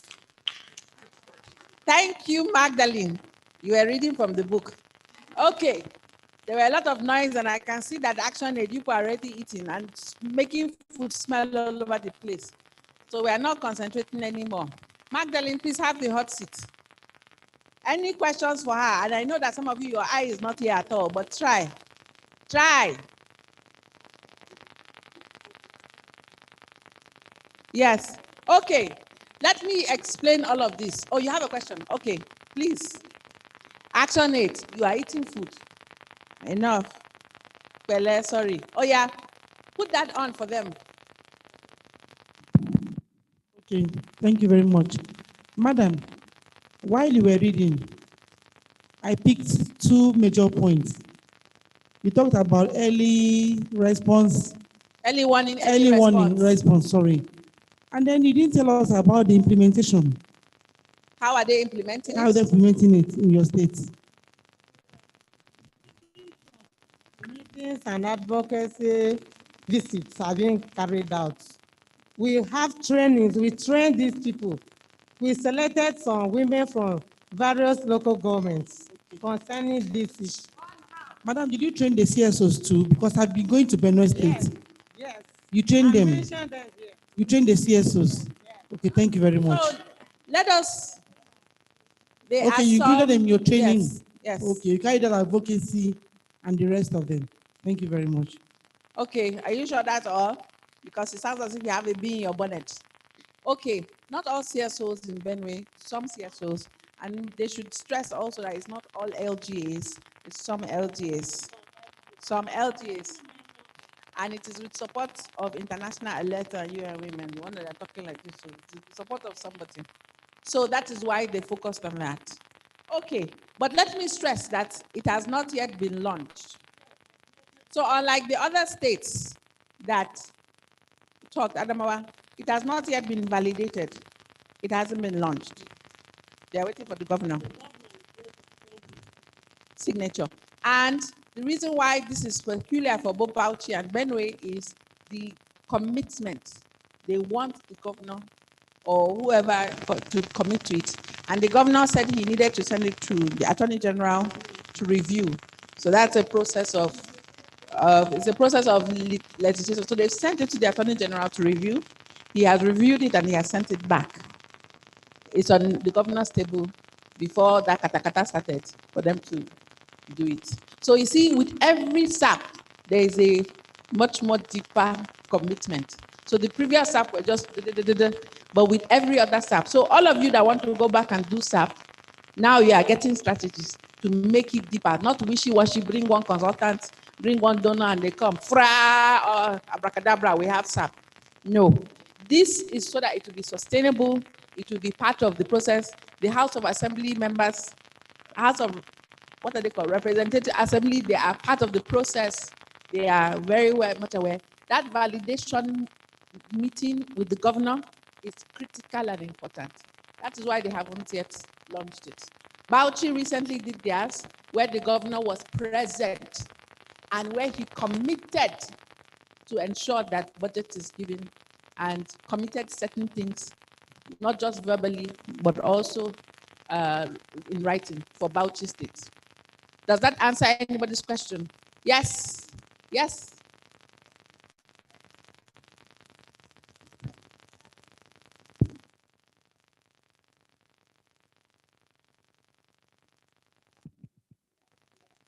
On. It's a good idea for sustainability, but again, I think we need to test that route, looking at other policies like the VAP Act, where it will sit on somebody's office for years and the person has not responded. We might also need to, adopt like a two-way strategy for it. Because, yeah, for other states that had the SAP without having the governor sign and all that, a little progress was made. But imagine a state where one person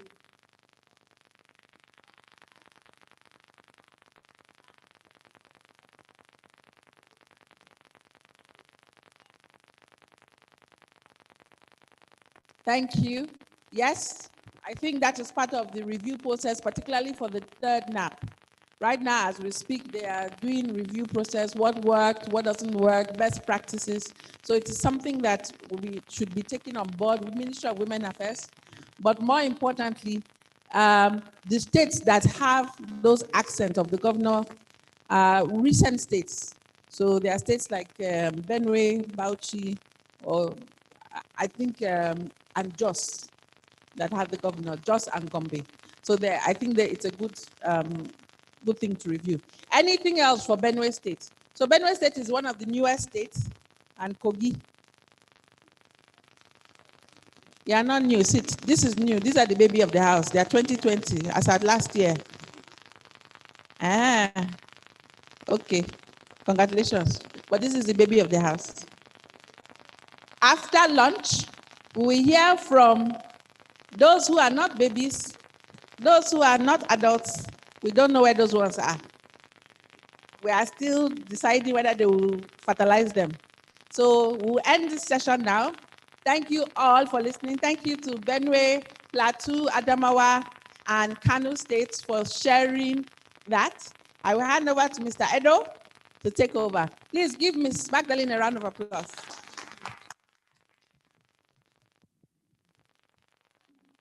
Thank you very much, ma'am. So can we kindly appreciate the facilitator once again? Thank you. It has been a long day. Our lunch is ready. Let's kindly walk towards the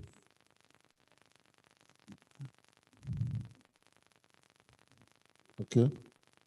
So 40 minutes from now, we'll be returning back by,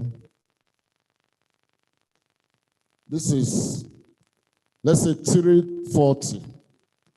By 3:40, we'll report back to the plenary. So let's kindly go to the lunch session. Let's present our tickets. With the presentation of the tickets, lunch will be served. Thank you.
I don't want to speak. Oh.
Hello. Hello. Well, welcome back from the lunch break. I believe I can see it in our faces that we enjoy the lunch. So having done that, so that we'll be able to meet up with time, I think we'll continue with the presentations. So we'll continue with the presentation of those that are standing or those that have not been able to present their progress report. And for the states that are yet to equally develop the SAP too, we equally have an opportunity to do the presentation. So let me quickly hand over to the moderator to take it up from me. Thank you. Thank you, Mr. Edo. Please, I'm begging some of you. I need energizer. It's not even a this thing. Who wants to give us an energizer? My sister, hello. Please, can you come and help clear this? It's quite distracting. Thank you. And thank you very much for the night's lunch. I loved it. I even ate the coleslaw. If you run my belly, I know where to come. All right. CSOs, I said I was going to call on you. Oh, yeah? You're here. Yeah, they're ahead. All right. I want your people to come and give me energizer. You must be able to do that. Come on. So my sister in black that's smiling. Oh, yeah, take. They need to give it to us themselves. You know how to sing, right? So one will tell her now. Yes, you have to come forward. Come to the front. Come to the front. Did we enjoy our lunch? So who else is joining? My sister, what's your name? What's her name? No, what's your name? Sorry. What's your name? My name is Charity Amike. Charity. Who else is joining Charity? Who will join Charity? My brother. No, I want a man. Come and join Charity. No. Come and help. Come and join Charity because I haven't heard your voice. What's your name? Mr. Destiny, I want to hear your sweet voice. Come and join Charity. Everybody applaud Charity and Mr. Destiny as they come forward. Hey. You are going to give us an energizer, right? Okay. So you will tell them what you want them to do. Eh? I don't want you to come and sing. You are a leader for me and you are the one dancing. You are energizing yourself. Energize me. Energize all of them. So tell them what you want them to do. Let them do it. And it must be a song that they will move their body because I saw some people eating pounded yam. Vivian, I saw you eating pounded yam. So they are going to energize you. Let them energize you. They are doing energizer. The Lord is good. You are not doing fellowship and prayer meeting. Okay. Even though it's important. Okay. You are here. No. All okay. Vivian, Charity and Destiny will stay here. They are not going. But you want to do energizer. Tell them what you want them to do. And it is not prayer meeting time. There's a time for that. Huh? Yes? Yes. She wants to do one. And then we will have Tonya. Oh yeah, let's go, people. Come on. Do me. Everybody will stand. Upstand, everybody. Man and woman upstand. Okay, let us go. My head. Hold your head. My shoulder. My knee. My toe. My head. My shoulder. My knee. My toe. My head. My shoulder. My knee. My toe. My head. My shoulder. My knee. My toe. My head. My shoulder. My knee. My toe. My head. My knee. My shoulder. My toe. Okay. Now, Mama Lagos, you did not don't sit because I know you will sleep. So Charity has now understood. So Charity wants to do her own. Yes. Thank you very much for my head, my shoulder, my back is paining me. But Charity now, oh yeah. Okay. Everybody up. Everybody. Everybody stand up. Oh yeah. Everybody do as I do. Don't worry. Everybody do as I do. Don't worry. Everybody jump as I do. Everybody jump as. Oh yeah now. Everybody dance as I dance. Everybody. Destiny, you're not dancing, no. You myself dance. Oh yeah. I dance. I dance. Everybody clap as I clap. I clap. Oh yeah. Everybody clap as I clap. I clap. As I clap. I clap. As I clap. I clap. As I clap.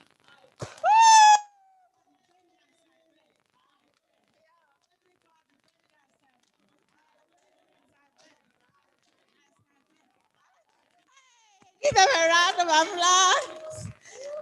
That's not a good clap now. Come on. Charity and Destiny, thank you very much. Sorry, ma, I didn't know your name. Gladys and Gladys too. Everybody give them a round of applause. So are you awake now? Those of you, Mr. Kogi, did you dance? All of you that pounded yam, I saw you. Okay. Thank you. Even that small thing, I'm already breathing. You see, Charity, that's why you should not be sitting at the back. Destiny, you see? Oh, yeah. Thank you very much. Please have a seat. Welcome back from lunch. Welcome back. At least your eye will be open for the next few minutes. So before the break, we heard from Adamawa, Plateau, Kanu, and Benue on their state action plans. We heard about the process. We heard about some milestones that they have achieved. And we heard about some challenges, and we made contributions. Now we are going to listen to and hear from states that do not have SAP, Now, it's difficult because if you don't have SAP, what is the question, right? But we've already said, mind you, remember, when we did the presentation in the morning, we said there are different elements of SAP. Did we not? Did we not? And there are different elements. So there's violence, there's the pillar on prosecution and protection, there's participation. So some of you are already doing some of these things, but you do not know that it's under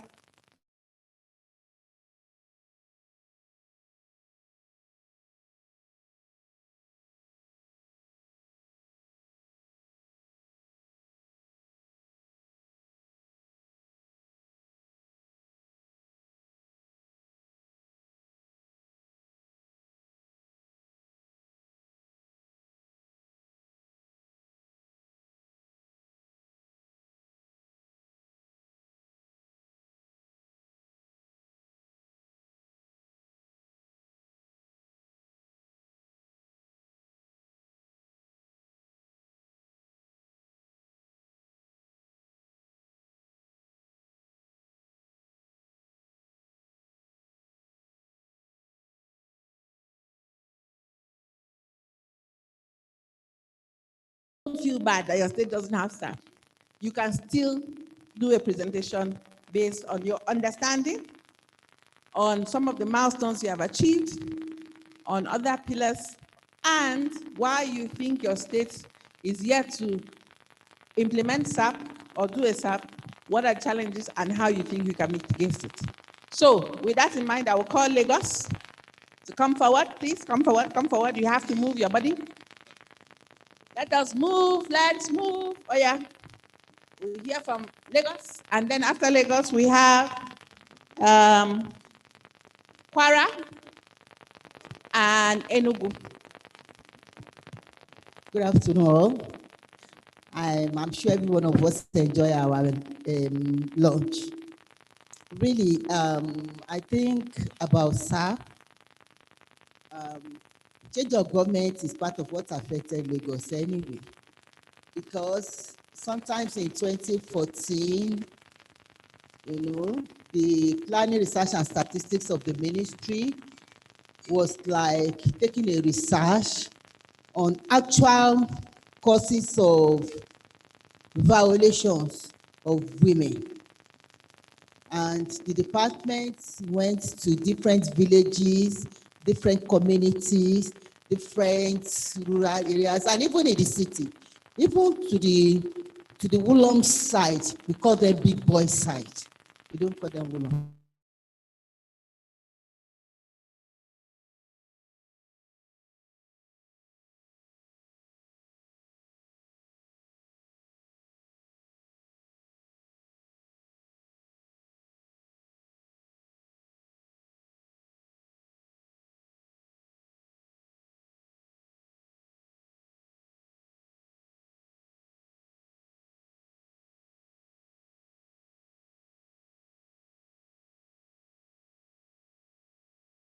Serious effect, because some men does not even know that this thing is wrong. They feel that because they are men ego, it is their right for their wife to be a slave to them. And if I say fly, all your wife needs to do is how high. Even if they are doing something wrong. I could remember somewhere in Mushi, when I got there and I was trying to talk to the man said, hey, I very mama, but he said, look at this woman, the way you even came yourself, you are not even afraid. And you are asking me that I should allow my wife to be talking when I'm talking. At the end of the day, almost 6 months or 8 months after, the man came to one of our advocacy campaign and was able to make different speech during our peace and security meeting. How our departments have made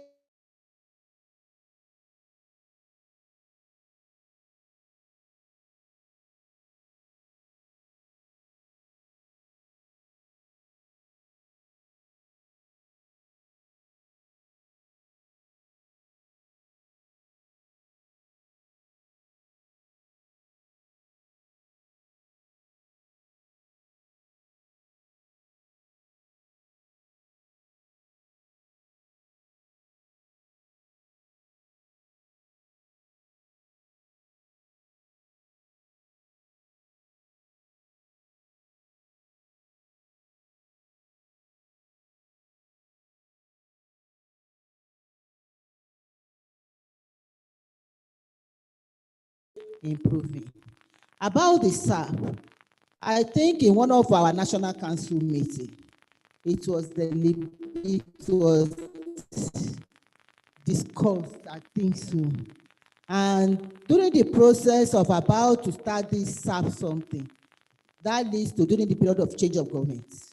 And since then, I must be honest, well, we have been doing unnecessary things that are to be implemented in the SAP, but we've not really put in it in a structure of a SAP agenda.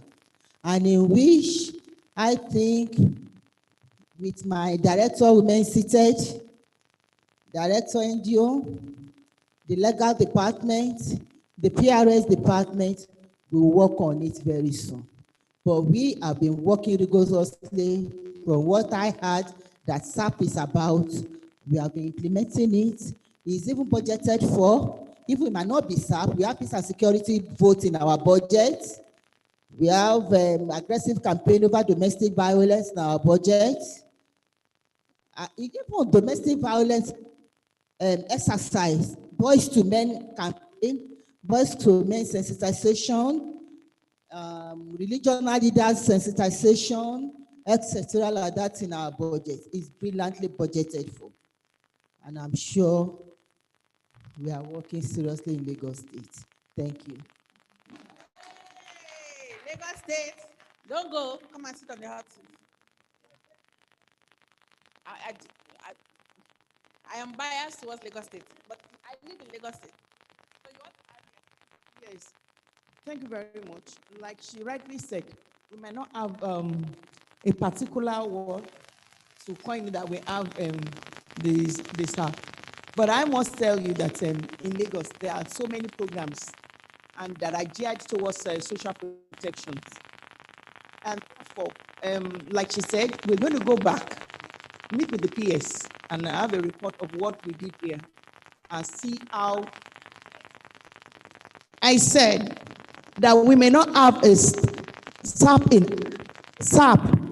document in place for now.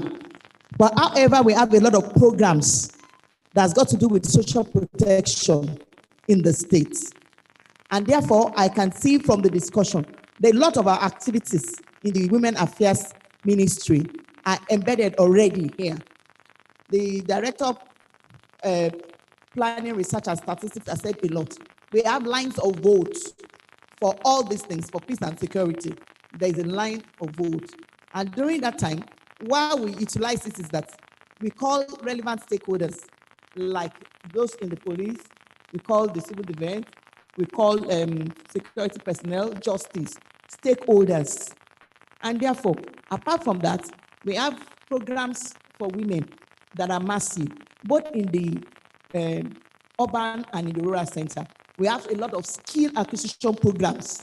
We have 18 skill acquisition center in Lagos State. Apart from that, we have short-term skills, whereby the women can do something within 4 weeks, and we empower them with startup packs, which will enable them to start business immediately. That's a quarterly program. Apart from the 18, then we have also a mega empowerment, whereby we give them materials. And you know, sometimes when you, like you say, if you empower a woman, you empower a nation, it can actually reduce a lot of friction, because an angry woman is an angry woman. So it's just like the saying. So any slight thing that provokes or anything. But what I've just noticed from this meeting is that there are peculiarities as touching this in Lagos. My program, that's why when we talk of standard operating guidelines, it may work, but at the same time, there are going to be some restrictions. Because what's peculiar to us in the States might not be peculiar to them in some other states. That's why individuals may need to, have a guideline in action. However, you still go down to the grassroots, nitty-gritty of what your problem is and how to be able to solve them. And apart from this, like I said, on so many programs on social protections, we have in place already now.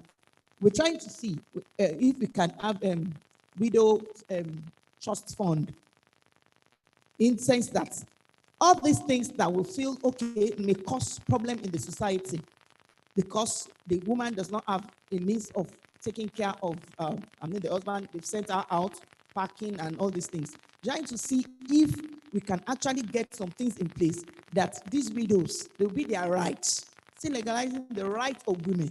So there are a lot of things in place now that may not be, some that may be embedded eventually. But we'll go back to the drawing board, get management to buy into this through our report. And I trust you by the next time we are doing, there should be a progress on them. Thank you very much. Thank you very, very much. Thank you. Questions for Lagos State? Yes. Where is my person that runs up and down? Good afternoon, all. Comrade Lillian Cosmos, CSO. Ma, we were talking about boys to men campaign, and you emphasized on it seriously. And you didn't really talk about women, inclusiveness, including women in your countrywide crusades, because it's a crusade you're running.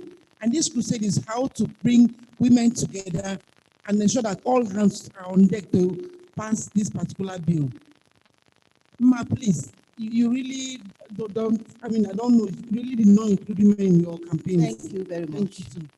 As you know, we are Ministry of Women Affairs and Poverty Alleviation. And it is already established that we take the full protection of women. We have been doing all advocacy for women, how to manage your home, how to do this, how to avoid trouble, how to do this. But please do not forget, where no matter how patient you are, if you are troubled by a mad person, you will be forced to run. A situation whereby we keep talking to women and we do not take men into consideration, we are not really working on it. By the time we call on men's meeting, we were able to convince them, to talk to them, to understand certain things about women that will give them a room to respect their wives or any form of women, that will dissuade them from abuse, all form of abuse, be it partly, murder, rape, whatever. And in this kind of a meeting where men are there and they were able to talk, even that was one that our governor was there to discuss, to even put it, even launching of men, he for she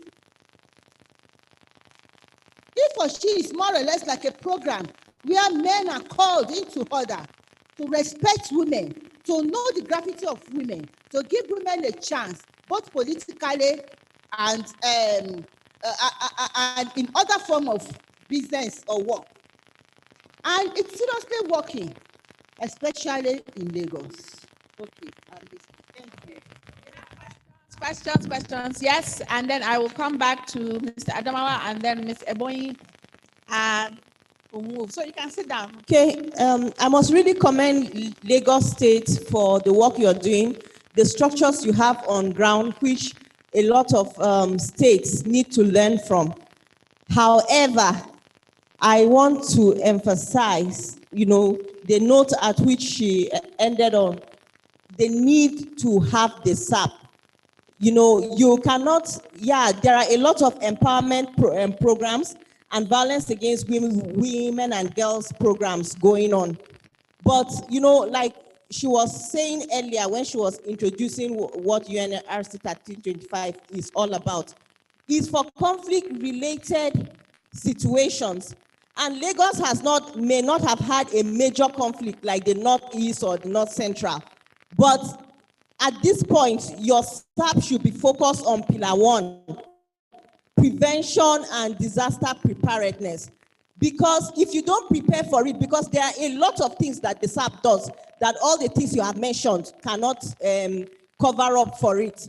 You have to teach women early warning signs, get women's representation at every level of decision-making platform, so that they can be able to determine whether the conflict should even happen or not. Because what we have had is that men just decide, and go to war, and women are left to bear the consequences. So SAP addresses other things that all the things you have mentioned do not address. So I will recommend that you focus on. Thank you. If you listen to me very well, I said we have a lot of program implementation that is working for SAP. But we did not really have that plan for hand as SAP, and we will go back and work on it. I said that. And coming to Lagos, I want to tell you actually that ever since we have been doing this E4She program, Boys to Men program, women has been seriously given the opportunity to be in a very high level or discussing level in the state. We have more women in permanent secretaries now. We have more women in commissioners now than before. In fact, it's more than 40%. If I may make a rough calculation of it. You see? May I group it down to 40? You know, she's making a confirmation statement that we have almost 70% as women PS.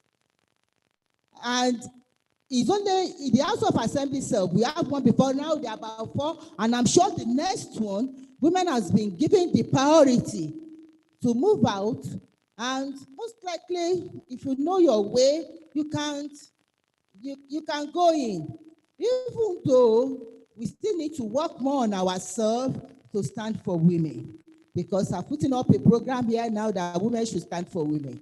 And in which I'm going to introduce my PS. I hope very soon we'll start that advocacy campaign in Lagos State, and I hope every other state can follow. Thank you very much. Okay, Adamawa has the floor. I will let her go and sit. No, stay on the hot seat. Adamawa and Ebony.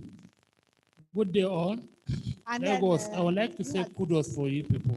But my question goes like this. How are you doing the Boys to Men program? Is it a radio program? See, the perspective I'm heading towards is the issue of child labor. You have to put that into cognizance. Understand? You have to put it into recognition because it can be used against you people if not being properly done. Thank you very much. The Boys to Men program, yeah? Thank you very much. I think mostly the Boys to Men program that we have in place is just to deorientate the issue that it's only the female child that you give priority to during the course of their growing up. You know, our idea in this part of the world is the girl child, the girl child, the girl child. But we are saying that, of course, if you raise up your girl child very well, and the boys, there is a neglect, that by the end of the day, it's the same ones that you raised up very well that will go and marry this moron. So then, the strategy now in place is to also say, okay, there's a lot of program on the girl child, the girl child, the girl child. Now, what do we do? Is these girls that grow up to women? Let's start also with the boys. And that is why we say it's multi-sectoral. We have also in the Ministry of Education, we have similar things that they are doing in schools. You know, so it's all encompassed. That's why I said the issue of Lagos is a bit of a peculiarity. All these things are good because we have, when you talk of things, she said something about Pillar 1, that you want to plan ahead. We have Resilience Office who take cognizance of this. It's already in place. We have Safety Commission. We have Lagos State Emergency and Agency. So we have quite a lot in place. But if you're still saying this, we'll go back and we'll see how it works. But I want to tell you that when it comes to being proactive, Lagos State is a state that is very proactive.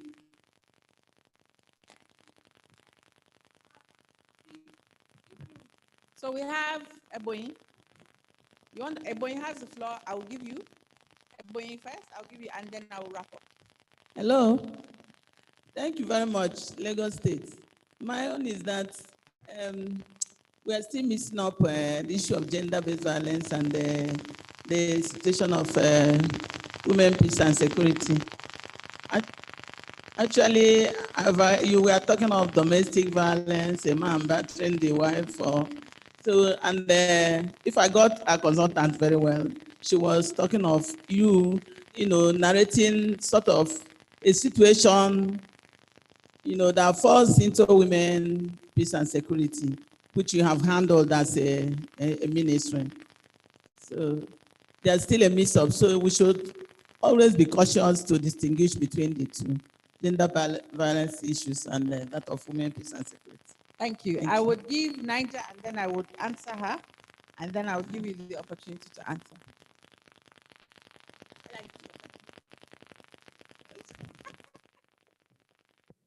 Louder. Hello, everyone. Please, I want to ask you a question. And my question go this way. What's the difference between he for she and boys to men? Boys or men. Boys to men. You want to answer that?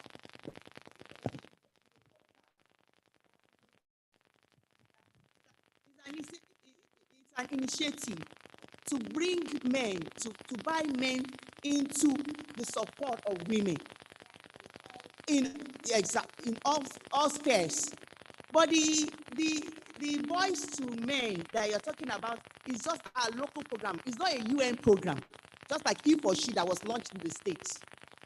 Do you understand? He for she is, I don't know if program, I know that there are some states that have launched he for she. And you know,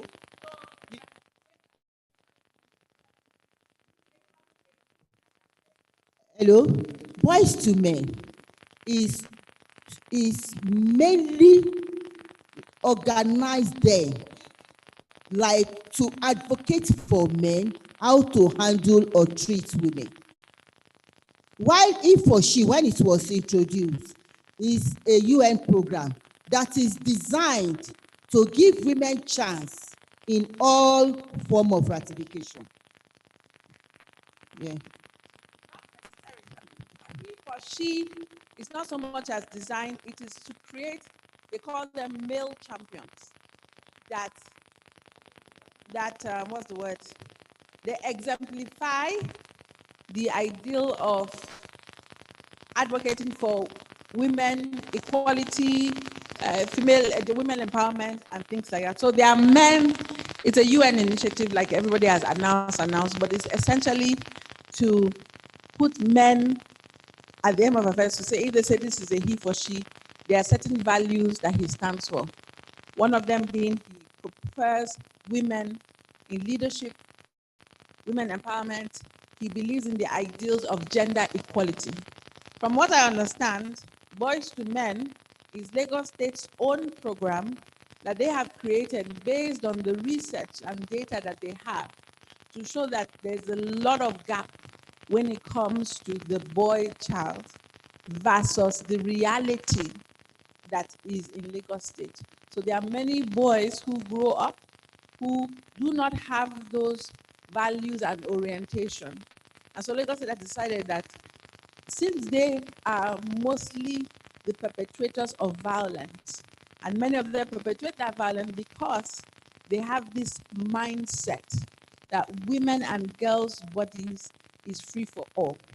We want to create a program that is a combination of things, which is one, education in schools through the schools program, community program, where we talk to boys to reorient their mindset, to shift their mindset, their attitudes towards that. That is wrong.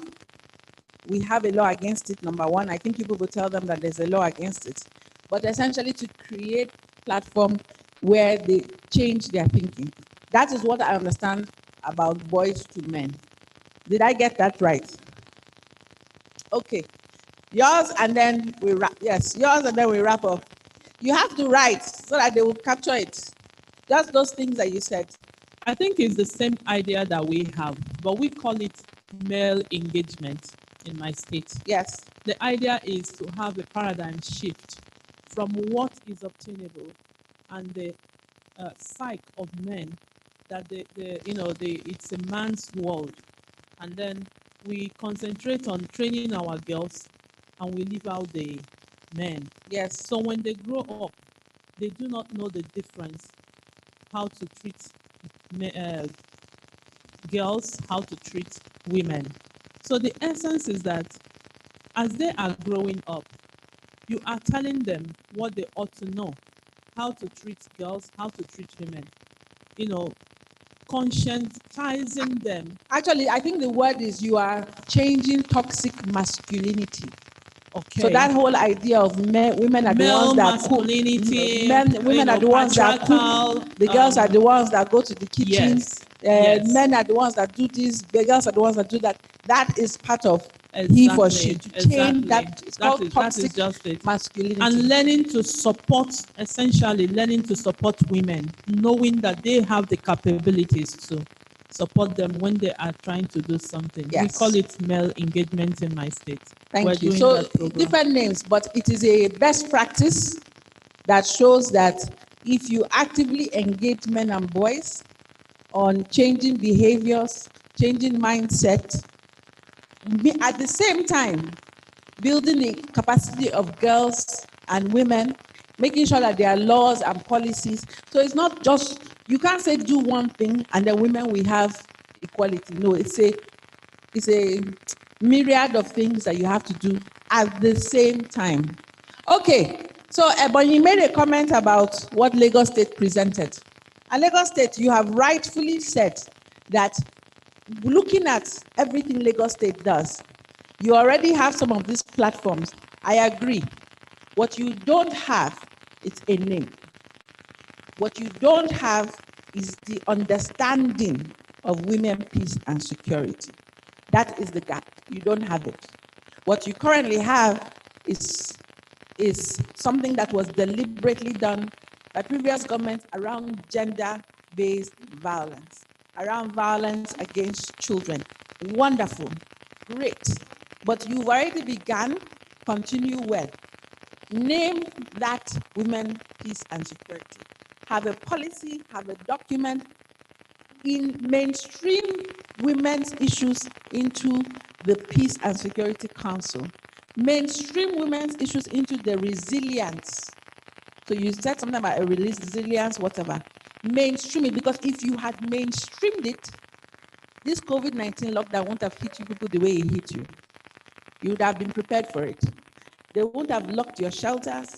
They won't have locked CSO's shelters, because they would have known that in a time of disaster, these facilities need to be open.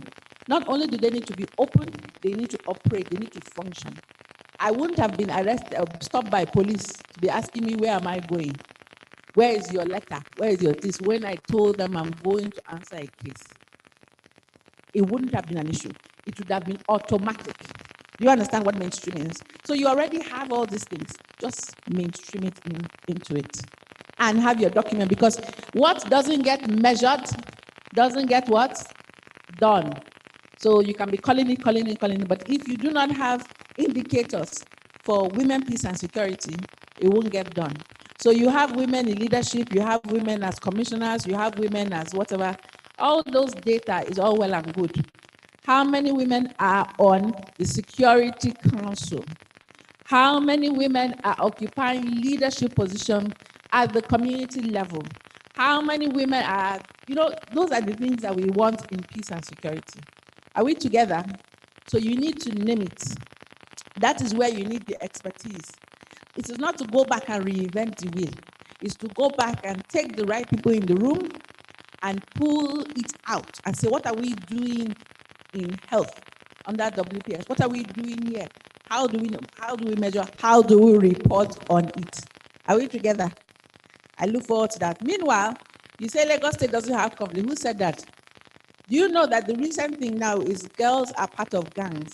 It's not recent, it has always been there. Somebody said Lagos doesn't enjoy conflict like the Northeast. True, it might not be the Northeast, but there is a new, and this is called a maiden issue. They are part of gangs. They are part of deadly gangs. Some of them own those gangs or lead those gangs themselves. In places like, what's the name of that? Badia. Is it Badia? Yeah, those slums and those communities. Makoko, but there are some that they are in these areas and they all came out doing answers. They are there. If they are not leading the gangs, if they are not part of the gangs, they are the boyfriends or the girlfriends of gangs. So it is a problem. It's a challenge. So while you might not have insurgency, you have cultism, you have some small issues that are, well, they're not small because they are a real problem, but they are a real issue, and that goes under peace and security. We have a high rate of drug. In Adamawa, in Bauchi, in some of these states, you have drug. Somebody told us in Bauchi that the way they do it now is they put 20 naira Maggi inside a bottle of Coke. They put tramadol in something, a lacasera or something. It is a real issue. Now, those things are drivers of conflict. And when you have in a state or in a community many things that are drivers of conflict, remaining small when conflict happens is like lighting fire on a keg of petrol. Wah! It will just explode. And if you are not ready, if you are not able to handle it, then you are in problem. Are we together? So now I'm going to invite Kwara State to the mic to tell us their efforts, to tell us what they do that they consider WPS related, and to tell us what are the challenges, and to tell us how they will make sure that by this time tomorrow, they would have passed up in their states. Good afternoon, everybody. Thank you, the moderator. Yes, in Kwara State, there are two categories of things. This WPS and SACS, that is a sexual referral center. But let me first of all talk on WPS. WPS has been in place since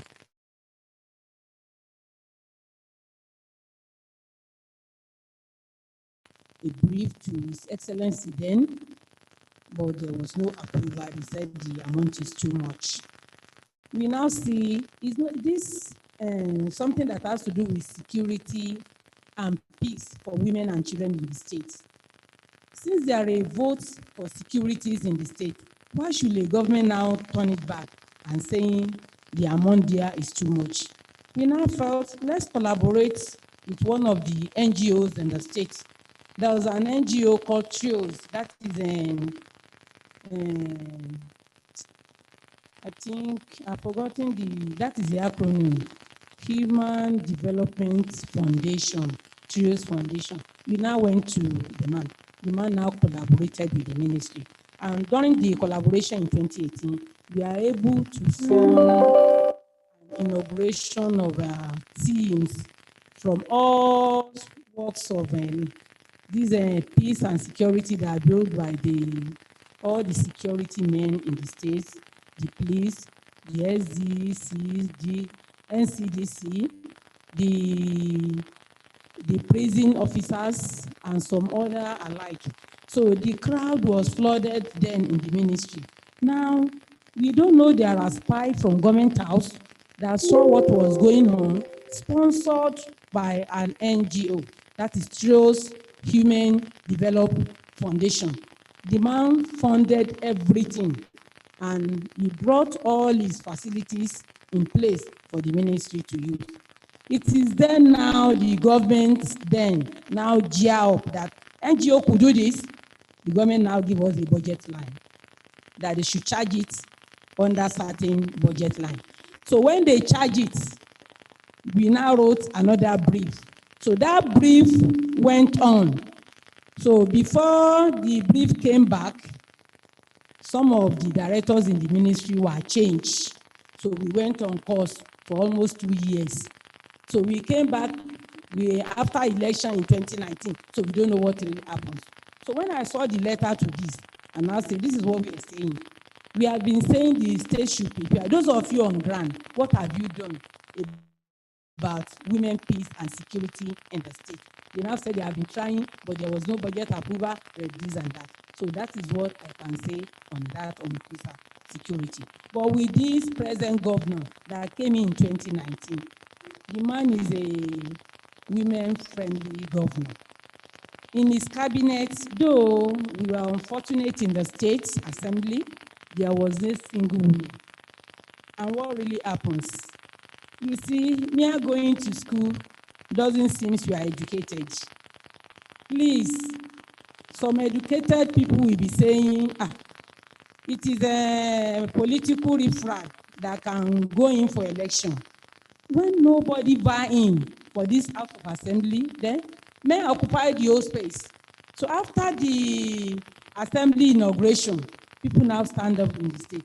Where is our place of women in the state? They now went to House of Assembly. It was then the governor now promised them that it's not his own fault. They brought them from their various constituency. So what he will do to compensate women, that any post now will make sure women are duly represented. And if I should tell you the irony of it, our PAMSECs, we have 24 of them in the state, it is 12. Most of our directors, they are all women, even in forces. Most of them that are coming on board. The governor did this specifically because he has promised that whatever position he's trying to enact in the place, he will make sure women occupy the most position. Even he was giving one of the best governors in women placements and appointed by UN, which the Honorable Minister came to give him the award. So that is that on WPS. On SACS, it was this same governor that through the NGO, we call the NGO Global Hope for Women and Children. We have 3 of them that are working in Kwara State. We have OCDI, Olive Community Development Initiative, and we have IW, International Women Communication Center. 3 of them came to the ministry that they are ready to work with the ministry in our priorities. So we came in, when the ministry came in, the 3 NGOs worked together with the ministry. So in the process, the governor approved a shelter center. And before the approval, there were a lot of campaigns, a lot of advocacies that were done through the 16 local government area. Then when they started, it was the commissioner and the PAMSEC that was even following the NGO, so that people will know the importance of those SAC that we want to create in Kwara State. And luckily for us, the governor approved a facility in Kwara State, and the facility was rehabilitated, and we have almost 100 plus referral people that were referred in. Those are on gender-based violence, whether white battery, rape, kidnapping, and some other aspects. So these people were there. They were being trained by this NGO, that is Glow Up. They were being trained by NGO. Then we have other caregivers also were giving, because some of these survivors, they have their children. Some of these survivors have their children with them. So they have a caregiver, they train almost all of them, and they are on payroll. The NGO, that is the Glow Up, she was there with OCDI always, and they have been trying, and up to now, training is still going on in Kwara State. About the SAC Center, she signed a 6-month agreement with Kwara State government, which she has concluded last November, I think. And since then, the government of Kwara State have taken the bold step to take up the referral center. And I'm happy to inform you that Her Excellency, the wife of the executive governor of Kwara State, Ambassador Oluwafolake Abdulrahman, the woman has also showcased her interest by empowering some of these survivors in the center, and we try to repatriate them to their various states and community. Thank you so much. Make you dance, so please stay in your hot seats. All right. So Kwara, wait, what did you call it? SAC?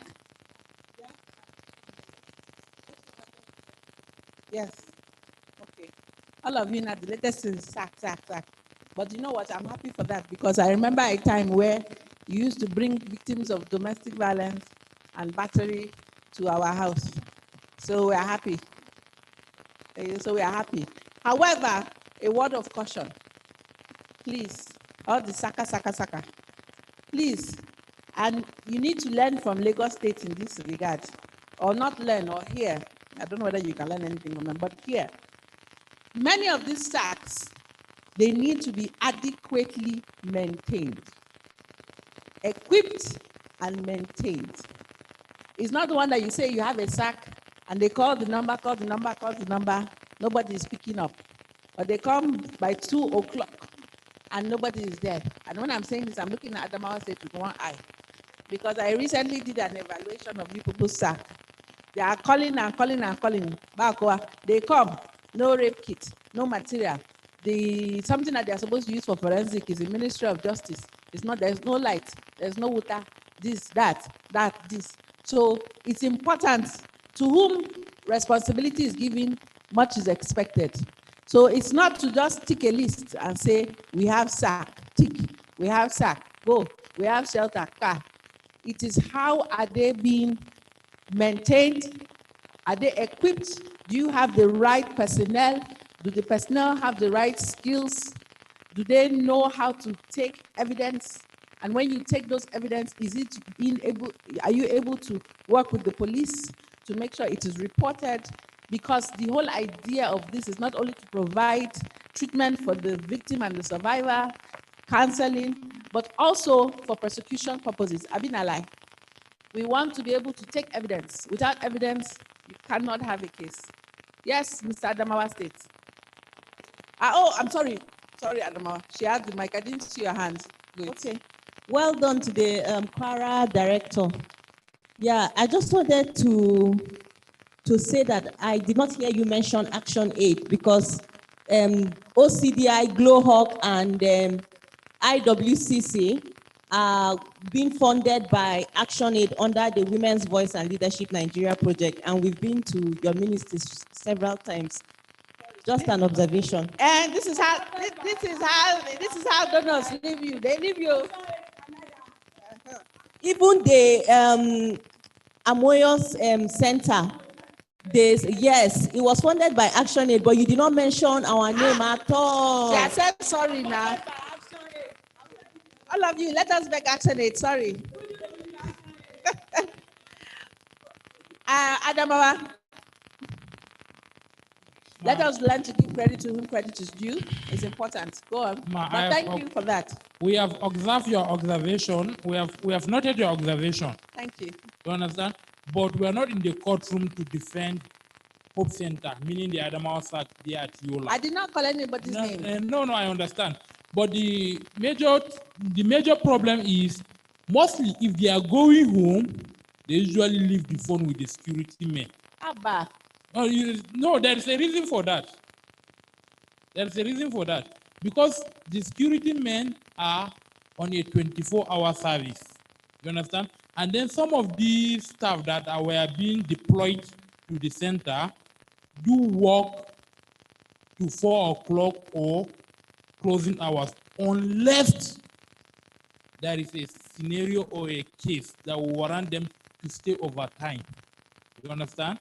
If there is a case, the security men will call them, the person who is on duty will rush to the center and attend to the survival. Sometimes we leave the phone with the security, you can call, they won't pick. And then if they come, they won't check for the missed calls. That's wrong. That is wrong. You do not leave a case of sexual gender-based violence. You don't leave it to a security personnel. You don't. You see, that's what I mean by proper SOP, standard operating practices. But you don't have to answer me, Adama. The issue is when you are operating a shelter, a SAC, there are standard operating guidelines. You either have a 24-hour service, and if you do, then you have staff who are available 24 hours. They rotate, doesn't matter, but it is 24 hours, and they are trained personnel to man everything from the phone to the door to the collecting of evidence. Everything has to have trained people, because even how you answer a telephone when a victim calls to say, I've just been raped, it matters. It is not left to chance or security. We can talk about that later. Any questions for Kwara? No? Let us give Kwara a round of applause. We have Enugu State. Lagos, you know, Lagos doesn't come last. So in fact, I expected them to bombard you with more questions, because when you want to learn, because part of what we are recommending is that you always a sort of peer review a peer learning. You are learning from each other. Who has done it? How did it work? And rightly that what has worked in Lagos might not work in Adamawa. So Adamawa, for example, Lagos State, I don't know whether you have 24 hours SAC or shelter. It might not work in Adamawa because of the quality of people there. But then this is where you think about, okay, how do we adapt? But in adapting, giving the phone to non-trained personnel is not the issue. You can take their standard operating practice and look at it and say, okay, how can we adapt our own? Enugu can take from Kwara. That is learning. You will need to learn from one another. Adamawa, you have a question for me because I want to give it to Enugu.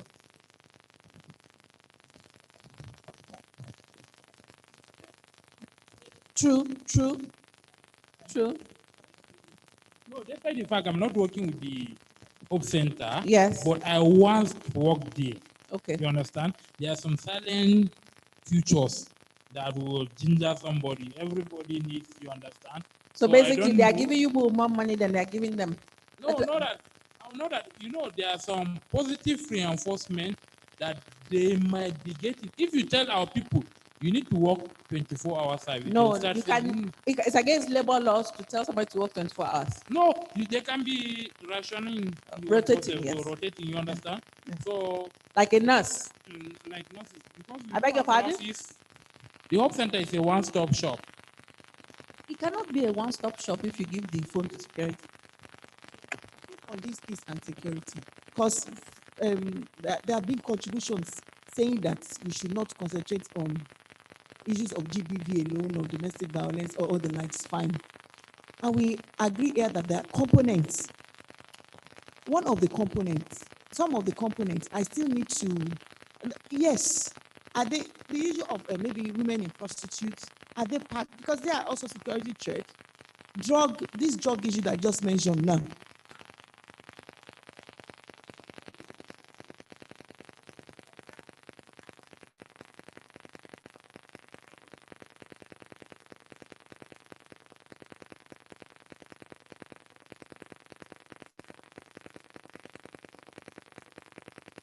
Okay.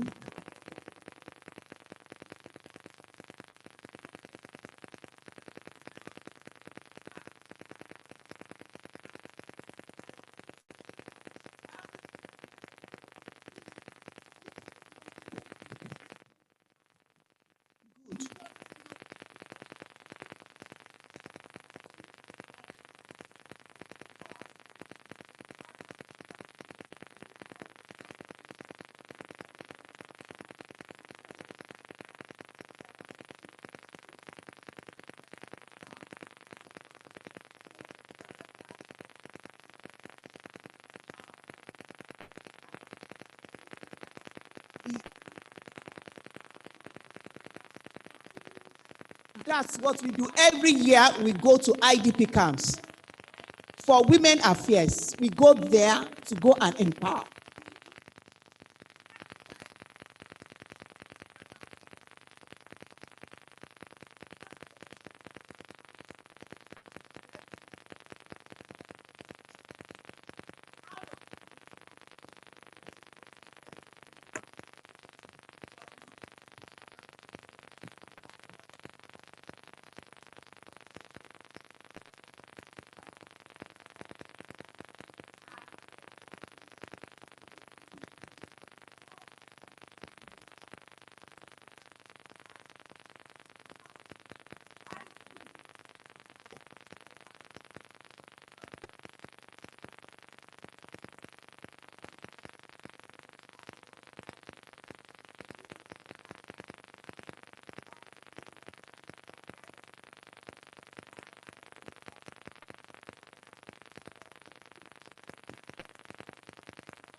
That will carefully address these issues. You have made your case. Do you see what I'm talking about? It's not activity for activity's sake. Please stop doing that. Justify. That's what's called. So yes, you have IDP camps. Yes, you go there every year, justify it, link it back to women, peace and security. Does that make sense? Anybody else? So that I can fly you back to where you're coming from. Enugu State, let's go. Okay, I'm Uche Aneke. I'm just representing my director. I don't have much to say, but I know that we don't have state action plan in our state. And I was posted in the gender department just this year. But on 25th of last month, we had meeting with Professor Joy Onyesu. The meeting was on consultative dialogue meeting on women, peace and security framework in Enugu State. She gave us what the SAP framework is like, and she listed the processes of developing the SAP framework for the stage, which are mapping stakeholders, exchanging of information, creating awareness, and the rest of them. Then we also had group work on the 5 pillars that you showed us today. Also, we have our next plan of action, which one of them is advocacy visits to the Ministry of Health and Tamasak. The Tamasak is made up of three ministries, which are Ministry of Gender Affairs and Social Development, Ministry of Health, and Ministry of Justice. And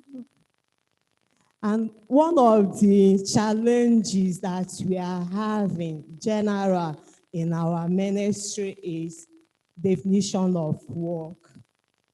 Definition of work. Definition of work. What I mean is like in my ministry, I was in child development before. When we have our technical steering group for orphan and vulnerable children in the state, you know that after the level HLMC,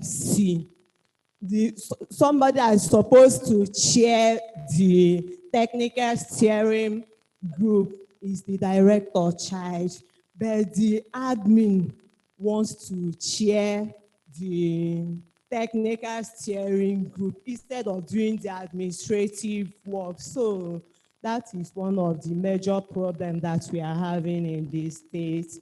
Please, I want to rescue myself. I'm just new to the gender department. My madam supposed to be here, but she lost her husband. Thank you. Sit down. See the way I was just looking at her. Uche, I love you. At least give Uche a round of applause, I beg you. Please. At least she was honest. So basically, she's new to the department. They do not have a SAP. They are still working on it because I know Professor Joy Ezelo. Joy, oh yes, I call her Joy, but Chief. I know her, and I know that she's a strong advocate of women, peace, and security. In fact, she was one of those that did the consultations and the second NAP. So, Enugu, there is nothing that you can report after everything that we have learned today. Okay, one thing. Like there is one issue we had that was last year on rape. There is this man that he raped her daughter. Seriously, even if the girl locked herself inside the room, that man must break the window or door to make sure that she raped that her daughter. When a wife wants to interrogate into the issue, she will start beating the woman, and the woman have no other alternative than to support the husband. When the issue was brought to the ministry, we took it up. The girl is now even in our custody. It's the state government that are paying her school fees, feeding her, and the rest of it. Very much, Uche. Uche, don't go. Sit. We're not finished with you now. No, the fact that we rescue her, it doesn't mean because next year, Uche will learn that when she comes, you come prepared. You see, it is coming back to her now. Last week, we flagged off domestic violence for women and girls in my state. And we also had the same day, we have inauguration in our state. We are working with the WAC, that's Women Health Action Research Center. They are working they are working in 3 local governments. And in that 3 local governments, we are divided into 3 groups. We have gender-based violence group. We have neighborhood security and OIC, that's office in charge. That's health sector in the state. We inaugurated the members. That was on Tuesday last week. Thank you very, very much. Sit down. Okay, I heard a couple of things from what Uche said. There are things in motion, there are things happening. But I think this is what caught me for the ministry. The ministry has a very high turnover, or should I call it changeover? So 1 minute you are working with Uche. Tomorrow Uche has gone to, I don't even know where Uche has gone. You know, she's sure within the ministry, but she sure has gone somewhere. Now, here's the thing. I've been working with ministry for the last, I don't know, where's Mr. Alaka, 5 years. It is a fact of life. It is a fact of your life. It's what you people signed up for. If you cannot change it, change your attitude, meaning that it will happen. But how do you deal with it? One of the things that we said we were going to do was when you train, after you have received this, whatever it is that you have received today, you go back, you must do a report, not be so. Now, some of you, we usually, when we train, we ask for people in authority, directors. We know that we can't get the commissioners. We directors, line directors, and so on. But the expectation is that when you go back, apart from sharing with your commissioner, you step down the training, even if it's in a meeting. You come, 2 of you. Usually they say 2 people from a ministry should come. If I'm doing any training, it must be 2 people from a ministry, not 1 person. And you must come, not the one that you come in the morning, take your bag and you go somewhere else. Then you say, and you come 2 of you, and when you go back, you step it down to other people. The good thing about WPS is that it is not only for Ministry of Women Affairs at all. It is a multi-sectoral program, and unless you people know about it, you can't listen. So Uche, please, when you see your madam, tell her. The second thing you have to say is, why will admin be doing your work? What concern you concern admin?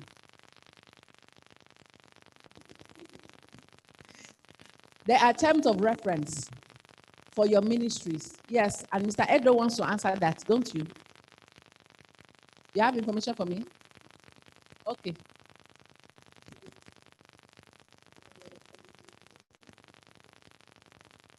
Magdalene. Okay.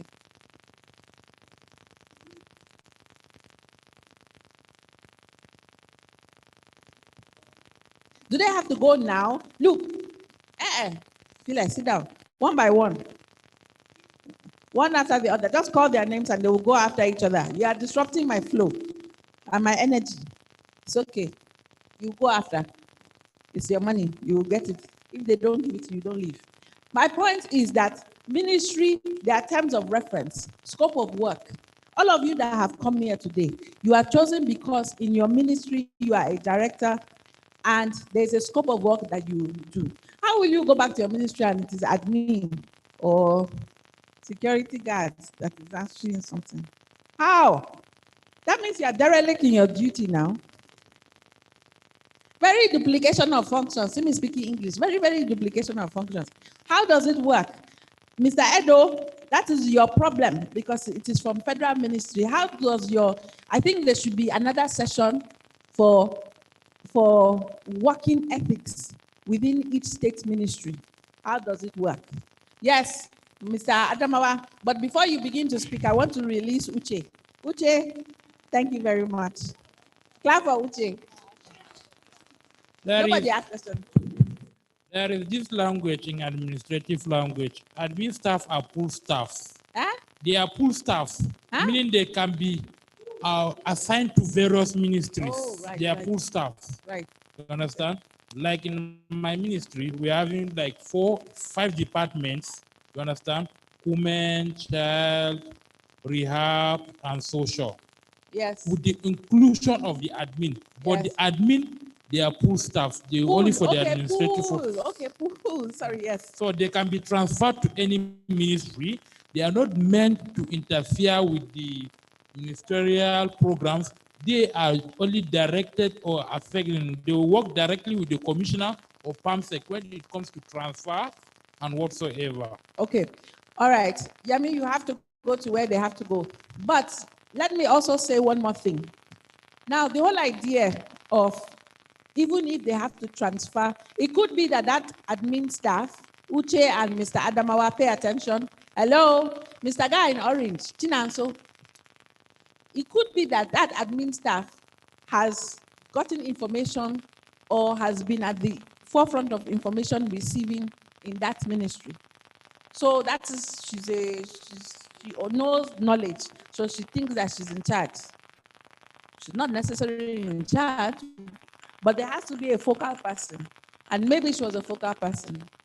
But remember this, that if today you are a Ministry of Women Affairs and they post you to child, the knowledge you have gained from this still applies to wherever they post you to. People, most of you just think that, okay, this thing is just for Ministry of Women Affairs. Is that not what people are thinking? Okay, now here it begin, now here it ends. I'm just saying.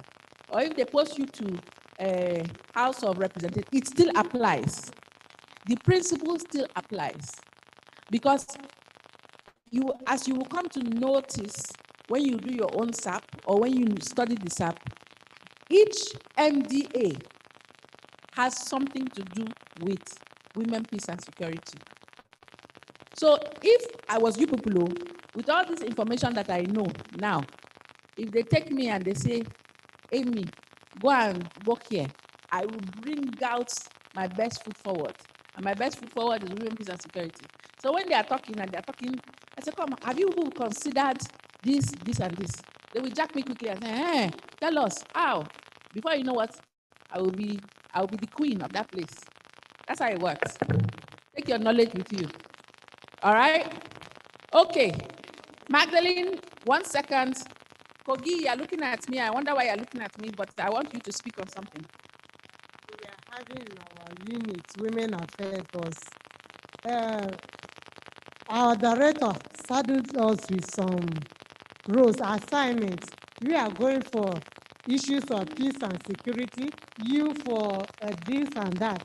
So when it comes to maybe a staff is on leave and a workshop is on that area, I'm called upon to go and attend.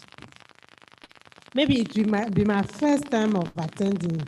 I will just be there listening and listening also. So just this month, I said this idea to my director, which she buys. I told her that if we should attend any meeting or conference, on coming back, you know we have monthly meeting, directorate meeting every month.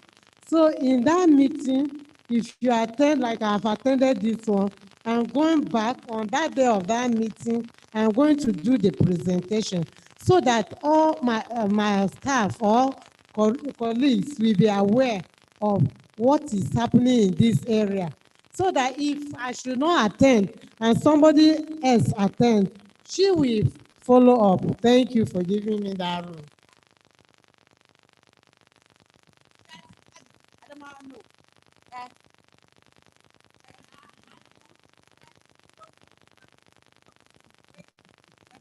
Okay. I think in my own state, we have 5 professional departments. When I mean professional, we have the Women Affairs Department, we have the Child Department, we have the Social Welfare Department, we have the Rehabilitation Department. And each department, you stay where you are. But that does not mean you don't have a little idea of all other departments. But everybody stay where you are. There's nothing like you transfer someone from social to.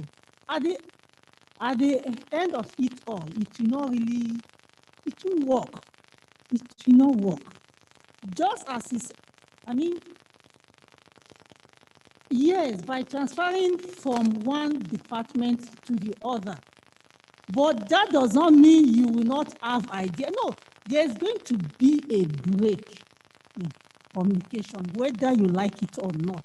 But that does not mean that you don't have idea of all other departments. Just like I am now, I'm the director of Women Affairs, but I have idea of all other departments. At least I can say something, even if not in detail. Just as he said of a pool staff is a 2 different things. You cannot bring a pool staff here because pool staff are people that we don't own them. They transfer them at will from establishment. Those are admin officers, accounts.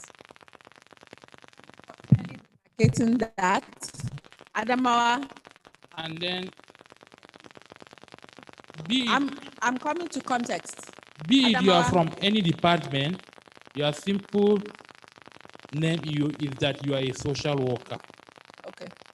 So you are a pool staff, even though you are in any department, you are still called And be it social, be from child, women, rehab, you understand? Your simple name is social worker. Simple, thank you. All right. So, Imo, you want, and then Eboin. Yes, you can speak up while they bring the mic. You people will lose weight today. Pa, pa, pa, pa. Okay, my state is not the same. We have all these departments, but we have this movement from one department to another. How long is that movement?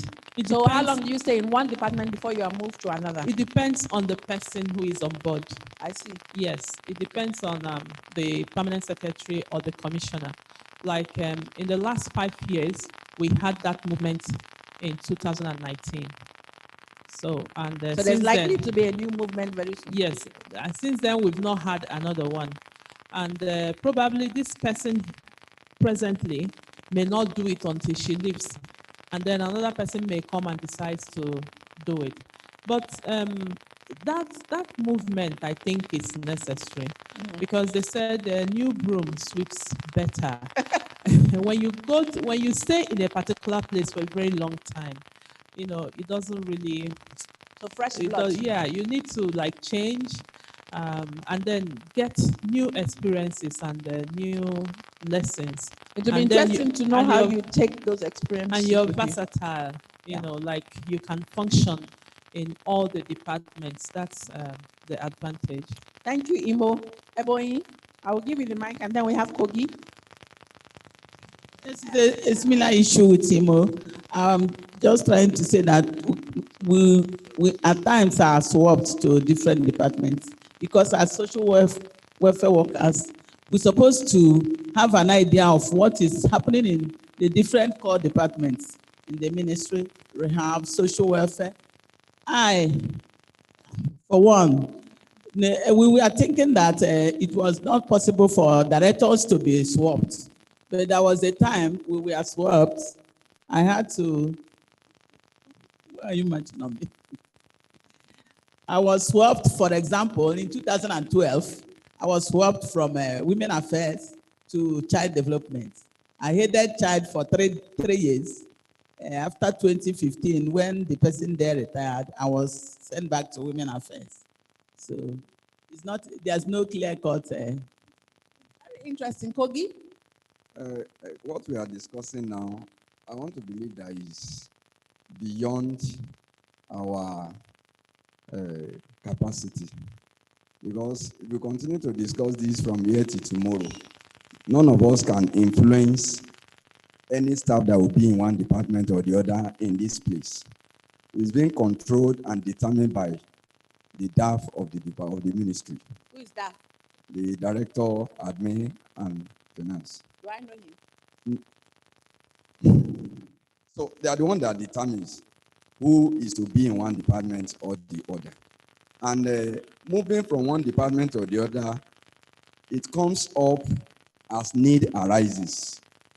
Because someone being in one department for 5 years, for 7 years, it has its benefits. I cite this example. In our state presently, we are told to come up with 10 years developmental plan from 2021 to 2030. So when we started the work, there are some new directors in some departments that they didn't know what to do because they are new in that department. But to some directors that have been there for over 5 years, 6 years, some of them closed their eyes and they were writing. So it has its benefit. But for someone to be in one department or the other, it comes up as need arises. So let's stop debating that here. Then finally, I want to suggest to those of us that have not draft out our SAP for the state or that are having one challenge or the other, I want to appeal to us to see how we can intensify on our lobbying. Because if you have to wait for House of Assembly, wait for governor to assent to it, we may wait till the kingdom come and nothing will happen. But if we lobby through the office of the First Lady, the wife of the governor, it really assisted us in Kogi State. So if we lobby through, if the commissioner is sincere and is ready to work, commissioner lobbying with the office of the First Lady, the wife of the governor, I believe we'll be able to get through with our state action plan and it won't waste time like we are experiencing. So thank you, Mr. Kogi. So we have entered the last and final session. Hadia from Kanu wants to speak. There's some questions To respond to what he said. Yes. He said, if the commissioner is sincere and ready to work.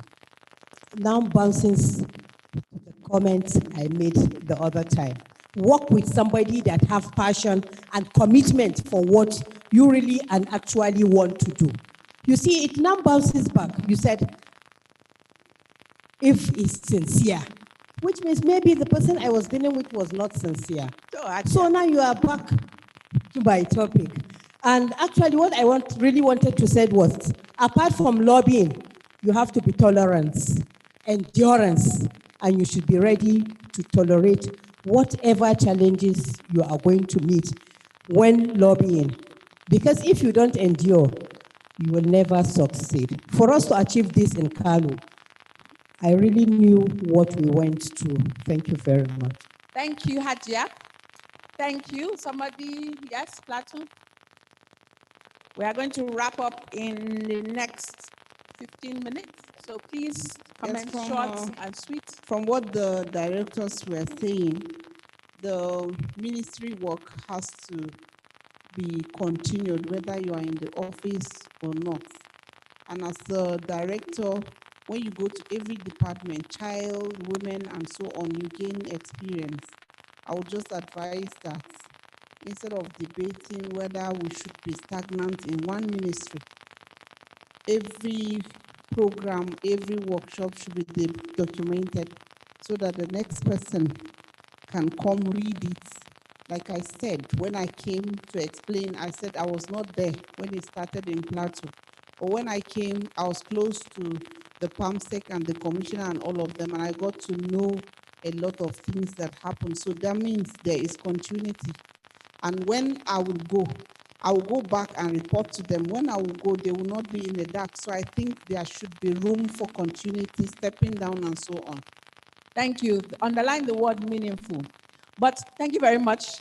The reason why we asked this question about the ministry and the way you work, my Lagos people, do you want to share what you're discussing? Okay. I'm sure you're discussing how other ministries can work better, to learn from you all. And I will give you the mic in 2 seconds to share that. But the reason why this is important is because in the last 3 naps or 2 naps that we've seen, right? Yes, I hate this one. The last 2 naps that we have seen, continuity, stability is a problem. It's a problem. You go to this ministry, the person has gone. The step down never occurred, it never happened, or the person that was there, because it wasn't her desk or his desk, he's not as interested, he's not committed. That is the truth about ministry. And remember what I said earlier about donors being tired? Remember? Tired of giving you good money? They are tired of that attitude as well. Very tired, extremely tired. In fact, when we sit down and we are discussing over point and kill, these ministry people say, they are not it. Why can't they just be like private sector? And I know that each and every one of you seated here, the passion that you carry is more than 10 private sector combined. But your bureaucracy is killing you. It's killing you. So the reason why we are asking this question is, in the 3rd nap, do you think, and this is a question, please answer, that one of the things, and you are not exactly correct in saying that we cannot do anything here. Don't ever give away your power. You have it. If one of the things that ministries are supposed to do is work efficiently and effectively, and it is clearly not happening, it is in your right as a staff, as a member, as a citizen of that state, to go and do things that can change it. I'll give you an example. When Ekiti State, before you were governor, there was a time that you send a letter, and the letter can go from one desk to another, spend 2 months. At the end of the day, the letter will lose. It will lose. The owner of the letter will not even remember that they sent it. On getting to that state, one of the things that they did is a letter should not spend more than 2 weeks, a week at most, before it gets its response. And from that very edict, things moved. You might say, oh, it was the Oga at the top. But the Oga at the top only did that because he heard from the people at the bottom. That's how it works.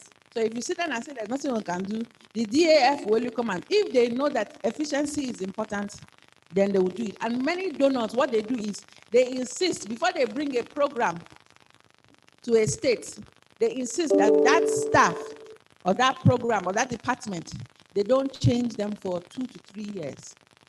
In some cases, 5 years. There's an agreement that they signed. Now, where the ministry says it's not possible, they bring a technical person like me to come and stay. But it's not helping you, because I will come with my knowledge, I will take my knowledge and go away. So they are looking at ways that how can we make the ministry, the government ministry, more effective. Don't shut them out. Work with them to see how it happens. So for this 3rd nap, what would you people suggest? Should there be that kind of clause in the NAP? Because if it is in the NAP, it will be developed, it will be approved, and we can see how it will work. That's one. In your department or in your ministries, do you have gender desk officers? Who doesn't have a gender desk officer? Gender desk officer. Do you have gender desk officers? You are supposed to have gender desk officers in each MDA. Lagos, you have, they don't have, you see, they've outed people. Kwara has. Gender desk officers are next to what each MDA is supposed to have a gender desk officer. It is under your gender policy. All of you, ministry people, you have a gender policy. It is in your gender policy. And each state is supposed to have a gender desk officer. So each ministry is supposed to have a gender desk officer. And what they've done is those gender desk officers are the ones that are trained on gender issues, women, peace and security, and so on. Go back and find out about it. Lastly, because I see some of you are sleeping, who has one thing that they want to see included in the third NAP? What do you want to see included in the third NAP? I will start with CSOs. I haven't heard neither of your voices today, so I don't know whether your voice is oh. Tell me.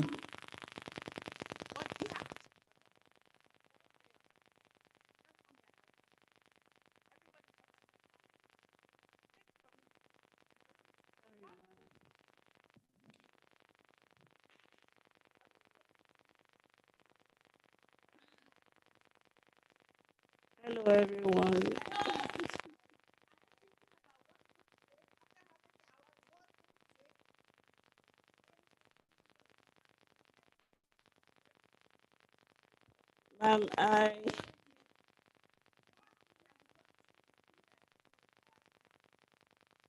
My name is Happiness Daniel Apochi.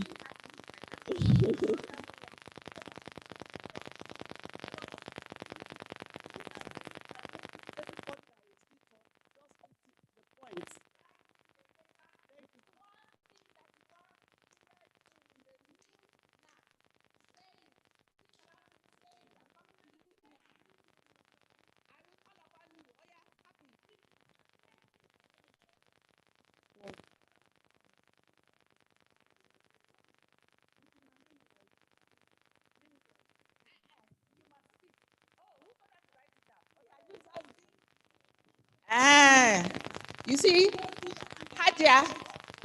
Okay, I've not heard Hadia's voice. Hadia. Yes, Hadia with pink. One thing that you want them to include in the third NAP. Hello? Masu Ministry, Kogi, and Federal. I will tell you people the dance has Zonto now. Oh yeah? More inclusion of women in decision-making level. More inclusion. I like the fact that it is there already, but she underline the word more. I will not call Adamawa. Who hasn't spoken? About Dennis, you dance for me. Take your CSO. Tell me one thing. Brace yourself, or if you haven't talked, I'm coming to you. Yeah. No, don't stand up. Let's talk. Oh yeah. Okay. So one thing I would like for them to include in the third NAP is more effort. Like they should look for the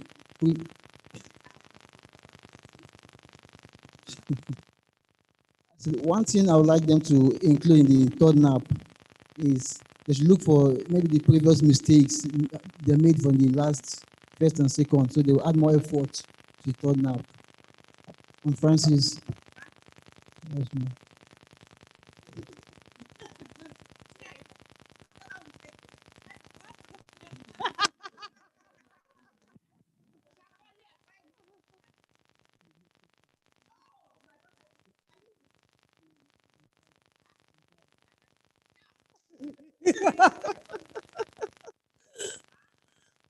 I want them to include more NGOs and civil societies.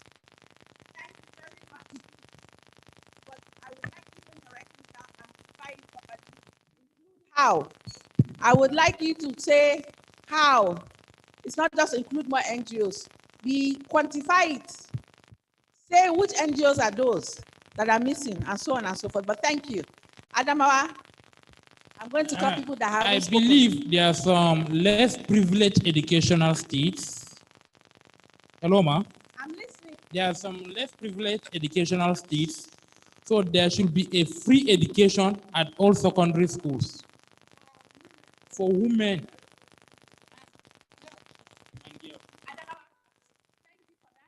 Make it specific for me.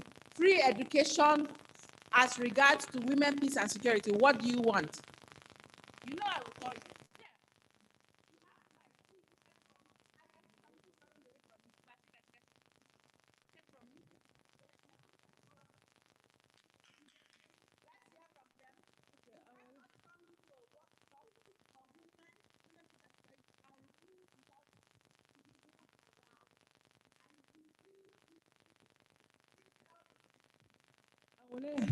I would like them to include empowering girls more, empowering girls, as in educating them. I'm very tired. Like do more empowerment, enlightening the girls, our girls more on rape, like in early age. Maybe we start from the basics. Maybe we start from the basics, like from secondary school. Hope. You are talking as if you are talking to your husband.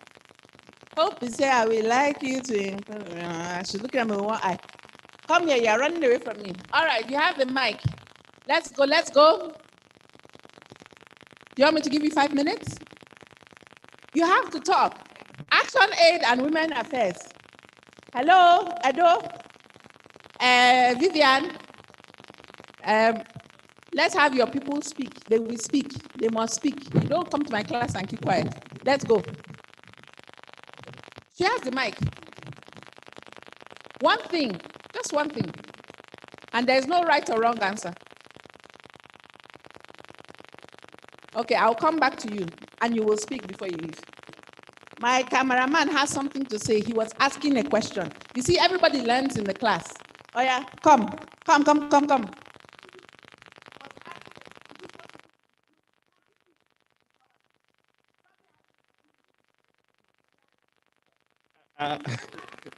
I will want to ask CSOs if it's possible for CSOs to implement social clubs in schools, in secondary schools, because I remember Rotary clubs and the likes, how they empower in those days. So maybe CSOs can do such, implement in secondary schools to give proper aware, catching them young. See, did you die now? Please give me a round of applause. Give him a round of applause. All right. Yemi?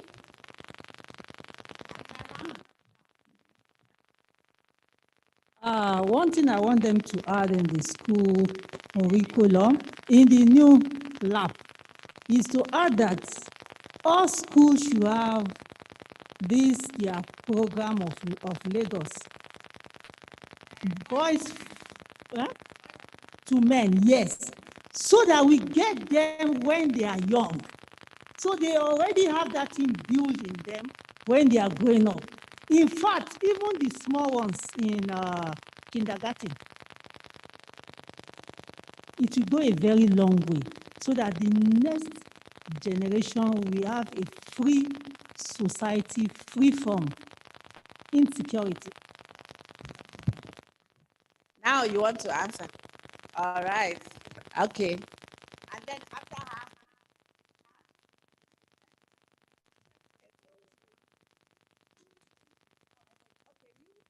her. I just want to contribute to what he said. I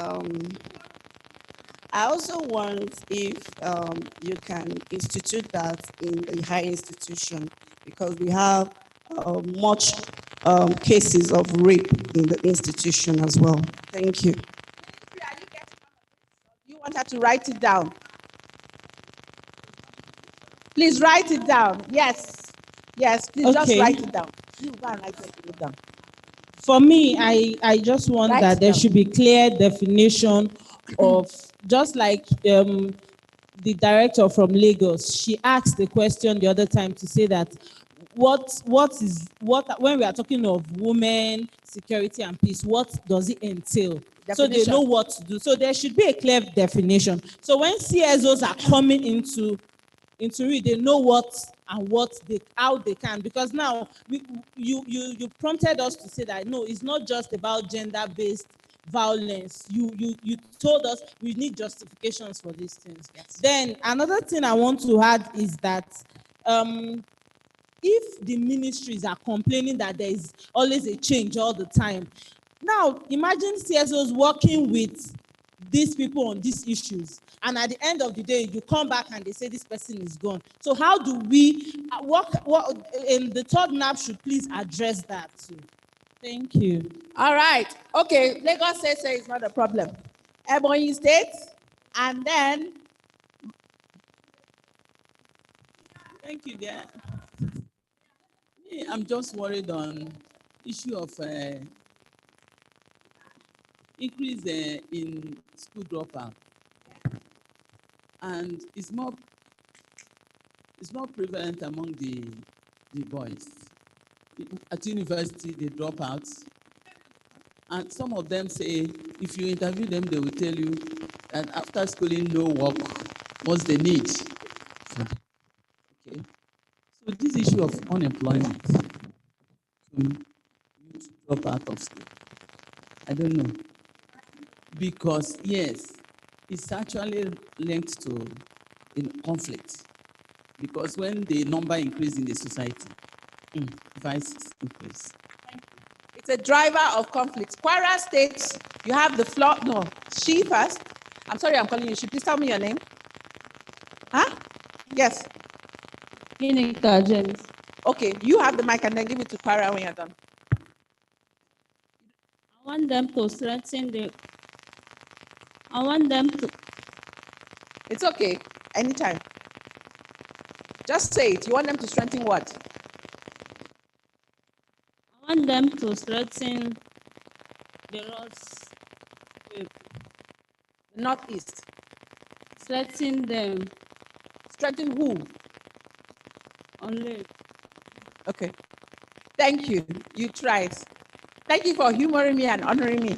Thank you. All right, but you can write it down, right? Okay, please write it down so that we can have it with the ministry. So please write it down. Thank you. Yes, I observed that there is a rampant of drug addicts.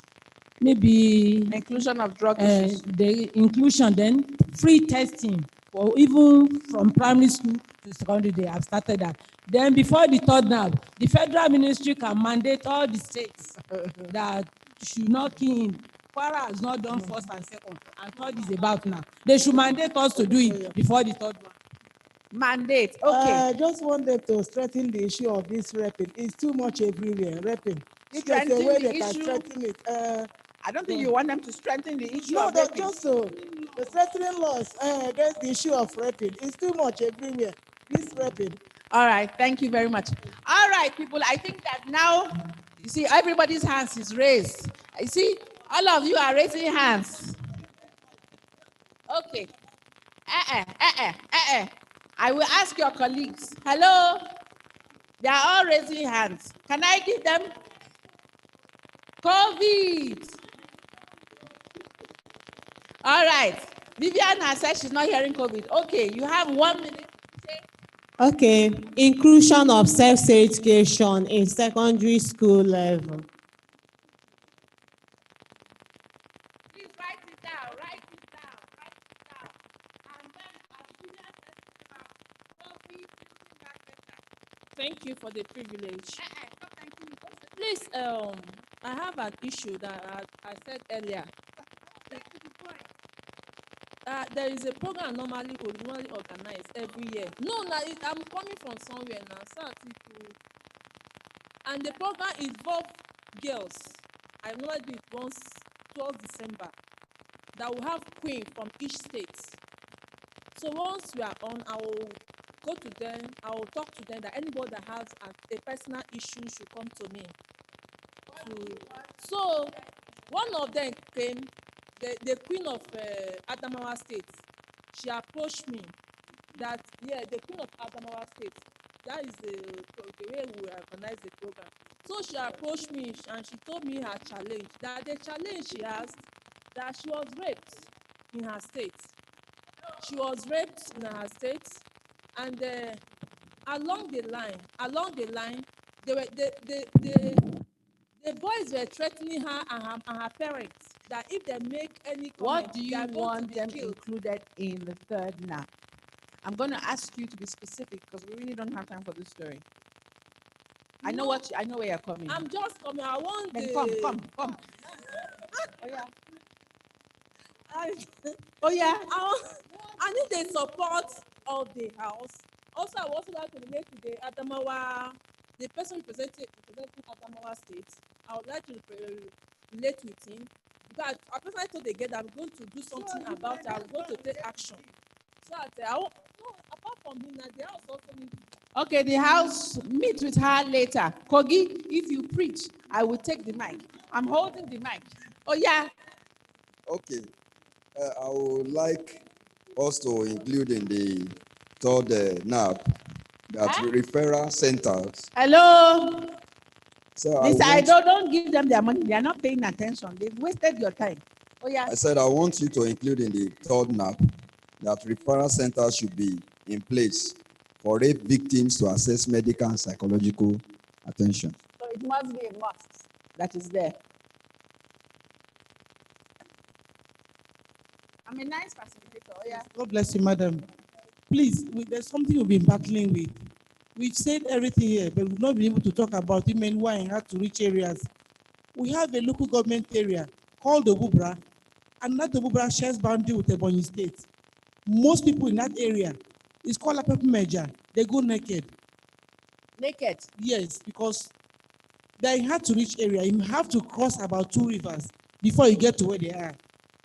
So most times, there's always issue of land disputes between that place and Ebonyi State. Most of them go naked. They are victims of rape. Even these communal clashes have affected them so much that if you see them, most of them look as if they are mentally derailed. So what do we do about such people in those kind of areas? We need to include them today now. Last and certainly the least. No, certainly not the least, sorry. But go on. I want to talk about. It's true, I've not heard your voice. Oh yeah. Yes, I'm from Ogun. From who? Ogun. Ooh. Yes, I'm new in the system. I just represented the director for women affairs. Okay. Women empowerment. I mean, PRS. Okay. So, police should be more enlightened about how to treat rape cases because most of them are showing nonchalant attitude towards that. Capacity building, yes. Yes, for police officers. Then the issue of telling a rape victim that she has lost an evidence simply because she had a bat should be shown, since there are other evidence like torn clothes, pants, and also bruises all over her. So at times you cannot go about the street when you have blood stains. Yes. So you have to take your bat and wear new clothes before you report. So other forms of evidence gathering, capacity building. Okay. I want to thank all of you for putting up with me, for listening to me, for bearing with me, but more importantly, for going back to your communities, to your state, to your homes, to your ministries, and going to effect not what we have learned. I don't want it. If all of you take what we've learned, then God heard my prayer today. But the one thing that you have made up your mind that you go back and do, whatever that thing is, I want to thank you for that in advance. Thank you, thank you, thank you.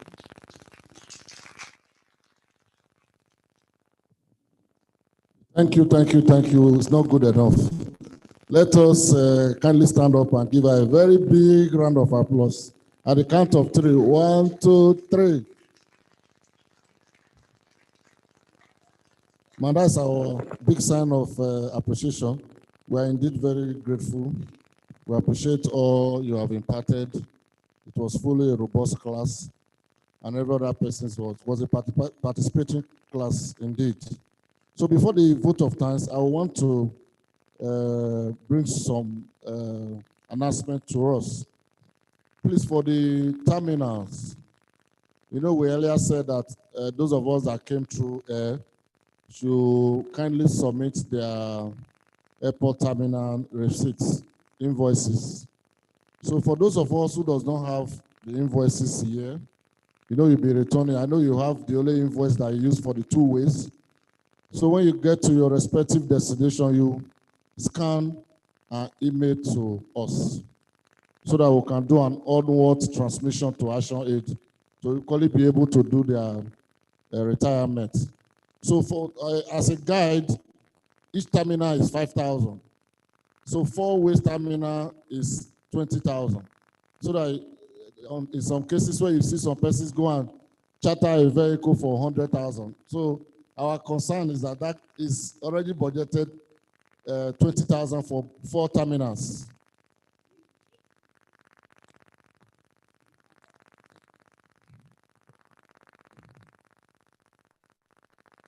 No.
In addition to, Madam have cleared the air. So I know that most of us would not really ordinarily want our reimbursement to be delayed. So let's kindly just adhere to this advice and ensure that these informations are gotten to us latest tomorrow, being 30th March 2021. So having said that,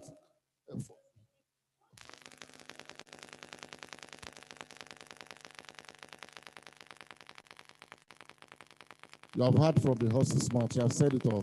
That's the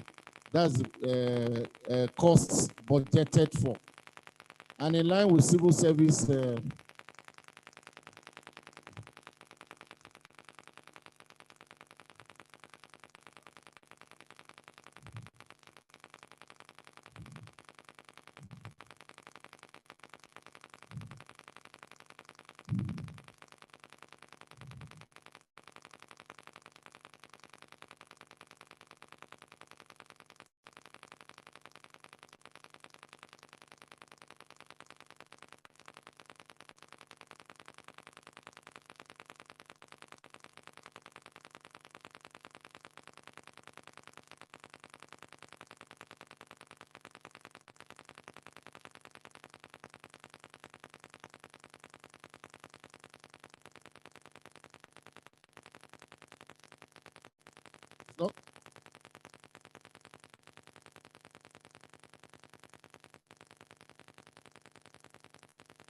This is to ensure that our payment does not actually delay. So in addition to that, we are all expected to check out of the hotel 12 noon tomorrow, 30th March 2021, latest 12 noon.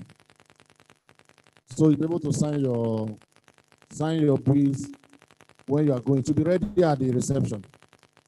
To be ready at the reception for you to sign. So for those of us that will require, just the way we did it when you guys were coming from the States, those of you that will require transportation, maybe a car person for security reasons that will conveniently take you to the airport at the cost that you know that we just explained. So there's a phone number of somebody that have been helping us to do that we trusted that can deliver that services. So can we kindly write the phone number? That his name is Mr. Charles. His number is 080 640. Okay, sorry, 080 640 14474. I will repeat again. 080 6410 4474. That's his number if you require his assistance. Let me call it for the last time. 080 640 14474. That's his number. But the cab person, taxi driver to the airport, if you require his services, it's voluntary. So if the need arises that you require such services to take you from here to the airport, he will be there to render these services at the cost of your negotiation with him.